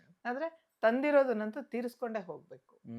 ತೀರಿಸ್ಕೊಳ್ಳಿಲ್ಲ ಅಂದ್ರೆ ಏನಾಗುತ್ತೆ, ಪುನಃ ಬಂದಾಗ ಪುನಃ ಡಬಲ್ ಅನುಭವಿಸ್ಬೇಕಾಗುತ್ತೆ. ನಾರಾಯಣ. ಬೆಟ್ಟದಾಗ ಬಂದಿದ್ದು ಹೂವಿನ ಹಾರದಾಗ ಹೋಗ್ಬೇಕು ಅಂದ್ರೆ ಭಗವಂತನ ಪಾದವನ್ನು ಹಿಡಿದು ಸದಾ ಜಪಿಸ್ಬೇಕು ಮನದಲ್ಲಿ. ನೀವೆಲ್ಲಾದ್ರೂ ಇರಿ, ನೀವೆಲ್ಲಿದ್ರೂ ತೊಂದರೆ ಇಲ್ಲ, ಭಗವಂತ ಎಲ್ಲಾ ಕಡೆ ಇದ್ದಾನೆ, ಸರ್ವಾಂತರ್ಯಾಮಿ. ಅವ್ರನ್ನ ಸುಮ್ನೆ ಧ್ಯಾನ ಮಾಡ್ತಾ ಕೂತ್ರೆ ಸಾಕು, ಅವ್ರು ನಡ್ಸ್ಕೊಂಡು ಹೋಗ್ತಾರೆ. ಅಂತರಂಗದ ಪ್ರೇಯರ್, ಪ್ರಾರ್ಥನೆ ಏನಿದೆ ಅದನ್ನ ಅವ್ರು ಕೇಳಿಸ್ಕೊತಾನೆ ಇರ್ತಾರೆ. ನಿನ್ನ ಅಂತರಂಗ ಹೇಗಿದೆ, ನಿನ್ನ ಅಂತರಂಗ ಹೇಗಿದೆ ಅಂತ. ಹೊರಗಡೆ ನೀವು ಎಷ್ಟೇ ಲಕ್ಷಾಂತರ ರೂಪಾಯಿಂದ ವೈಭವೀಕರಿಸಿ ಆರಾಧನೆ ಮಾಡಿದ್ರು ಅಂತರಂಗದ ಶುದ್ಧಿ ಇಲ್ಲ ಅಂತಂದ್ರೆ ವೇಸ್ಟ್ ಆಗೋಯ್ತು. ಅದನ್ನ ಕಂಡ್ವಿ ನಾವು. ಹಾಗಾಗಿ ಈ ಜಾಗ ನಮಗ್ ಪರಮ ಪವಿತ್ರ. ಗಂಗೆ ಎಷ್ಟು ಪರಮ ಪವಿತ್ರ. ಆ ತಾಯಿ ನಮಗೆ ಶಾರದಾ ಮಾತೆ ಅವರಷ್ಟೇ ನಾವು ಅವ್ರನ್ನ ಮಾಡ್ತೀವಿ. ನಮ್ಮ ಮಗಳ ಮದುವೆಗೆ ಬಂದ್ಬಿಟ್ಟು ನಾನು ಆಶೀರ್ವಾದ ಮಾಡ್ಬೇಕಮ್ಮ ಅಂತೇಳಿ ಮಾಡಿದ್ರು, ನಮಗ್ ಪರಮ ಪವಿತ್ರವಾಯ್ತು. ಹಾಗಾಗಿ ತಮಾಷೆ ಅಲ್ಲ ಇದೆಲ್ಲ. ನಾವ್ ಅಂದ್ಕೊಂಡು ಆಗೋದು ಏನು ಇಲ್ಲ, ಅಂದ್ಕೊಳ್ಳದೆ ಆಗೋದಿದೆಯಲ್ಲ ಅದು ದೇವ್ರು ಮಾಡಿಸೋದು. ತುಂಬಾ ಥ್ಯಾಂಕ್ಸ್ ಮೇಡಮ್. ಈ ಕಾರ್ಯಕ್ರಮದ ಪ್ರಾಯೋಜಕರು ಪುಣ್ಯಕೋಟಿ ನ್ಯಾಚುರಲ್ಸ್. ಗೋ ಉತ್ಪನ್ನ ಬಳಸಿ, ಗೋವು ಉಳಿಸಿ. ಓಕೆ, ಸೊ ಈಗ ನನ್ನೊಟ್ಟಿಗೆ ಇಲ್ಲಿ ವಿವೇಕ್ ಅವರು ಕೂತಿದ್ದಾರೆ. ಆಗಲೇ ಪುಷ್ಪಾ ಮೇಡಮ್ ಮಾತಾಡುವಾಗ ಹೇಳ್ತಾ ಇದ್ರಲ್ಲ, ನನ್ನ ಮಗ ನನ್ನ ಮಗಳು ಇಲ್ಲೆಲ್ಲ ಓಡಾಡ್ತಾ ಇದ್ರು, ತುಂಬ ಚಿಕ್ಕವರು ಆಗಿದ್ರು ಅವರು ಅಂದ್ಬಿಟ್ಟು ಅಂತ. ಸೊ ಇವರು ಇದನ್ನೆಲ್ಲ ವಿಟ್ನೆಸ್ ಮಾಡಿರೋದ್ರಿಂದ ಅವ್ರನ್ನೂ ಇಲ್ಲಿ ಕೂರಿಸ್ಕೊಂಡಿದೆ. And first of all thank you Vivek, thank you so much. ಯಾಕಂದರೆ ನನ್ನ ಅವಾಗಿಂದ ಪಾಪ ಶೂಟಿಗೆ ತುಂಬ ಹೆಲ್ಪ್ ಮಾಡಿದ್ದೀರಿ ನೀವು. ಅಂದರೆ ಅಮ್ಮ ಕೂತಾಗ, ಅಜ್ಜಿ ಕೂತಾಗ, ಅವರೆಲ್ಲ ಕೂತಾಗ, ಇವರು behind the cameras you seem to very interested in technical things. Very good, very good. So ಹೇಳಿ ವಿವೇಕ್, ನೀವು ಏನು ನೋಡಿದ್ರಿ, ಅವಾಗಿನ ದಿನಗಳು ಹೇಗಿತ್ತು? To be very honest, ನೀವು ಎಷ್ಟನೇ ಕ್ಲಾಸ್ ಓದ್ತಾ ಇದ್ರಿ ಅವಾಗ? third standard, fourth standard. Very Young. ಯಾವ ಗಂಧಗಾಳಿನೂ ಇರಲಿಲ್ಲ. ಹೌದೌದು. ಆಟ ಆಡು. ಏನ್ ನೆನಪಿದೆ ಅದು ಹೇಳಿ ನಿಮ್ಗೆ? ಬಟ್ ಈ ಇಷ್ಟು ಮೂಮೆಂಟ್ಸ್ ನೆನಪಿದೆ, ಅದನ್ನ ಮರೆಯಕ್ಕೆ ಸಾಧ್ಯನೇ ಇಲ್ಲ. ನಾನು ಸ್ಕೂಲ್ ಬಿಟ್ಟ ತಕ್ಷಣ ಗುರುವಾರ ಆದ್ರೆ ವಿ ಯೂಸ್ ಟು ವೇಟ್. ನಮಗೆ ಅಲ್ಲಿ ಅಂದ್ರೆ ನಮ್ಗೇನು ಬೇರೆ ಆಟದ ಬೇರೆ ಯಾವ ವಿಚಾರನೂ ಇಲ್ಲ. ಆ ಸಂಜೆ ಬೆಲ್ಲ ಆಗದ್ 4 ಗಂಟೆ ಕಾಯ್ತಿದ್ವಿ. ಇವತ್ತು ಗುರುವಾರ ಅಮ್ಮ ರೆಡಿ ಇರ್ತಾರೆ, ನಮ್ಮನ್ನ ಕರ್ಕೊಂಡು ಜಯನಗರ ಆಶ್ರಮ ಭಜನೆಗೆ ಬರ್ತೀವಿ ನಾವು ಅನ್ನೋದಷ್ಟೇ. ನಾನು, ನನ್ನ ತಂಗಿ, ಆಮೇಲೆ ನನ್ನ ಕಸಿನ್ ಇನ್ನೊಬ್ರು ಇದ್ರು. ನಾವು 3 ಜನ ಇಲ್ಲಿಗೆ ಅಮ್ಮನ ಜೊತೆ ಬರೋದು, ಅಷ್ಟೇ ನಮಗೆ ಗೊತ್ತು. ಬಟ್ ಏನಂದ್ರೆ ಹೋಲ್ ಪ್ರಾಸೆಸ್ ಅಲ್ಲಿ ಸರ್, ಈಗ ಈಗ ಗೊತ್ತಾಗ್ತಿದೆ, ಹೌದು ನಾವು ಸ್ಪಿರಿಚುಯಾಲಿಟಿ ಅಥವಾ ಇನ್ಯಾವುದೋ ನಮ್ಮ ಬಗ್ಗೆ, ನಮ್ಮ ಸೆಲ್ಫ್, ಈ ಥರದ್ದೆಲ್ಲ ಕಾನ್ಷಿಯಸ್ನೆಸ್ ಬಂದಾಗ, ಅದು ಅವೇರ್ನೆಸ್ ಬಂದಾಗ ನಾವು ಇದ್ರ ಬಗ್ಗೆ ನೋಡ್ತಿದೀವಿ, ತಿಳ್ಕೊತಿದೀವಿ. ಬಟ್ ಆಗ ನಮ್ಗೆ ಏನೂ ಗೊತ್ತಿಲ್ಲ. ಸುಮ್ಮನೆ ಇಲ್ಲಿಗೆ ಬಂದು ಹೋಗ್ತಿದ್ವಿ ಅಷ್ಟೇ ನಂಗೆ ನೆನಪಿದ್ದು. ಆದ್ರೆ ಇಲ್ಲಿಗೆ ಬರೋಕ್ ಕಾರಣ ಏನಂದ್ರೆ, ನಮ್ಗೆ ಇಲ್ಲೊಂದು ಒಳ್ಳೆ ಪ್ರಸಾದ ಸಿಕ್ತಿತ್ತು, ತುಂಬಾ ಒಳ್ಳೆ ಪ್ರಸಾದ ಸಿಕ್ತಿತ್ತು. ಆದ್ರೆ ಪ್ರಸಾದಲ್ಲಿ ವಿಶೇಷ ಏನು ಅಂದ್ರೆ, ಇವತ್ತಿಗೂ ನಾನು ಅಲ್ಲಿ ಕೊಡೋ ಒಂದು ಕಲ್ಲು ಸಕ್ಕರೆ ನನ್ನ ಬಾಯಲ್ಲಿ ನೆನಪಾಗತ್ತೆ, ನನಗೆ ಅದು ಬರುತ್ತೆ. ಅದ್ರದ್ದು ರುಚಿ ಯಾವ್ದೋ ನಾರ್ಮಲ್ ಕಲ್ ಸಕ್ಕರೆ ತರ ಅಂತೂ ನನಗೆ ಯಾವತ್ತೂ ಅನ್ನಿಸ್ತಿರ್ಲಿಲ್ಲ. ನನ್ನ ಮಗು ಆಗಿದ್ರೆ ಇದೆಲ್ಲ ಸುಮ್ಮನೆ ಏನೋ ಹೇಳ್ಬೇಕು ಅಂತ ಹೇಳೋದಲ್ಲ, ಬಟ್ ಜೆನ್ಯೂನ್ಲಿ ಫೀಲ್. ಅದಕ್ಕೆ ನಾನು ನಿಮ್ಮ ಕೂತ್ಕೊಂಡು ಹೇಳಿ ಅಂತ ಹೇಳ್ತಾರೆ. ಇಲ್ಲ ಸರ್, ಅದು ಇದೇ ಜಾಗದಲ್ಲಿ ನಾವು ಮಕ್ಕಳಿದ್ದಾಗ ಸುಮ್ಮನೆ ಸೈಲೆಂಟ್ ಆಗಿ ಬೈಕ್ ಕೂರ್ತಿದ್ವೋ, ಇಲ್ಲ ಆ ವಾತಾವರಣ ಕೂರ್ತಿದ್ವೋ, ಆ ಆಂಬಿಯನ್ಸ್ ಕೂರ್ತಿದ್ವೋ, ಸುಮ್ಮನೆ ಕೂರ್ತಿದ್ವಿ. ರಾಮರಕ್ಷಾ ಸ್ತೋತ್ರನ ನಾವು ಸುಮ್ಮನೆ ಪಠನೆ ಮಾಡ್ತಿದ್ವಿ. ಅದು ಕೇಳ್ತಾ ಕೇಳ್ತಾ ಕೇಳ್ತಾ ಅದು ಬಾಯ್ಪಾಠ ಆಗಿತ್ತು. ಹೆಂಗೆ ಅಂದ್ರೆ ಸುಮ್ಮನೆ ಕೂತ್ ಹೇಳೋದಷ್ಟೇ ನಮಗೆ ಗೊತ್ತಿದ್ದು. ಅಮ್ಮ ಕೂತಿರೋರು, ಅಪ್ಪಾಜಿಯವರಲ್ಲಿ ಕೂತಿರೋರು, ಅವರೊಂದು ಆರ, ಅದನ್ನ ನಾವು ಮಕ್ಕಳಲ್ಲೇ ನಮ್ಗೆ ಅದು ಫೀಲ್ ಆಗ್ತಿತ್ತು. ಹೇಳ್ದಂಗೆ ಈ ಮನೆ ತುಂಬಿ ಕೆಳಗಡೆವರೆಗೂ ಸರಿ ಅಲ್ಲಿವರೆಗೂ ನಿಂತಿರೋರು. ಅದು ಟೈಮ್ ಆಗ್ತಾ ಆಗ್ತಾ ಕೊನೆಗೆ ಇನ್ನೇನು ಮಹಾಮಂಗಳಾರತಿ ಟೈಮಲ್ಲಂತೂ ತುಂಬಾ ಜನ ಇರೋರು, ಬಂದು ಕೈ ಮುಗ್ದು ಹೋಗೋರು. ಈಗ ಅದು ಗೊತ್ತಿಲ್ಲ, ಅದು ಕಳೆದೋಗ್ತಿದ್ಯೋ ಈಗಿನ ಜನರೇಷನ್ ಅವ್ರಿಗೆ, ಇರ್ಬೋದು ಇಲ್ಲೇ ಇರ್ಬೋದು, ನನಗ್ ಗೊತ್ತಿಲ್ಲ. ಬಟ್ ನಾವು ನೋಡ್ದಂಗೆ ಆಗನ್ ಇದು ಈಗೆಲ್ಲೂ ಸೆನ್ಸ್ ಮಾಡಕ್ ಸಿಗ್ತಿಲ್ಲ. ಇನ್ನೊಂದು ವಿಚಾರ ಏನಂತಂದ್ರೆ, ನಾವು ಮಕ್ಕಳಾಗಿ ಅಲ್ಲಿಗೆ ಬಂದು ಸುಮ್ಮನೆ ಕೂತು ಹೋಗೋದಲ್ಲ, ಇಲ್ಲಿಂದ ಏನೋ ತಗೊಂಡು ಹೋಗ್ತಾ ಇದ್ವಿ, to be very honest. Very good. ಅದನ್ನ ಕ್ಯಾರಿ ಮಾಡ್ತಿದ್ವಿ ನಮ್ಮ ಜೊತೆ. ಅವರ ವೈಬ್ರೇಷನ್ಸ್ ಯಾವಾಗ್ಲೂ ನಮ್ಮ ಜೊತೆಲಿ ಇತ್ತು, ಅದು ಕಾಪಾಡ್ತಿತ್ತು ಅನ್ನೋದಕ್ಕೆ ತುಂಬಾ ಮಲ್ಟಿಪಲ್ ಉದಾಹರಣೆಗಳಿದೆ. ಈ ವರ್ಷದ ಅವಧಿನಲ್ಲೇ ಅನ್ಸುತ್ತೆ ಬಹುಶಃ ನನ್ಗೆ ಹಿಂದೆ ಮುಂದೆ ಇರ್ಬೋದು, ನನ್ನಮ್ಮ ಮಕ್ಕಳಿಗೆ ಎಲ್ಲ ಬೆಳಗ್ಗೆ ರೆಡಿ ಮಾಡ್ಬೇಕಾದ್ರೆ ಗ್ಯಾಸ್ ಸ್ಟವ್ ಅಚಾನಕ್ ಆಗಿ ಹಿಂಗೆ ಹತ್ಕೊಂಡ್ಬಿಡುತ್ತೆ ಪೈಪು. ಸುಮ್ನೆ ಅವ್ರ ಅಡ್ಗೆ ಅರೈಬರಿಯಲ್ಲಿ ಮಾಡಿ ಕಳಿಸ್ಬೇಕು, ಪ್ಯಾಕ್ ಮಾಡ್ಬೇಕು ಅನ್ನೋ ಟೈಮಲ್ಲಿ ಹತ್ಕೊಂಡ್ಬಿಡುತ್ತೆ. ಅದು ಸಡನ್ ಆಗಿ ಅವರು ಏನಾಗುತ್ತೆ ಅನ್ನೋ ಗೊತ್ತಿಲ್ಲ, ಅವ್ರು ಕೆಳಗೆ ಹೋಗಿ ಅದನ್ನ ಭಯ, ನಮ್ಮ ತಂದೆ ಕೂಡ ಓಡಿರಿದ್ರು ಅವಾಗ ಬೈಕ್ಗೆ, ನಾವೆಲ್ಲರೂ ಈಚೆ ಓಡ್ತಾ ಇದ್ವಿ. ಇವ್ರು ಬರೋರು ವಾಪಸ್ ಹೋಗಿ ಅದನ್ನ ಆಫ್ ಮಾಡಿದ್ರು. ಆ ಟೈಮಲ್ಲಿ ಅದು ಬ್ಲಾಸ್ಟ್ ಆಗ್ಬೇಕಿತ್ತು ಅಥವಾ ಅದು ಏನಾಗಬೇಕಿತ್ತು ಗೊತ್ತಿಲ್ಲ. ಬಟ್ ಅಪ್ಪಾಜಿ ಅವ್ರಿಗೆ ಹೇಳಿದ್ರು ಅಂತಮ್ಮ ಹೇಳೋದು ನೆನಪು. ಎಲ್ಲ ಗುರೂಜಿ ಸ್ವಾಮಿ ವಿವೇಕಾನಂದರು ಅಲ್ಲಿ ನಿಂತು ನನ್ನ ಫ್ಯಾಮಿಲಿ ನಾನು ಯಾವತ್ತಿದ್ರೆ ಕಾಪಾಡ್ತೀನಿ ಅಂತ ಹೇಳಿ, ಅದನ್ನ ಏನೋ ಇದಾಗಿದೆ, ಬಂದಿದ್ದವ್ರು ವಾಪಸ್ ಹೋಗಿ ಆಫ್ ಮಾಡಿದ್ಯಲ್ಲ ಆ ಟೈಮ್, ಆ ಸೆನ್ಸ್ ಕೊಟ್ಟಿದ್ಯಲ್ಲ, ಆ ವಿವೇಕವನ್ನು ಕೊಟ್ಟಿದ್ಯಲ್ಲ, ಅದು ಇನ್ನೇನ್ ಅನ್ಬೋದು ನನ್ ಜೊತೆ, ನಾನ್ ವಿಟ್ನೆಸ್ ಮಾಡಿದ್ದು. ಆ ತರದ್ ನನ್ ಬದುಕಲ್ಲಿ ಮಲ್ಟಿಪಲ್ ಉದಾಹರಣೆ ಇದೆ ಸರ್. ಅದನ್ನೆಲ್ಲ ಹೇಳೋ ಎಪಿಸೋಡ್ ಇದಲ್ಲ, ಬಟ್ ಅದನ್ನ ತುಂಬಾ ಇದೆ. ನಾನು ಅದು ಹೇಳಿದ್ರೆ ಜನಕ್ಕೆ ಕೋಇನ್ಸಿಡೆನ್ಸ್ ಅನ್ಬೋದು, ಶೇರ್ ಮಾಡಿ ಸುಮ್ಮನೆ ಆಗ್ಬಿಟ್ಟಿದ್ದೀನಿ. ಇನ್ಫ್ಯಾಕ್ಟ್ ವಿನಯ್ ಗುರುಜಿ ಅವರ ಆಶ್ರಮದಲ್ಲಿ ನಾನು ಅಲ್ಲಿ ಗೌರಿಗದ್ದೆಗೆ ಬಂದಾಗ ಅಲ್ಲ ಬಂದಿದ್ರ ನೀವು? ನನಗೆ ವಿನಯ್ ಗುರುಜಿ ನೋಡ್ರಿ ಏನ್ರಿ ಲಿಂಕ್ ಇದು ಗೊತ್ತೇ ಇಲ್ಲ ನನಗೆ, ಇವಾಗ ಗೊತ್ತಾಗ್ತಾ ಇದೆ. ಗುರುಜಿ ಆಶ್ರಮದಲ್ಲಿ ನಾನ್ ಕೂತು ಸುಮ್ಮನೆ ಮೆಡಿಟೇಟ್ ಮಾಡಿದಾಗ ಏನೋ ಹೇಳ್ದಿರೋ ವಿನಯ್ ಗುರುಜಿ ಅವ್ರನ್ನ ಕರೀರಿ ಅಂತ ಕರೆದು ತಪ್ಕೊಂಡು ಪ್ರಸಾದ ಕೊಟ್ಟು, ನೀನೆಲ್ಲ ಒಳ್ಳೆದ, ನೀನ್ ಯೋಚನೆ ಮಾಡ್ಬೇಡ ಅಂತ. ಯಾರಿಗೇನು ಹೇಳಲ್ಲ ನಾನು. ಬಹುಶಃ ಅದು ದಸರಾ ಟೈಮು. ಆ ಟೈಮಲ್ಲಿ ಗುರುಗಳು ಯೂಶಲಿ ಏನು ಮಾತಾಡಲ್ಲ, ಯಾರೇನು ಬಂದ್ರು ಏನು ಹೇಳಲ್ಲ ಅನ್ನೋದು ಅವತ್ತಿತ್ತು. ಎಲ್ಲರೂ ಬಂದು ಕಾಯ್ತಿದ್ರು. ಅದೊಂದು ಬೇರೆ ಎಪಿಸೋಡ್ ಇದೆ. ಬಹುಶಃ ಅದು ನಾನು ಮಾತಾಡಿದ್ರೆ ಸಮಯ ಜಾಸ್ತಿ ಆಗ್ಬಿಡ್ಬೋದು. ಅದೆಲ್ಲ ಅಲ್ಲ, ಸಮಯ ಪ್ರಶ್ನೆ ಬಿಡಿ, ವಿಷಯ ತುಂಬಾ ಚೆನ್ನಾಗಿ ಹೇಳಿ. ನನಗೆ ಎಕ್ಸ್ಪೀರಿಯನ್ಸ್ ನನಗೆ ಖುಷಿ ಆಗ್ತದೆ actually. I never expected this. Sir, ಇದು ನನ್ನ ತಂಗಿ ಮದುವೆಗೆ ಅವಳು ಬೆಂಗಳೂರಿನಿಂದ ಗೌರಿಗದ್ದೆಗೆ ಹೋಗ್ಬೇಕು ಈ ತರ ವಿನಯ್ ಗುರುಜಿ ಅನ್ನೋರ ಆಶ್ರಮಕ್ಕೂ. ಅಲ್ಲಿವರೆಗೂ ನನಗೆ ವಿನಯ್ ಗುರುಜಿ ಅಂದ್ರೆ ಕೇಳಿದ್ದು ಇತ್ತು ಬಿಟ್ರೆ ಅಷ್ಟು ನನಗೇನು ಪರಿಚಯ ಇರ್ಲಿಲ್ಲ. ಹೋಗ್ಬೇಕು ಅನ್ಲು ನನಗೆ ಅವ್ರ ಮದುವೆ ವಿಚಾರದಲ್ಲಿ ಸ್ವಲ್ಪ ಆಚೆ ಈಚೆ ಆಗ್ತಾನೆ ಇತ್ತು. ಆ ಟೈಮಲ್ಲಿ ಸರಿ ಏನೆಲ್ಲ ಪ್ರಯತ್ನ ಪಟ್ವಿ, ಇದೊಂದಲ್ವಾ ಬಾ ಹೋಗೋಣ ಅಂತ ಹೇಳಿ. ಬಿಕಾಸ್ ಮನೇಲಿ ಸ್ವಲ್ಪ ಡಿಸ್ಪ್ಯೂಟ್ ಇತ್ತು ಟೈಮಲ್ಲಿ. ಹೋಗೋಣ ಅಂತ ಹೇಳಿ ನಾನು ಬೆಳಗ್ಗೆ ನೈಟ್ ಎಲ್ಲ ಡ್ರೈವ್ ಮಾಡ್ಕೊಂಡು ಕೂರ್ಸಿ ಅವ್ರಿಗೆ ಬೆಳಗ್ಗೆ ಅಷ್ಟಲ್ಲಿ ರೀಚ್ ಆಗ್ಬೇಕು. ಅವ್ರು ಒಂದು 5-5:30 ಪಾಸ್ ಹೊರಟ್ಬಿಟ್ರೆ ಬೆಂಗಳೂರು ಅಥವಾ ಬೇರೆ ಕಡೆ ಮತ್ತೆ ಸಿಗದೆ ಇರ್ಬೋದು. ಸೊ ಅಷ್ಟೊತ್ತಿಗೆ ನಾವು ಹೋಗ್ಬೇಕು ಅಂತ ಹೇಳಿದ್ಲು ಅವಳು. ಮೈಸೂರಿಂದ ಕರ್ಕೊಂಡವ್ರನ್ನ ಬೆಳಗ್ಗೆ ಜಾವ ನಾನು ಅಲ್ಲಿಗೆ ರೀಚ್ ಆದೆ. ದೇವ್ರದೇ ಗೊತ್ತಿಲ್ಲ, ಆದ್ರೆ ನಾನು ಎಷ್ಟೇ ನಿದ್ದೆ ಬರ್ತು ಅಥವಾ ನಾನು ತಡದ್ನೋ ರೀಚ್ ಆಗ್ಬೇಕನ್ನೋದಷ್ಟೇ ನಂಗೆ ಗೊತ್ತಿತ್ತು ಅವ್ರ ಮದುವೆ ಆಗ್ಬೇಕಂತ. ಹೋದೆ, ಇನ್ನೂ ಆಶ್ರಮ ತೆಗ್ದಿರ್ಲಿಲ್ಲ, ಯಾರು ಬಂದಿರ್ಲಿಲ್ಲ. ಇಷ್ಟು ಅರ್ಲಿಯಾಗಿ ಬಂದ್ವಿ. ನನ್ನ ತಂಗಿಗೆ ಬೈದೆ ನಾನು, ಬೇಗ ಕರ್ಕೊಂಡ್ ಬಂದೆ, ನೀ ಸುಮ್ನೆ ಗಾಬರಿ ಮಾಡಿ ಅಂತ. ಇಲ್ಲ ಸ್ವಾಮಿ ಗುರುಜಿ ಇದಾರೆ, ಸಿಗ್ತಾರೆ ಅಂತ ಹೇಳಿದ್ರು. ಓಕೆ, ಒಳ್ಳೇದಾಯ್ತು, ನಾನು ಇದ್ದೆ ಕೆಟ್ಟಿದ್ದು ಅಂತ ಹೇಳಿ. ಆಶ್ರಮದಲ್ಲಿ ಏನೋ ಹಣ್ಣು ಹಂಪಲು ತಗೊಂಡ್ ಹೋಗೋಣ ಅಂತ ಹೇಳಿ ನಾನು ಅಲ್ಲಿನ ಗೌರಿಗದ್ದೆಯ ಬಸ್ ಸ್ಟಾಪ್ ಹತ್ರ ಹೋದೆ. ಹೋಗ್ಬಿಟ್ಟು ಅಲ್ಲಿ ಏನೋ ಸಿಕ್ಕಿದ್ದನ್ನ ತಗೋಬೇಕು ಅಂತ ಕಾಯ್ದೆ. ಓಪನ್ ಇರ್ಲಿಲ್ಲ. ಒಂದು 5 ನಿಮಿಷ ಮಲ್ಗೋಣ ಅಂತ ನನ್ನ ಅಜ್ಜಿ, ನನ್ನ ತಂಗಿ ಮತ್ತೆ ನನ್ನ ಬಾಬಾ ಮದ್ವೆ ಆದ ಗೌರವ ಅಲ್ಲೇ ಬಿಟ್ಟು ನಾನು ಅಲ್ಲೇ ಯಾವ್ದೋ ಆ ಬಸ್ ಸ್ಟಾಪ್ ಹತ್ರ ಒಂದು ಚಿಕ್ಕ ಸ್ಟಾಲ್ ಅಲ್ಲಿ ಹೋದೆ. ಓಪನ್ ಇಲ್ಲ. ಒಂದು 5 ನಿಮಿಷ ಮಲ್ಗೋಣ ಅಂತ ಹೇಳಿ ಮಲಗ್ಬಿಟ್ಟೆ. ಅದು ಮಲಗಿ ನೋಡಿದ್ರೆ ಯಾರೋ ನಾಕ್ ಮಾಡಿದ್ರು. ಫುಲ್ ಜನ ಬಸ್ಸಿಗೆ ನಿಂತಿದ್ರೆ. ಬೆಳಗ್ಗೆ 7 ಗಂಟೆ ಏನೋ ಆಗ್ಬಿಟ್ಟಿದೆ. ಆಗ 1:30-2 ಗಂಟೆ ಹರಿಹರಪುರ ಬಸ್ ಸ್ಟಾಪ್ ಸ್ವಲ್ಪ ಹತ್ರದಲ್ಲಿ. ಸರಿ ಅಂತ ನಾನು ಅದು ಎತ್ಕೊಂಡು ಹೋದೆ ಸರ್. ಅಷ್ಟೊತ್ತಿಗೆ ಒಂದಷ್ಟು ಜನ ಸೇರ್ಬಿಟ್ಟಿದ್ರು ಆಶ್ರಮದಲ್ಲಿ. ಇವನ ಬಂದಾಗ ಯಾರು ಇರಲಿಲ್ಲ, ಜನ ಸೇರಿದ್ದಾರೆ, ಈಗ ನಮ್ಗೆ ಸಿಗ್ತಾರೋ ಇಲ್ಲೋ, ನನ್ಗೆ ಗೊತ್ತಾಗ್ಬೇಕು ಮದುವೆ ಹತ್ರ ಇದೆ ಅಂತ ಎಲ್ಲ ಹೇಳಕ್ ಶುರು ಆದ್ರು. ಇಲ್ಲ ಸ್ವಾಮೀಜಿ ಏನು ಹೇಳಲ್ಲ ಇವತ್ತು, ನಿಮ್ ಇದು ಕೈ ಮುಕ್ಕೊಂಡು ಹೋಗಿ ಬಂದಿದ್ದೀರಿ, ಒಳ್ಳೆ ಪೂಜೆ ಆಗುತ್ತೆ ಅಂತ ಹೇಳಿದ್ರು. ನನಗೆ ನಿಜವಾಗ್ಲೂ ಬೇಜಾರಾಯ್ತು. ನಾನು ಹಿಂಗ್ ಬಂದ್ವಿ, ಇದೇನೂ ಆಗ್ತಿಲ್ಲ ಅಂತ. ಸರಿ ಅಂತ ಹೇಳಿ ನಾನು ಪೂಜೆ ಜಾಗಕ್ಕೆ ಹೋದ್ವಿ. ಒಂದು 8:30-9 ಗಂಟೆ ಆಯ್ತು. ಅಥವಾ ಆ ಸಮಯದಲ್ಲಿ ಎಲ್ಲರೂ ಜನ ಸೇರಕ್ ಶುರು ಆದ್ರು. ಗುರುಜಿ ಬಂದ್ರು. ಅವಾಗ ತಮ್ಮನವರು ಅವತ್ತಲ್ಲಿ ಪ್ರೆಸೆನ್ಸ್ ಇದ್ರು. ಅವರು ಆಶ್ರಮಕ್ಕೆ ಭೇಟಿ. ನನ್ನ ತಮ್ಮ ಇದ್ನಲ್ಲಿ. ಸೂಪರ್. ಯಾವ ಇಯರ್ ಇಂದ ಮಾತಾಡ್ತಾ ಇರೋದು? ಇದೊಂದು 3 ವರ್ಷದ ಕೆಳಗಡೆ ಇದ್ರು. ಬಟ್ ಆಗ ನಾವೇನು ಹೋಗಿ ಮಾತಾಡ್ಸೋ ಸಮಯ ಇರಲಿಲ್ಲ. ಬಿಕಾಸ್ ಅವರು ಬ್ಯುಸಿ ಇದ್ರು, ಅವರ ಕೆಲಸಗಳು ಪೂಜೆ ಇದ್ರ ಟೈಮಲ್ಲಿ. ನಾವು ಅಲ್ಲಿಗೆ ಹೋದ್ವಿ. ಅಲ್ಲಿ ಕರ್ಕೊಂಡು ಹೋದ್ರು. ಒಂಚೂರು ವಾಕ್ ಮಾಡಿದ್ರೆ ಆಶ್ರಮದಲ್ಲಿ ಅಲ್ಲಿ ದೇವಿ ಮೂರ್ತಿ ಇದೆ. ತುಂಬಾ ವೈಬ್ರೆಂಟ್ ಆಗಿ ಅನ್ನಿಸ್ತು ನನಗೆ. ತುಂಬಾ ಖುಷಿ ಆಯ್ತು. ಪೂಜೆ ಶುರು ಆಯ್ತು. ಪೂಜೆ ಎಲ್ಲ ಫಾರ್ಮಾಲಿಟೀಸ್ ನೋಡಿ, ಆ ಪದ್ಧತಿ ಎಲ್ಲ ನನಗೆ ಏನಪ್ಪ ಇಷ್ಟು ಚೆನ್ನಾಗಿ ಪೂಜೆ ಮಾಡ್ತಾರಲ್ಲ ಅಂತ ಅನ್ಸಕ್ ಶುರು ಆಯ್ತು. ಸ್ವಾಮೀಜಿ ಅಲ್ಲಿ ಹೋಗಿ ಎಲ್ಲರಿಗೂ ನಮ್ಮ ಸಾಮಾನ್ಯ ಅವ್ರದ್ದಿದ್ದೇ ಇದೆ, ಹೆಣ್ಣು ಮಕ್ಳಿಗೆ ಮಹಿಳೆಯರಿಗೆ ಹೋಗಿ ಅವರು ಫಸ್ಟ್ ಪೂಜೆನ ಅಥವಾ ಏನಾದ್ರು ಸ್ವಲ್ಪ ಎಲ್ಲ ನನಗೆ ಸ್ವಲ್ಪ ಕಾಡಕ್ ಶುರು ಆಯ್ತು. ಏನಿದೆ ಈ ತರ ಆಗ್ತಿದೆ ಅಂತ. ಸರಿ, ಮೇಜರ್ ಪೂಜೆ ಆಯ್ತು. ತುಂಬಾ ಜನ ಸೇರಿದ್ರು. ನಾನು ಒಂದೇ ಇದ್ದಿದ್ದು. ನಾನು ಬಂದಾಗ ಆಶ್ರಮದಲ್ಲಿ ಯಾರು ಇರ್ಲಿಲ್ಲ. ಇಷ್ಟು ಜನ ಸೇರ್ಬಿಟ್ಟಿದ್ದಾರೆ. ನಾನು ನೋಡಕ್ ಸಿಗಲ್ಲ ಅಂತೀರಾ, ಇನ್ನೇನೋ ಮಾತಾಡ್ಸಕ್ ಸಿಗಲ್ಲ ಅಂತೀರಾ. ನನಗೆ ಕೇಳ್ಬೇಕು, ಅವ್ರನ್ನ ಮಾತಾಡ್ಸ್ಬೇಕು ಅಂತ. ನೀನ್ ಇದ್ದಿದ್ದಾದ್ರೆ ನನ್ಗೆ ಇವತ್ತು ನಿನ್ನ ಆಶೀರ್ವಾದ ಬೇಕು. ನನಗೆ ನೀನ್ ನನ್ನ ಕರೆಕ್ಟಾಗಿ ಅವ್ರಿಗೆ ಹೆಂಗೆ ಆರತಿ ಕೊಟ್ಟರು ನನಗೂ ಹಂಗೆ ಕೊಡ್ಸು. ಅವ್ರೊಟ್ಟಿಗೆ ನನಗೂ ಆರತಿ ಬೇಕು ಅಂತ. ಸರ್ ನೀವು ನಂಬಲ್ಲ, ಅದಾದ್ಮೇಲೆ ಅವ್ರು ಆರತಿ ಕೊಟ್ಟು ಹೊರಗಡೆ ಬಂದರು ವಿನಯ್ ಗುರುಜಿ. ಅವ್ರಿಗೂ ನನಗೂ ಐ ಕಾಂಟ್ಯಾಕ್ಟು ಆಗಿಲ್ಲ ಅಲ್ಲಿವರೆಗೆ. ಹೊರಗೆ ಬಂದರು ಎಲ್ಲರೂ ಹೋದ್ಮೇಲೆ ನಾನು ಬೇಕಂತ ಕೊನೆಯಲ್ಲಿ ಹೋದೆ, ಜನರೆಲ್ಲರೂ ಎಂಡಲ್ಲಿ ನಾನು ನೆಮ್ಮದಿಯಾಗಿ ದರ್ಶನ ಮಾಡಬೇಕು, ನನಗೆ ಜನ ಗಿಜಿಗಿಜಿ ಆಗೋದು ಬೇಡ, ದೇವ್ರಿಗೆ ಕೈ ಮುಗೋಣ, ಆರಾಮಾಗಿ ಕೈ ಮುಗೋಣ ಅನ್ನೋದಿತ್ತು ಸರ್. ಹೋದೆ, ಕೊನೆಯಲ್ಲಿ ಮುಗಿಸ್ಕೊಂಡ್ಬಂದೆ. ಅವ್ರು ಯಾಕೆ ಹೊರಗೆ ಹೋದವರು ಒಳಗೆ ಬಂದರು ಗೊತ್ತಿಲ್ಲ, ಮತ್ತೆ ಒಳಗೆ ಬಂದು ಮತ್ತೆ ಆರತಿ ಮಾಡಿ ಕೊಟ್ಟರು. ಓ ಇದೇನೋ ಕೋಇನ್ಸಿಡೆನ್ಸು ಅಂತ ನನ್ನ ತಲೆಗೆ ಬಂತು, ಬಿಡು ಏನೋ ಕೋಇನ್ಸಿಡೆನ್ಸ್ ಅಂತೇಳಿ ಹೊರಗೆ ಬಂದಿದ್ದೆ. ಮತ್ತು ಹೊರಗೆ ಬಂದು ಆದಮೇಲೆ ನಾನು ಮನಸ್ಸಲ್ಲಿ ಅಂದು ಪ್ರೇ ಮಾಡಿ ಕೂತಿದ್ದೆ. ಒಂದು 1/4 ಗಂಟೆ 20 ನಿಮಿಷ ಆಗಿರ್ಬೋದು. ಜನರೆಲ್ಲರೂ ಅಲ್ಲಿ ಸ್ವಾಮೀಜಿ ಹತ್ರ ಇದ್ರು, ಗುರುಜಿ ಹತ್ರ ಇದ್ರು. ಆಮೇಲೆ ಗುರುಜಿ ಕೂಗ್ತಿದ್ದಾರೆ, ನನಗೆ ಅರ್ಧಂಬರ್ಧ ಅರೆ ಇದರಲ್ಲಿ ಕೇಳಿಸ್ತಿದೆ ಅವ್ರು ಕೂಗ್ತಿರೋದು. ನನ್ಗೆ ಇಲ್ಲಿ ಕನೆಕ್ಟ್ ಇದೆ, ದೇವಿ ಏನಮ್ಮ ಇದು ಮದುವೆ ಇದು ಅನ್ನೋ ವಿಚಾರ ಅರ್ಧ ಕೇಳಿಸುತ್ತೆ, ವಾಯ್ಸ್ ಕೇಳಿಸಲ್ಲ ಅನ್ನೋ ಮಟ್ಟಕ್ಕೆಲ್ಲ ಕೇಳಿಸ್ತಿದೆ.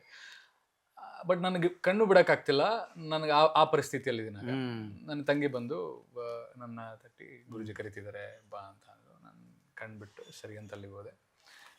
ಬಾ ಇಲ್ಲಿ ಅಂದರು. ನನಗೆ ಅಷ್ಟು ಕ್ರೌಡ್ ಇದ್ರು ಸರ್, ಆ VIP ಇದ್ರು, ಯಾರು ಹೇಳ್ಬೇಕು ಅವ್ರಿಗೆ ಅಷ್ಟೇ, ಗುರುಜಿನೇ ಹೇಳಿದ್ರೆ ಸಾಕು ಅನ್ನೋ ಥರ ಕಾಯ್ತಿದ್ದವರು ಅವರೆಲ್ಲರೂ.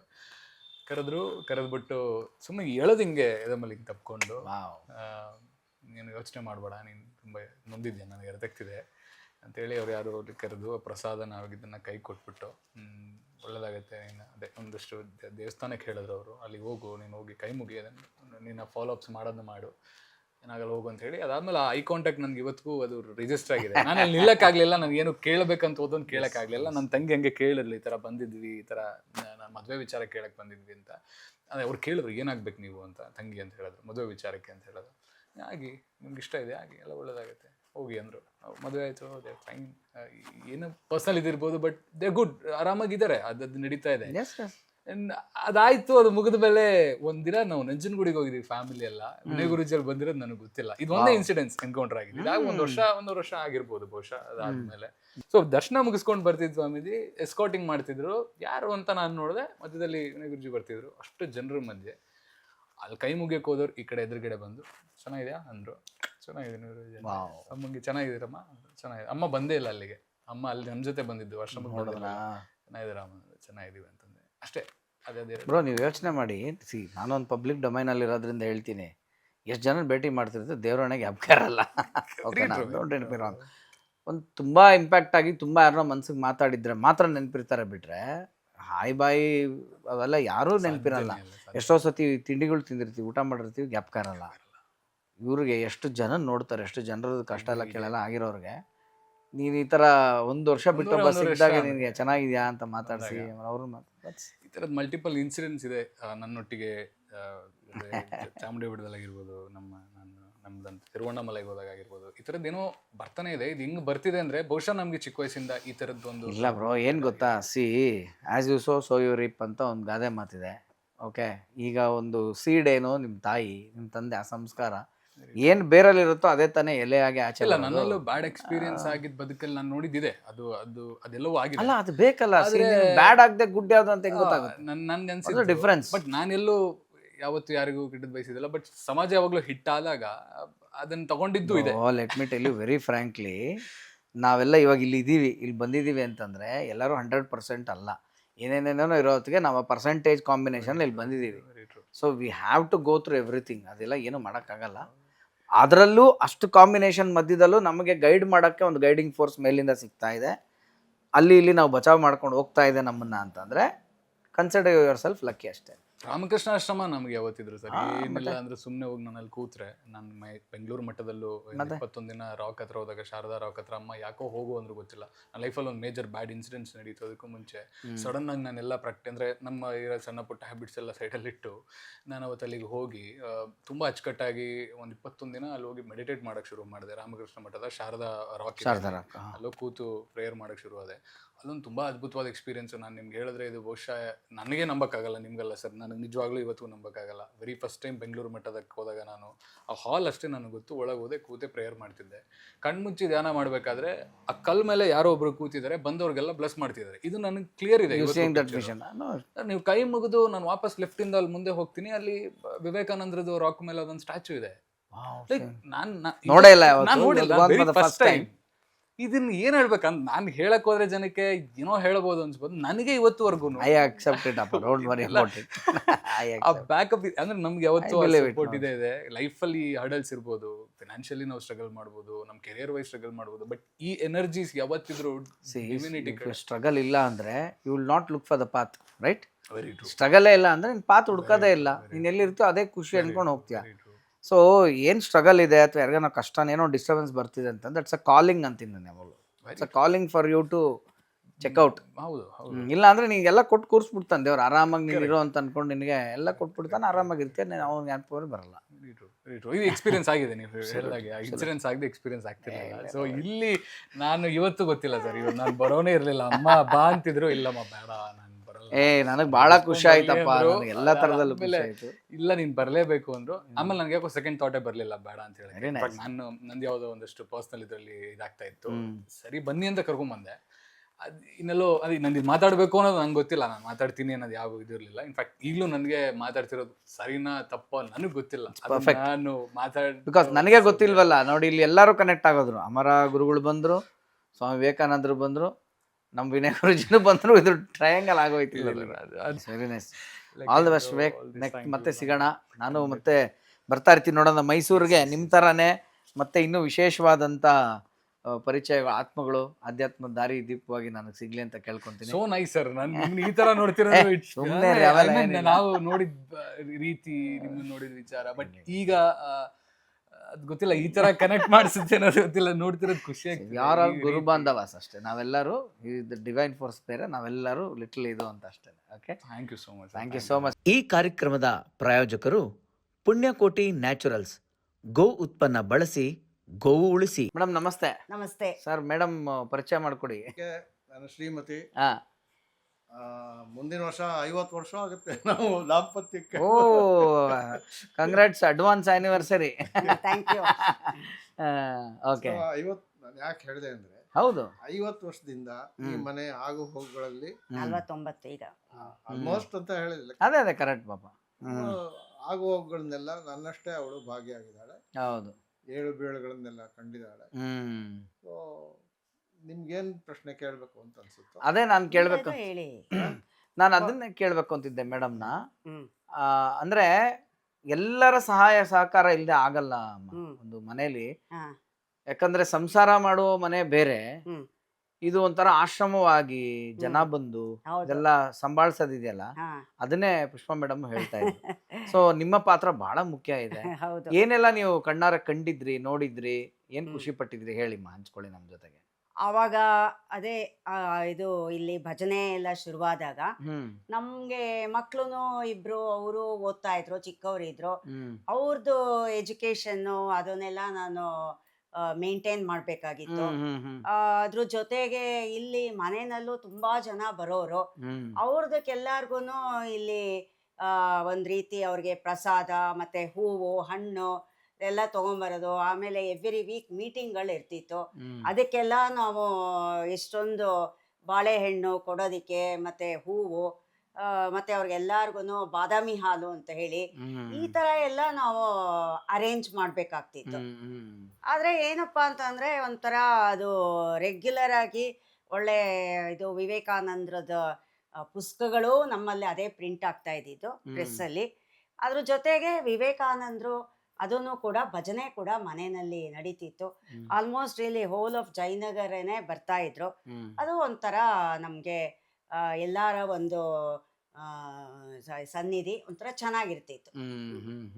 ಮತ್ತೆ ನೀವು ವಿಟ್ನೆಸ್ ಮಾಡಿದಂತ ವಿಶೇಷವಾದಂತ ಅನುಭವಗಳು, ನೋಡಿರ್ತಕ್ಕಂಥದ್ದು ಏನಾದ್ರು ಇದ್ರು ನಮ್ಗೆ ಶೇರ್ ಮಾಡ್ಬೋದು. ಯಾಕಂದ್ರೆ ನಾವು ನೋಡಿಲ್ಲ, ನಾವು ವಿಟ್ನೆಸ್ ಮಾಡಿಲ್ಲ ಅದನ್ನ.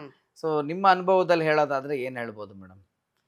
ನಮ್ಮ ಅನುಭವದಲ್ಲಿ ಹೇಳ್ಬೇಕು ಅಂದ್ರೆ, ಅವ್ರಿಗೆ ನಮ್ಮ ಮಾವನವ್ರಿಗೆ ತುಂಬಾ ಒಂಥರ ಅವ್ರಿಗೆ ಸಂದೇಶ ಬರೋದು. ಸಂದೇಶ ರಾತ್ರಿ ಹೊತ್ತು ಬಂದಾಗ ಅವ್ರಿಗೆ ಬರೆಯೋದಕ್ಕೆ ಕೂಡ ಆಗ್ತಾ ಇರ್ಲಿಲ್ಲ. ನಮ್ಮ ಅತ್ತೆ ಅವರು ಅದನ್ನೆಲ್ಲ ರಿಟರ್ನ್ ಫಾರ್ಮ್ ಅದನ್ನ ಅವರು ಇದ್ ಮಾಡೋರು, ಬರೆದ್ಬಿಟ್ಟು ಅದನ್ನೆಲ್ಲ ಪ್ರಿಂಟಿಂಗ್ ಎಲ್ಲ ಇವ್ರು ಮಾಡೋರು. ಸೊ ಆ ತರ ಫಾರ್ಮ್ ಟು ಫಾರ್ಮ್ ಚೇಂಜಸ್ ಮನೆಯಲ್ಲಿ ಆಗ್ತಿತ್ತು. Very good very good. ಆ ತರ ನಡ್ಕೊಂಡು ಹೋಗಿತ್ತು. ಆಮೇಲೆ ಆ ಪುಸ್ತಕಕ್ಕೂ ಕೂಡ ವಿವೇಕವಾಣಿ ಅಂತ ಹೇಳಿ ತುಂಬಾ ಜನ ಅದನ್ನ ಇಷ್ಟಪಟ್ರು. ತುಂಬಾ ಎಷ್ಟು ಒಂದು 3-4 ಎಡಿಷನ್ಸ್ ಆಯ್ತು ಅದರಿಂದ.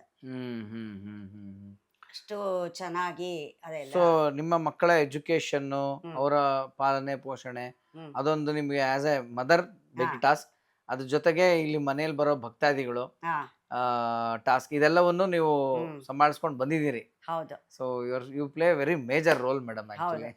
ಆಕ್ಚುಲಿ ನಮ್ಮ ಮಕ್ಳಿಗೂ ಒಂದ್ ರೀತಿ ಅದು ಇಂಡೈರೆಕ್ಟ್ಲಿ ಅದೂ ಒಂದು ಒಳ್ಳೆ ಏನ್ ಹೇಳ್ಬೋದು, ಅದು ಮೇಂಟೆನೆನ್ಸ್ ಅಥವಾ ಒಂದು Foundation. ಒಳ್ಳೆ ಫೌಂಡೇಶನ್ ಅಂತ ಹೇಳ್ಬೋದು. ಅವ್ರು ಒಂಥರ ತುಂಬಾನೇ ಚೆನ್ನಾಗಿ ಎಲ್ಲ ಡೆವಲಪ್ ಆಗಿ ಪ್ರೋಗ್ರೆಸ್ ಆಗಿ ಜೀವನದಲ್ಲಿ ಚೆನ್ನಾಗಿ ಅವರು ಎಲ್ಲ ಅವ್ರ ಪಾಡ್ಗೆ ಅವರು ಇಂಡಿಪೆಂಡೆಂಟ್ ಆಗಿ ದೇ ಆರ್ ಡೂಯಿಂಗ್ ಗುಡ್. ನೋಡಿ ಸರ್, ಅದಕ್ಕೆ ಹೇಳೋದು ಹೆಂಗೆ ಅಂತಂದ್ರೆ, ಈ ಸಾಧುರು, ಸಂತರು, ಸಿದ್ಧರು ಅವರ ಸಂಪರ್ಕದಲ್ಲಿ ಇದ್ದವ್ರಿಗೆ ಅದೇ ಹೇಳ್ತಾರಲ್ಲ, ಗುದ್ದಿದ್ರೆ ಗಂಧದ ಮರದ ಜೊತೆ ಗುದ್ದಾಡಬೇಕು ಅಂತ, ಹೂ ಜೊತೆ ನಾರು ಸ್ವರ್ಗ ಸೇರ್ತು ಅಂತ.